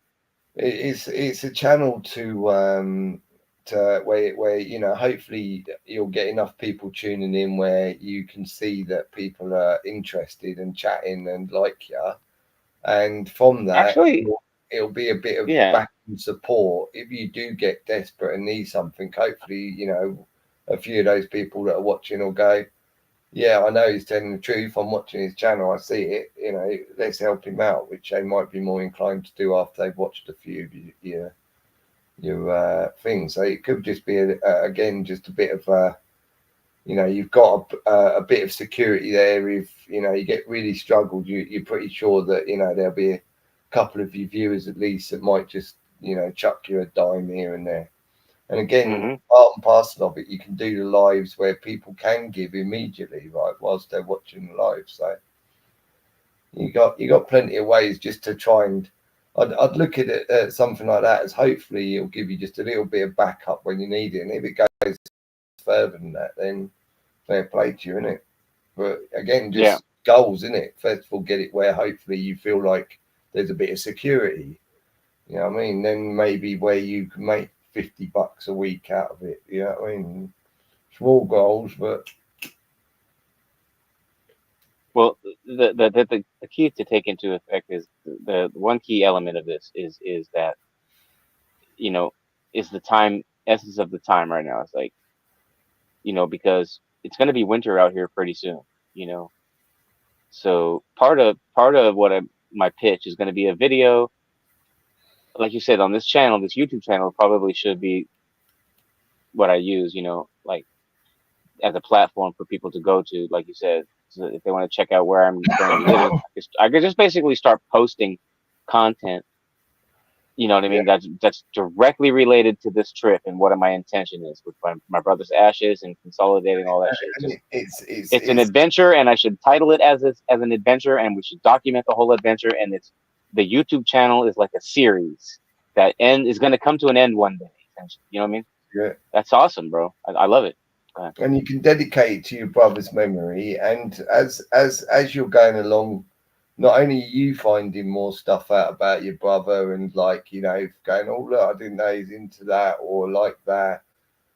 So are the viewers, isn't they? So they're starting to you kind of doing a service to your brother by, you know, making people will be able to sort of like gauge who your brother was over time as well, won't they?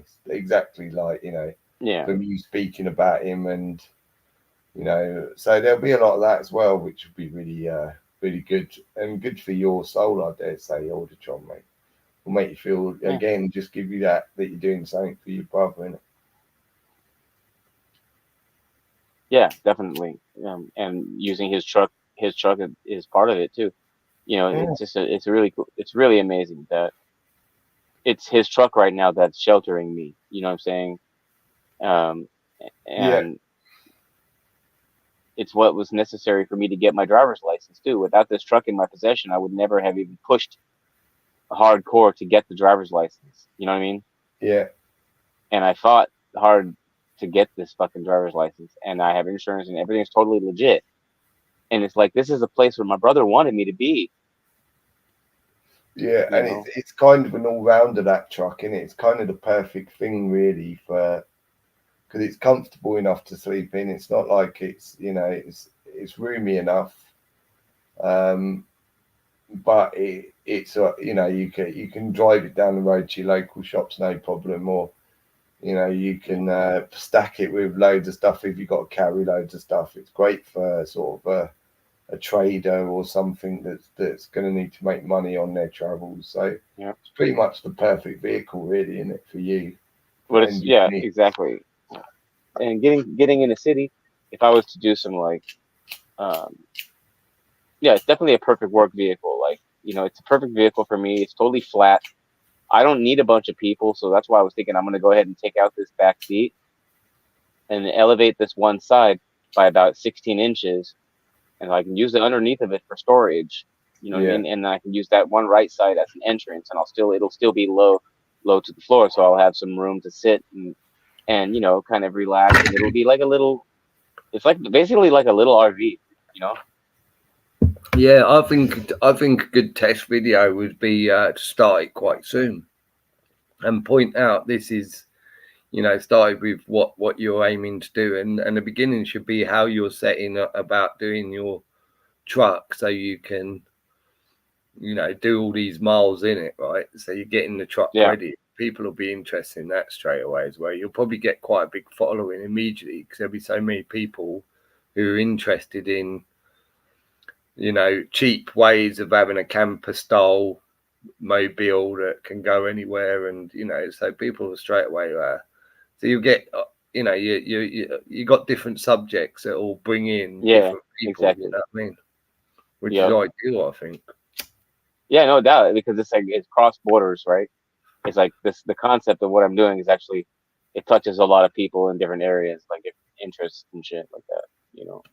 Yeah, get a picture on that one of the truck. The best picture you can of the truck in a nice place, in it. So again, you're gonna get car guys then coming in to see what this is about. And some people will stay, you know what I mean? They'll be interested. They'll go, oh, I want to see what happens, you know, what he's gonna put in the back of that. And maybe you'll see Or things start to roll quite quickly with such things, isn't it? yeah, I want to see if he's gonna make it across the country. You know what I mean? That kind of thing. Mm. You know, can he Maybe successfully drive this truck across the country? maybe decide on, you know, a couple of things that you'd really like in that truck that would make your life, you know, a bit more cushy, but they're sort of out of reach, or and make that part of a goal that, you know, with your YouTube and all that, hmm you might be able to get to, innit? Right. Right. Maybe Yeah, ask but the I think audience to people will be support that. interested. Yeah. What right from the beginning, you know, this is right. This is where I am. This is what I'm doing at the moment. Here's the truck I got. This is what's happened recently. You know what I mean? You got a great story, man. I think. And I Fuck think yeah. people will. I think there's so many different types of people that would be interested in, you know, different aspects that you could build an audience just on that.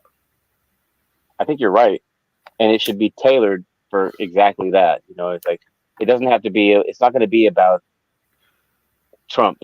You know, because people will Yeah, probably come up and start talking about Trump and shit. You know what I mean?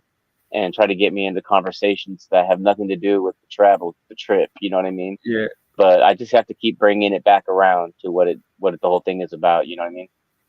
And stay yeah. on See, point with it. Because yeah, someone else says I'd be very interested to see that heartwarming story.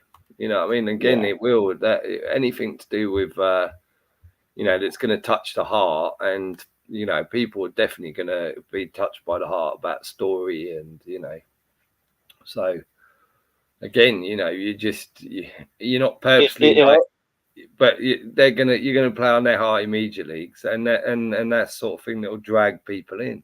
They'll go, oh, it also what? it. But just remember, dude, that you know I didn't even do anything like that at all. I wasn't asking for anything, and I was labeled as a grifter by people that would wanted to steal my brother's property. You know what I mean, and take it and go through it. They would have access to his to everything, and I would have to submit to them and request ashes and can I please have his ashes? Can you please give me the this and that the property? And I'm not giving anybody any authority to administer his affairs, you know. And those people wanted it and they didn't get it, and they spread a shit ton of fucking fake lies, you know, fake ass shit about me around town, which cost me a bunch of donations. Yeah, And trying to act like I was a grifter and shit, you know what I mean? Like I was somehow gonna be using donations not to take care of Seth. You know what I mean? Like it doesn't make any sense. You know, like yeah, if I got donations 6 months ago from people for a memorial for Seth, we could have had the scattering of the ashes and the memorial all at the same time, and it would have been done. You know, yeah. it would have been done. That's it, man. I think like just start off if you start things like a channel and just let people know you're out there and what you're doing, that's a good start anyway. And just say, look, this is the mission, this is why, this is what's happened in the past, blah blah blah. And you know, if you do want to donate to help me get there faster, it's much appreciated. But of course, part of this channel is going to show you that I will get there somehow, even if I have to try and earn on the road constantly and work a path in my truck. Otherwise, you know, but ideally, you know, I'm trying to get there in this way as quickly as I can, or I'm considering that way. But we'll see how it works out. And then people don't, you're not begging, you're not telling them they got to give you anything, but you're just saying if you'd like to, it's their choice, right? And I think that by being honest like that, people will help you out, mate. So I think, like, you know, just going in there and don't worry about, like, you're telling them you need money. It's not a problem, and you're telling them why, and you're showing them why, right? And I think as soon as people see that, it's evidence, right? They'll see that, yeah, you got this truck, yeah, this is where you're going, your channel's about that, and exactly. Yeah, the YouTube channel is going to validate the fucking the funding, the travel funding. Yeah. And even if you set up that one where people help you to travel as well, and then you can somehow link the YouTube channel to that, you'll probably get a lot more donations from that, because again, they'll know that they're not just throwing money at somebody who's like just taking the piss. Yeah, I just want to get rich by, you know, pretending I'm desolate and need this, and it's all bullshit. You know what I mean? People will see it, so they'll know it's true, right? So, and with the added aspect of you're going on a treasure hunt in theory, because you've got no idea, you know, what's behind the door, as it were. You know, and it could be nothing. It could be, you know, you're literally clueless, aren't you? So that's even a quality that everyone will be like interested in finding out for sure. Yeah, you know, and I can do like a semi. I am. I'm telling you, who doesn't want to know now what's you know, what's left in you know, this guy's in my brother's fucking exactly. Yeah, and everyone's seen storage wars and shit, man. So they know sometimes, you know, what people put in them, it could be nothing, or it could be, you know, some proper money that they, you know, no one knew they had. It's and some things they might have that weren't worth any money when they put in there, but are now worth money in it. So you just never know, do you? And like you say, it could be a car in there. You know what I mean? It could be a motorbike, it could be anything in there, isn't it? Exactly. And it could be a life changer for Auditron. So again, it's that, and everyone's praying and hoping, come on, you know, hopefully there's something big in there that's, you know, suddenly it's like a wow, and Auditron sound for another 10 years, you know what I mean? So it's like, yeah, it's, you know, I think that you can build on that and get everyone buzzed about you and them finding out what's in the you know, in the treasure trove. Absolutely, yeah. No, that's interesting, because that's a story in itself too. It's like, and then you know, you got so many stories, man, and it's real life as well. You know what I mean? It's not just a story where you know, you got a fucking goal, you got goals, you know, show me your goal board, mate. Show me, right, this is where I am, and each one is like where I think, yeah, I can cope and survive and get there.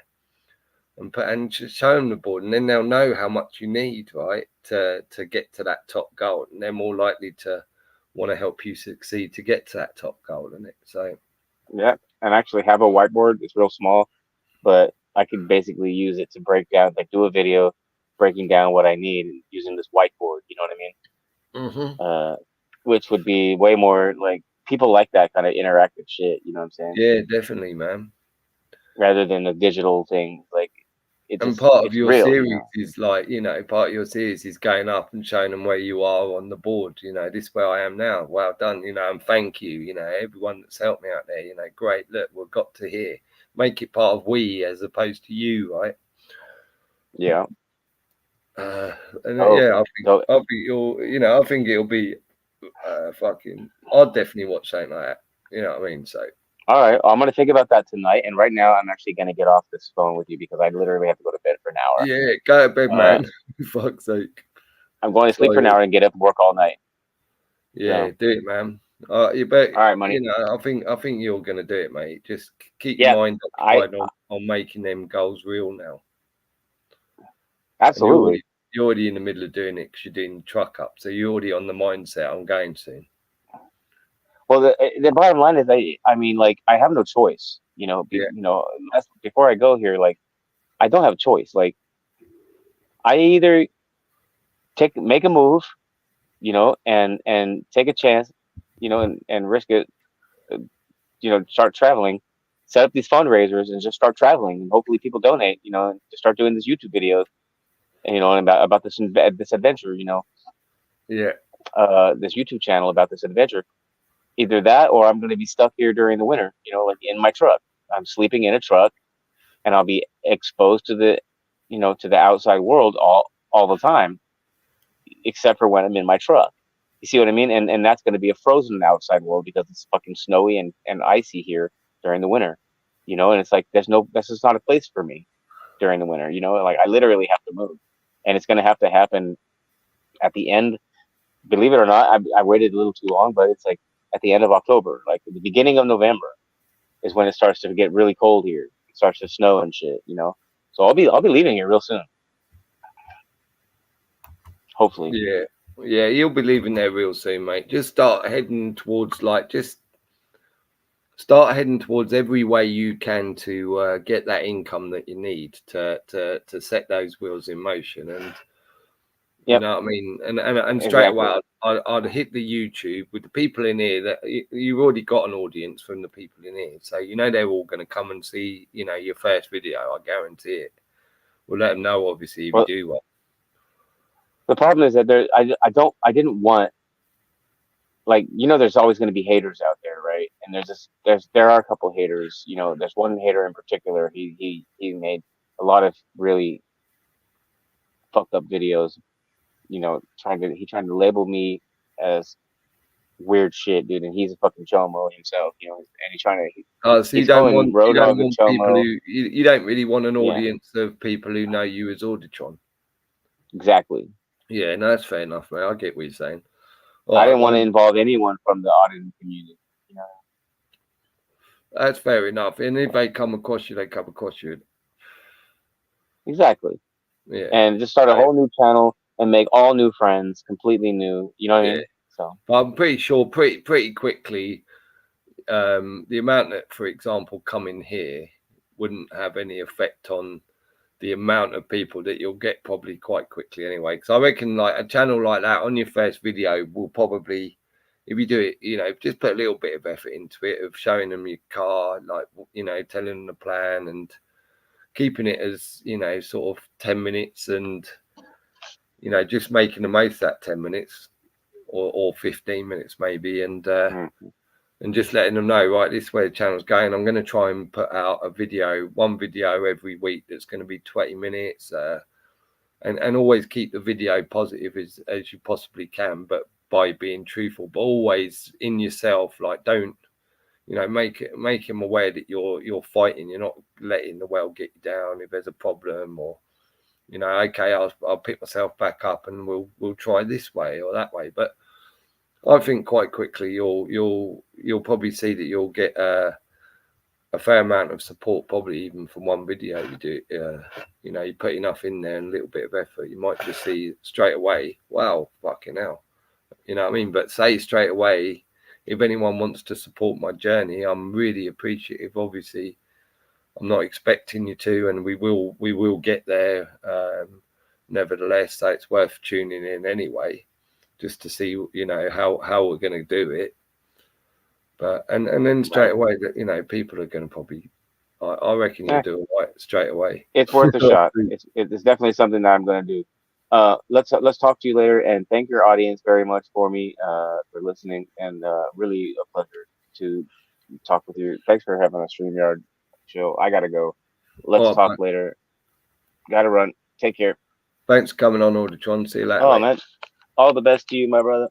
Cheers, mate. I Bye wish bye. you have a fucking excellent day tomorrow. Happy Sunday. Yeah, and Take you. care. Yeah, buddy. Bye bye.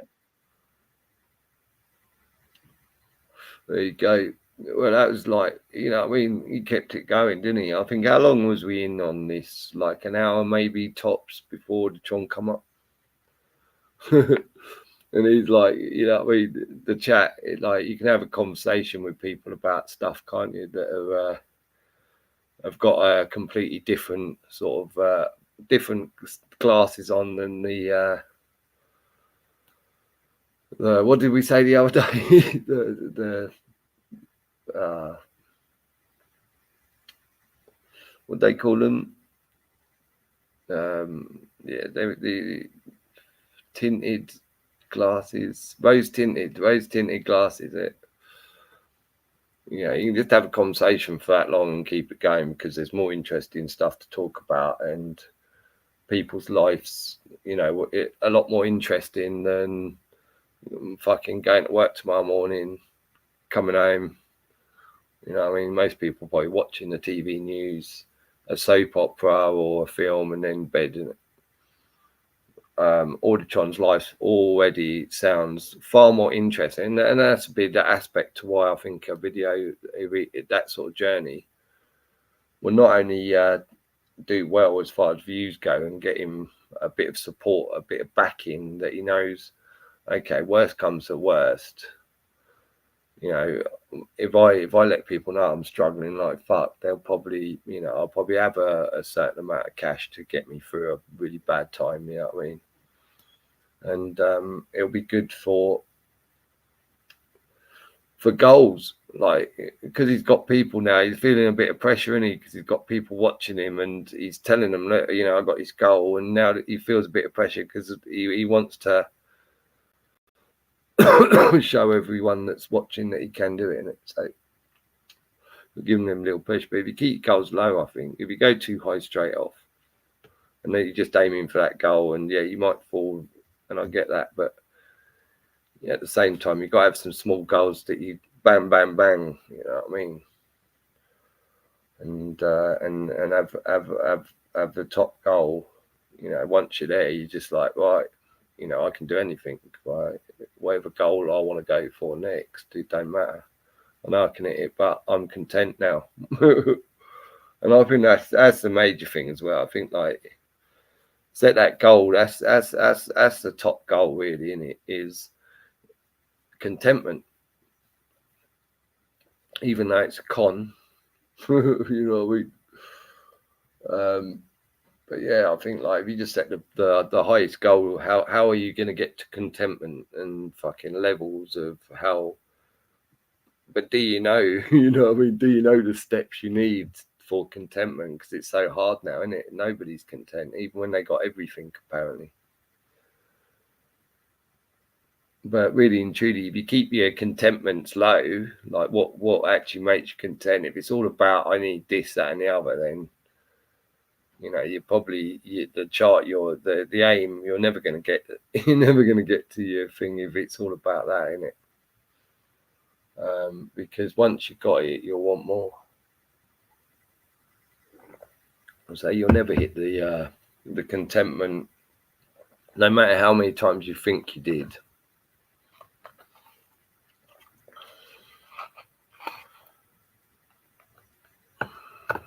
Fucking mad, isn't it? And I'm just smoking cigarettes now like a trooper. I'll leave this one up now, because I don't think there's much they're gonna, you know what I mean? As much as they'd like to just shut us up and but I don't think there's anything that's going to be me-dicking or misinformation, really, is there? That they, if it stays up, because sometimes I don't know about 5 hours. I think it might stay up, but I know we've done an 8-day 8-day one once, and that that didn't go up. 8 days, did it? I don't know why that didn't go up. So there is a limit to how many hours you can do on here, and it'll go up. I don't know what it is. Obviously 8 days is like probably way over the limit, but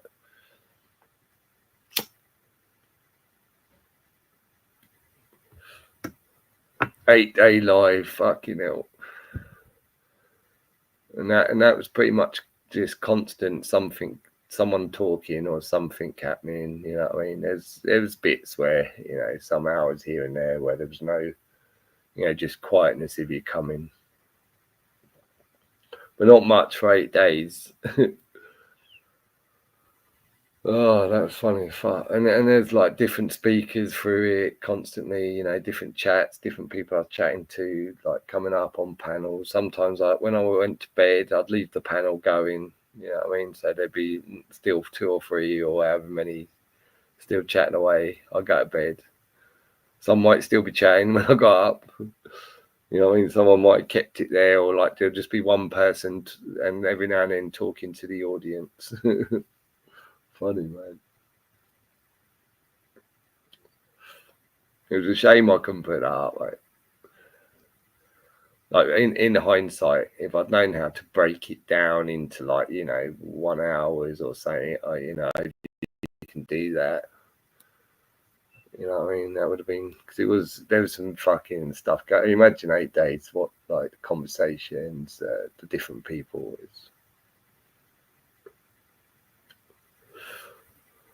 Yeah, as back in the day when I had a proper channel that they didn't steal and take down because they didn't like what I was telling people. Fucking, they didn't like the truth.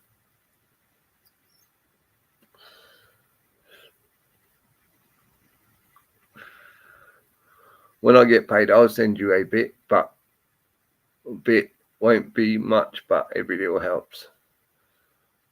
Yeah, people like, you know, it's also like, it's not even if you just put a little bit and people see that they already get that confidence that there are people out there that are helping them, innit? And everybody knows that, you know, some people have got more money to give than other people. So if someone's giving someone something, it's never going to be, it's always going to be a high for them, right? So it's nice that you do that now. And I'll get him to put the wherever it is that it's going to in the chat, you know, in the actual comments, and then I'll pin the comment. Because then I think this will disappear on you know, on replay, the chat box. But yeah, so on this video I'll link it. Maybe next time we'll tell people anyway, but try and help him out, give him a good head start in it. I think like Audie trying to really appreciate that as motivation as well. You know what I mean? If he sees like straight away, he's, you know, his words and what he's doing is already having an effect, then he'll see that as motivation to go, right, actually I'm in a good mood for this now, and all of that like goal that he was set on getting is now become a good goal, and he realizes why he's there and why he's doing why it was amazing to think that he could get his driving license, get his brother's thing sorted, get to a point where he can sort of build a home and a car, so he's always got a place to sleep. And then yeah, and then now it's right now I've got things set in place. There might not be any choice but to leave the farm soon anyway, so you know, timing, it's almost like that might even be part of his you know what I mean, part of a push to him, you know what I mean, giving him the push to, right, you got to do it, mate, you know what I mean. So I mean, you know, it's not, I can see that it's not going to be straight in your mind, oh, it's going to be great, you know what I mean. You straight away going to be thinking, oh, this is going to be really hard, and it's going to fucking police and fucking all this travel, the cost of fucking fuel, I've got to pay for the, you know, the money when I get there. It's not worth getting there if I can't, you know, open the door in it. But and at any time, knowing your truck could break down and cost you God knows how much and leave you stranded for however long, and you know, see all the stress of that type of life in it. And then not knowing where you're sleeping one night to the next, where it's going to be safe to park up if you've got to sleep in the truck. So I think like support for something like that is good, and somebody you can see doing it, and you know, I think that's the best places to give to in it. try and get someone their dream in it, or you know what I mean, where they don't want much. You know what I mean? Instead of trying to give all these people the dream of fucking Ferraris and Lamborghinis and 20-bedroom houses, let's try and give someone a dream who don't want that much in it. And maybe that's the way people should start to think and give and see and watch.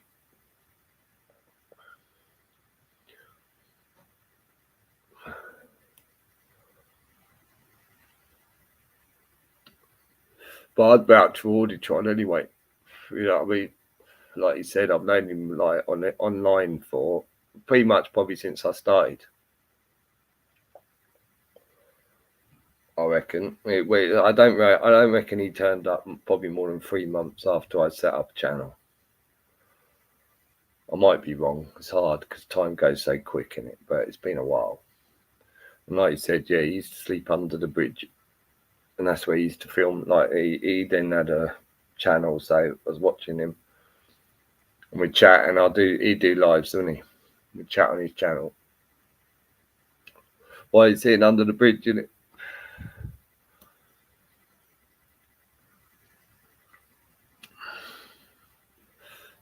And then he'd go to where'd he go? He'd go like to an internet cafe every now and then, right? Most nights, I think, or to the library, and just study the law. Like literally just study loads of like literature and law, and just trying to keep himself safe, right? So he knew who he was and how he could turn around and just cut these pigs off, I think, more than anything. So they couldn't suddenly, you know, make him believe they had some control over him because he's sleeping under a bridge, in it.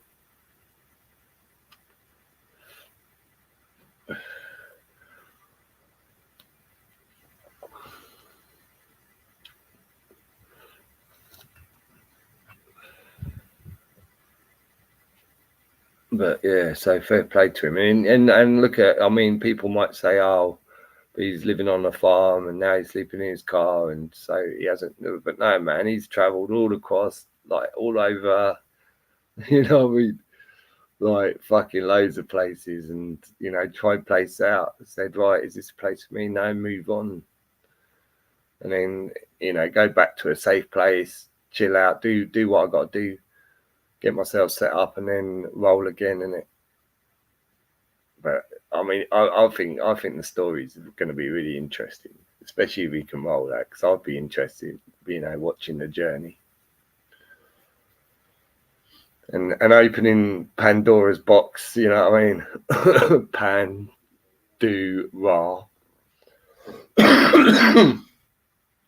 But yeah, no, opening the treasure chest, innit? What's in there? Come on, Auditron. You know what I mean? Everyone will be excited when imagine if you watch like 20 episodes and he gets to the chest, right? The episode where he gets to the chest, right? Everyone's gonna be sitting there fucking like begging for there to be like some real riches for this bloke, innit? You know what I mean? Life changer. All gonna hope, you know what I mean? We probably know chances are, you know, I don't think his brother ever claimed to be a millionaire or a billionaire, right? So chances are, you know, there's not going to be, but at the same time, like you say, you never know what little treasures and how long they've been there, innit? Like some things that weren't worth money, and some people do put their, you know, if they've got some valuables, they don't want to leave them in the house. They feel it's safer in one of them places, isn't it? So they got like some rings and watches, anything like that they're not wearing regularly, and they think, oh, I never wear that, but it's worth money, and I'm scared it'll get, you know, if I get burgled. So they put it into them things, don't they? So you never know what you're going to find.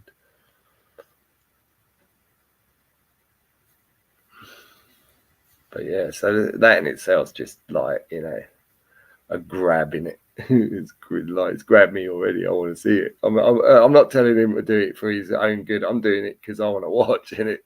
You know what I mean?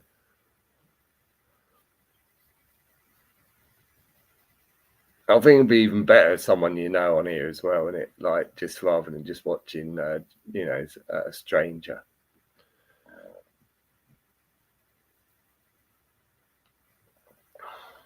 So yeah, interested to see how that goes. I reckon he'll definitely do it though. I think if he just puts a little bit of time into going, well, actually, let's just try one video and start a channel with one video and see what happens. Just throw that one out there. It's all about like what I'm doing and the intro, and this is my truck, and this is where where I am and where I need to be, and that's all. And see how it goes, and that's what I what I mean. And I reckon he'll probably get a bit of a surprise, really. Hopefully, anyway. I think you'll see that people are interested in that sort of stuff, and they would be really interested in, fucking watching him, but helping him out in it.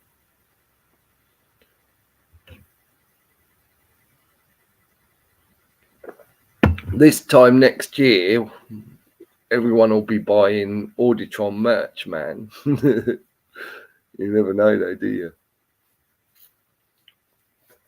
But it won't be called Auditron. It'll be, I don't know. What is it? Fucking.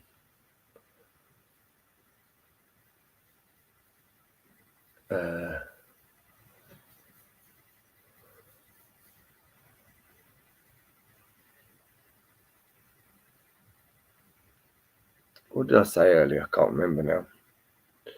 But something like I reckon. Something like powerful that tells you like bang. We should have like asked, innit? He should have asked, like, give him titles. What should he call himself in it? Any ideas? What should Auditron call himself if he starts a channel about his journey? I can't remember what I said. I mean, I think that was alright-ish, but not. I wouldn't actually accept it. I can't remember, but I thought it was like just like that sort of direction. But if I can't remember, I can't even think about what direction I was going with it. So annoying it.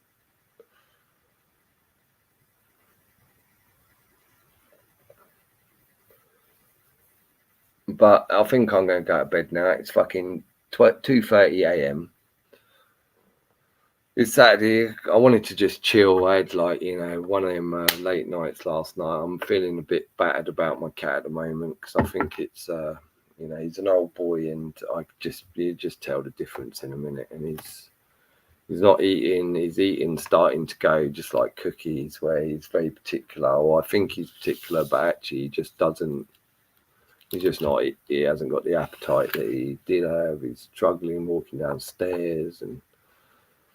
So I'm like, man, I mean, but it kind of, I don't know. I think somehow it makes it a bit easier when you expect it, isn't it? Because, and also like, because I think what I do is when a cat gets to a certain age or somebody, I'm already preparing 2 years prior, and if anything could go now, fuck. What's it going to be like when you haven't got your little cat around, and you're preparing mentally already, right? So, and it still never stops from your heart breaking, does it? But I kind of always said, and what used to keep me going about animals, imagine like, okay, it's breaking your heart, and it's like, but imagine their life is like how much better their life was. And and they felt loved and blah blah blah in it. So yeah, but I'm just like, fuck him. You don't know, like it might just be he's got a funny stomach for a day or two, innit? But yeah, I don't know. We'll see. But old Marley boy, yeah, he's getting on. Unfortunately, he's like 17 years old. So yeah, it's I just got to hope, keep an eye on him. But I don't want to, I know, taking him to a vet, I just get a feeling like a cat that age, I think the only thing they're always going to say is, look, he's that age, there's not much, he's got the, or whatever, put him down in it. And so as long as he's still eating a beer, he's still like purring when he's stroked, I ain't taking him to no vet. And he hates, like, trying to get him into a cat box is, I couldn't do it. And he scratches hard, but so it just shows how he hates, like, he'll stress the fuck out of him, me trying to take him anywhere. So that's the last thing I want to do as well. So I'll just, like, you know, hope that he's, you know, it might just be old age and he's slowing down, and yeah, sometimes he's going to go, you know, off his appetite. But to me, I've got a, you know, I kind of deny it, but I got a funny feeling that, you know, I know cats enough to know, you know, when it's coming, and it's like, oh no. But I don't know, you got to crack on, ain't you? Somehow, man. It's a horrible thing, man, losing animals. Look, horrible isn't anything in it, really. But yeah, I'm just pre-warning the audience in it, really, that, you know what I mean, so many people in the audience might know Marley in a way. They've probably seen him on screen, so, but we talk about him a lot, so that it kind of, even that, you're just like, oh, poor little animal, innit? But he wasn't, he's a good, like, he's such a strong cat as well, you know what I mean? He's got a mind of his own. He's like friendly as fuck to every animal. But he was told when I got him, oh, he's a right scrapper, you know what I mean? And I figured that meant that he was always fighting cats and or whatever. But I think what they meant was he would happily go up and say hello. And if they, you know, attacked him, he would happily, you know, put them in their place. But yeah, every time I see Marley, see another, and he didn't even attack her.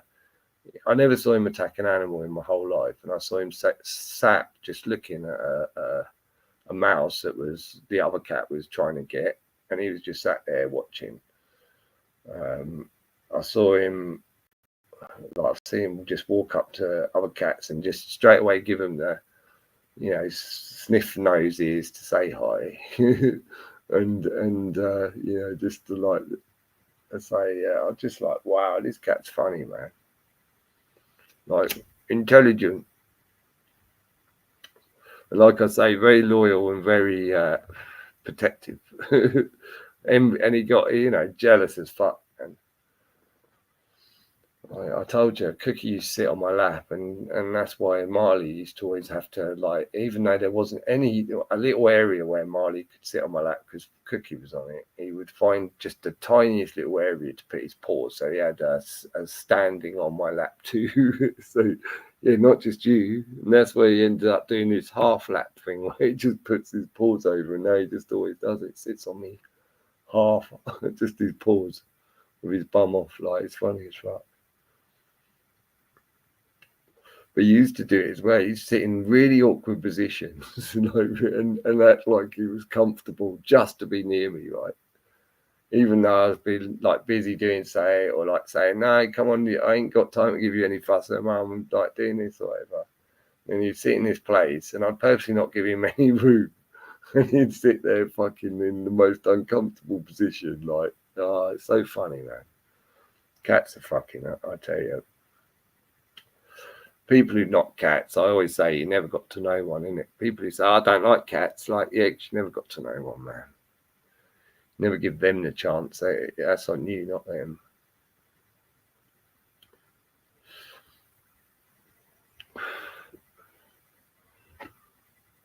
But yeah, it's funny because I've never had a cat that's like similar, like personality-wise, like. Never had, like, every cat I've ever had, it's all got its own completely different personality. All of them have been funny as fuck, and all of them have been like, you know, heart. They've, you know, you can see they've all got heart. So I recommend cats to people who want animals. You want to love an animal, not fucking just have it because you know it's all about them.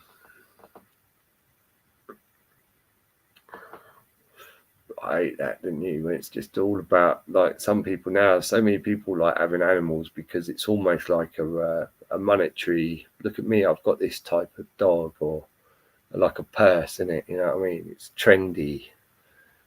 You know, it's part of the fashion. That was disgusting. These little dogs and that, all these women trying to be Chelsea fucking millionaire girls, or give it that look in it by having the pet dog.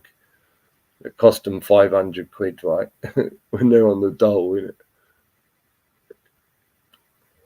But they made their baby fucking, you know what I mean, bread and pull it for 2 months so they could buy the dog in the first place, innit? It's fucking nuts, isn't it? Anyway, I'm going to smoke a cigarette and then I'm going. I don't know why I smoked another cigarette even. But it's good. It was a good chat tonight. I'm glad Audichon come up.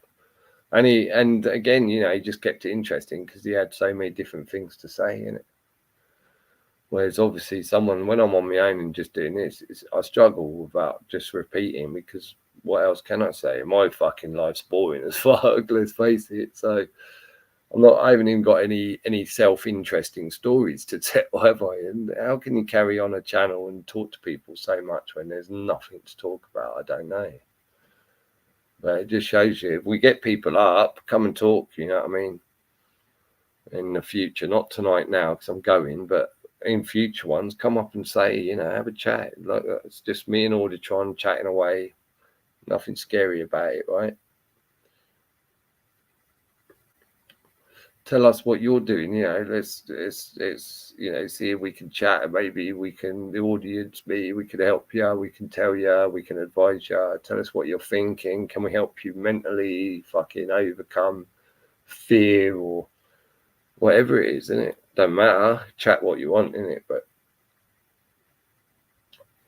it's a great release, I'll tell you that, to put things out there and not be scared of like people laughing. You know what I mean? If you're worried about someone going, oh, you're like whatever, or calling you something because you're telling something from your heart or how you're feeling or what your goal is, or, you know, what matters to you, what you really care about, or what would make you happy, what would, you know, whatever it is. But don't worry about people if they, you know, start spitting at you for it. There won't be, if it's heartfelt, you ain't going to get many of them in here spitting at you, are you? And then, yeah, it's much more interesting. Like, it's so much more interesting just hearing me, man. To hear someone else, and as, like, you know, the good thing here is we're not going to interrupt Joe, and, you know, we never do that. So you can, you know, you can talk and not be dominated where someone wants to say, look at me, I'm the head of the channel and everyone wants to hear my voice. You know, you know them ones. Okay, no. But yeah, man. Anyway, next time, hopefully, what's his name's Wordplay's Tooth's better, and he'll come up, so that'll be a good one. We'll hear from Auditron again soon. So yeah, maybe we're slowly building a bit of a panel where people will come up, and it'll be a bit more interesting as we go on anyway. So maybe they'll just slap me again. You know what I mean? Give me a week ban. At least it's only a week ban now. Now I've done my months in YouTube jail of having to delete everything because they're going to steal my channel again. And they're making it harder and harder to set new ones up, aren't they? Because now it's all like it's Google ID shit, and so once you go down, it's a real stress trying to get, you know, another channel up. Like, not like the old days where you could just make as many as you want and it was simple. Now they're asking for this ID that, you know, I fucking can't give them. So yeah, hence why I'm trying not, because, you know, this is like part of, like I say, I need it in a way to be able to express and get things off in it. So I'm trying to keep the channel, but it's tough. You know that, innit? When you're just constantly monitored and constantly fucked with by these people, because they don't like the truth. They certainly hate people like me telling it. So, yeah, it might, you know, we'll see. We'll leave this one up. Hopefully it'll stay up. And see. But if I don't come on for a week, you know why, innit? Simples. But I can't see, you know, I think they'll have to be really desperate if they take this one down for, you know, breaking their stupid rules. But you just never know with YouTube. It's, you know, it's whoever's deciding that I'm saying something they don't like, it's clearly based on a personal opinion of theirs. So yeah, we'll see. But anyway, thank you guys for coming and staying, all those who stayed for too long probably, and all those who just come in, and Auditron for coming up and chatting for so long and giving us so much, you know what I mean, good topics really. I think I enjoyed them anyway. But cheers guys, have a good one, and we'll see you soon.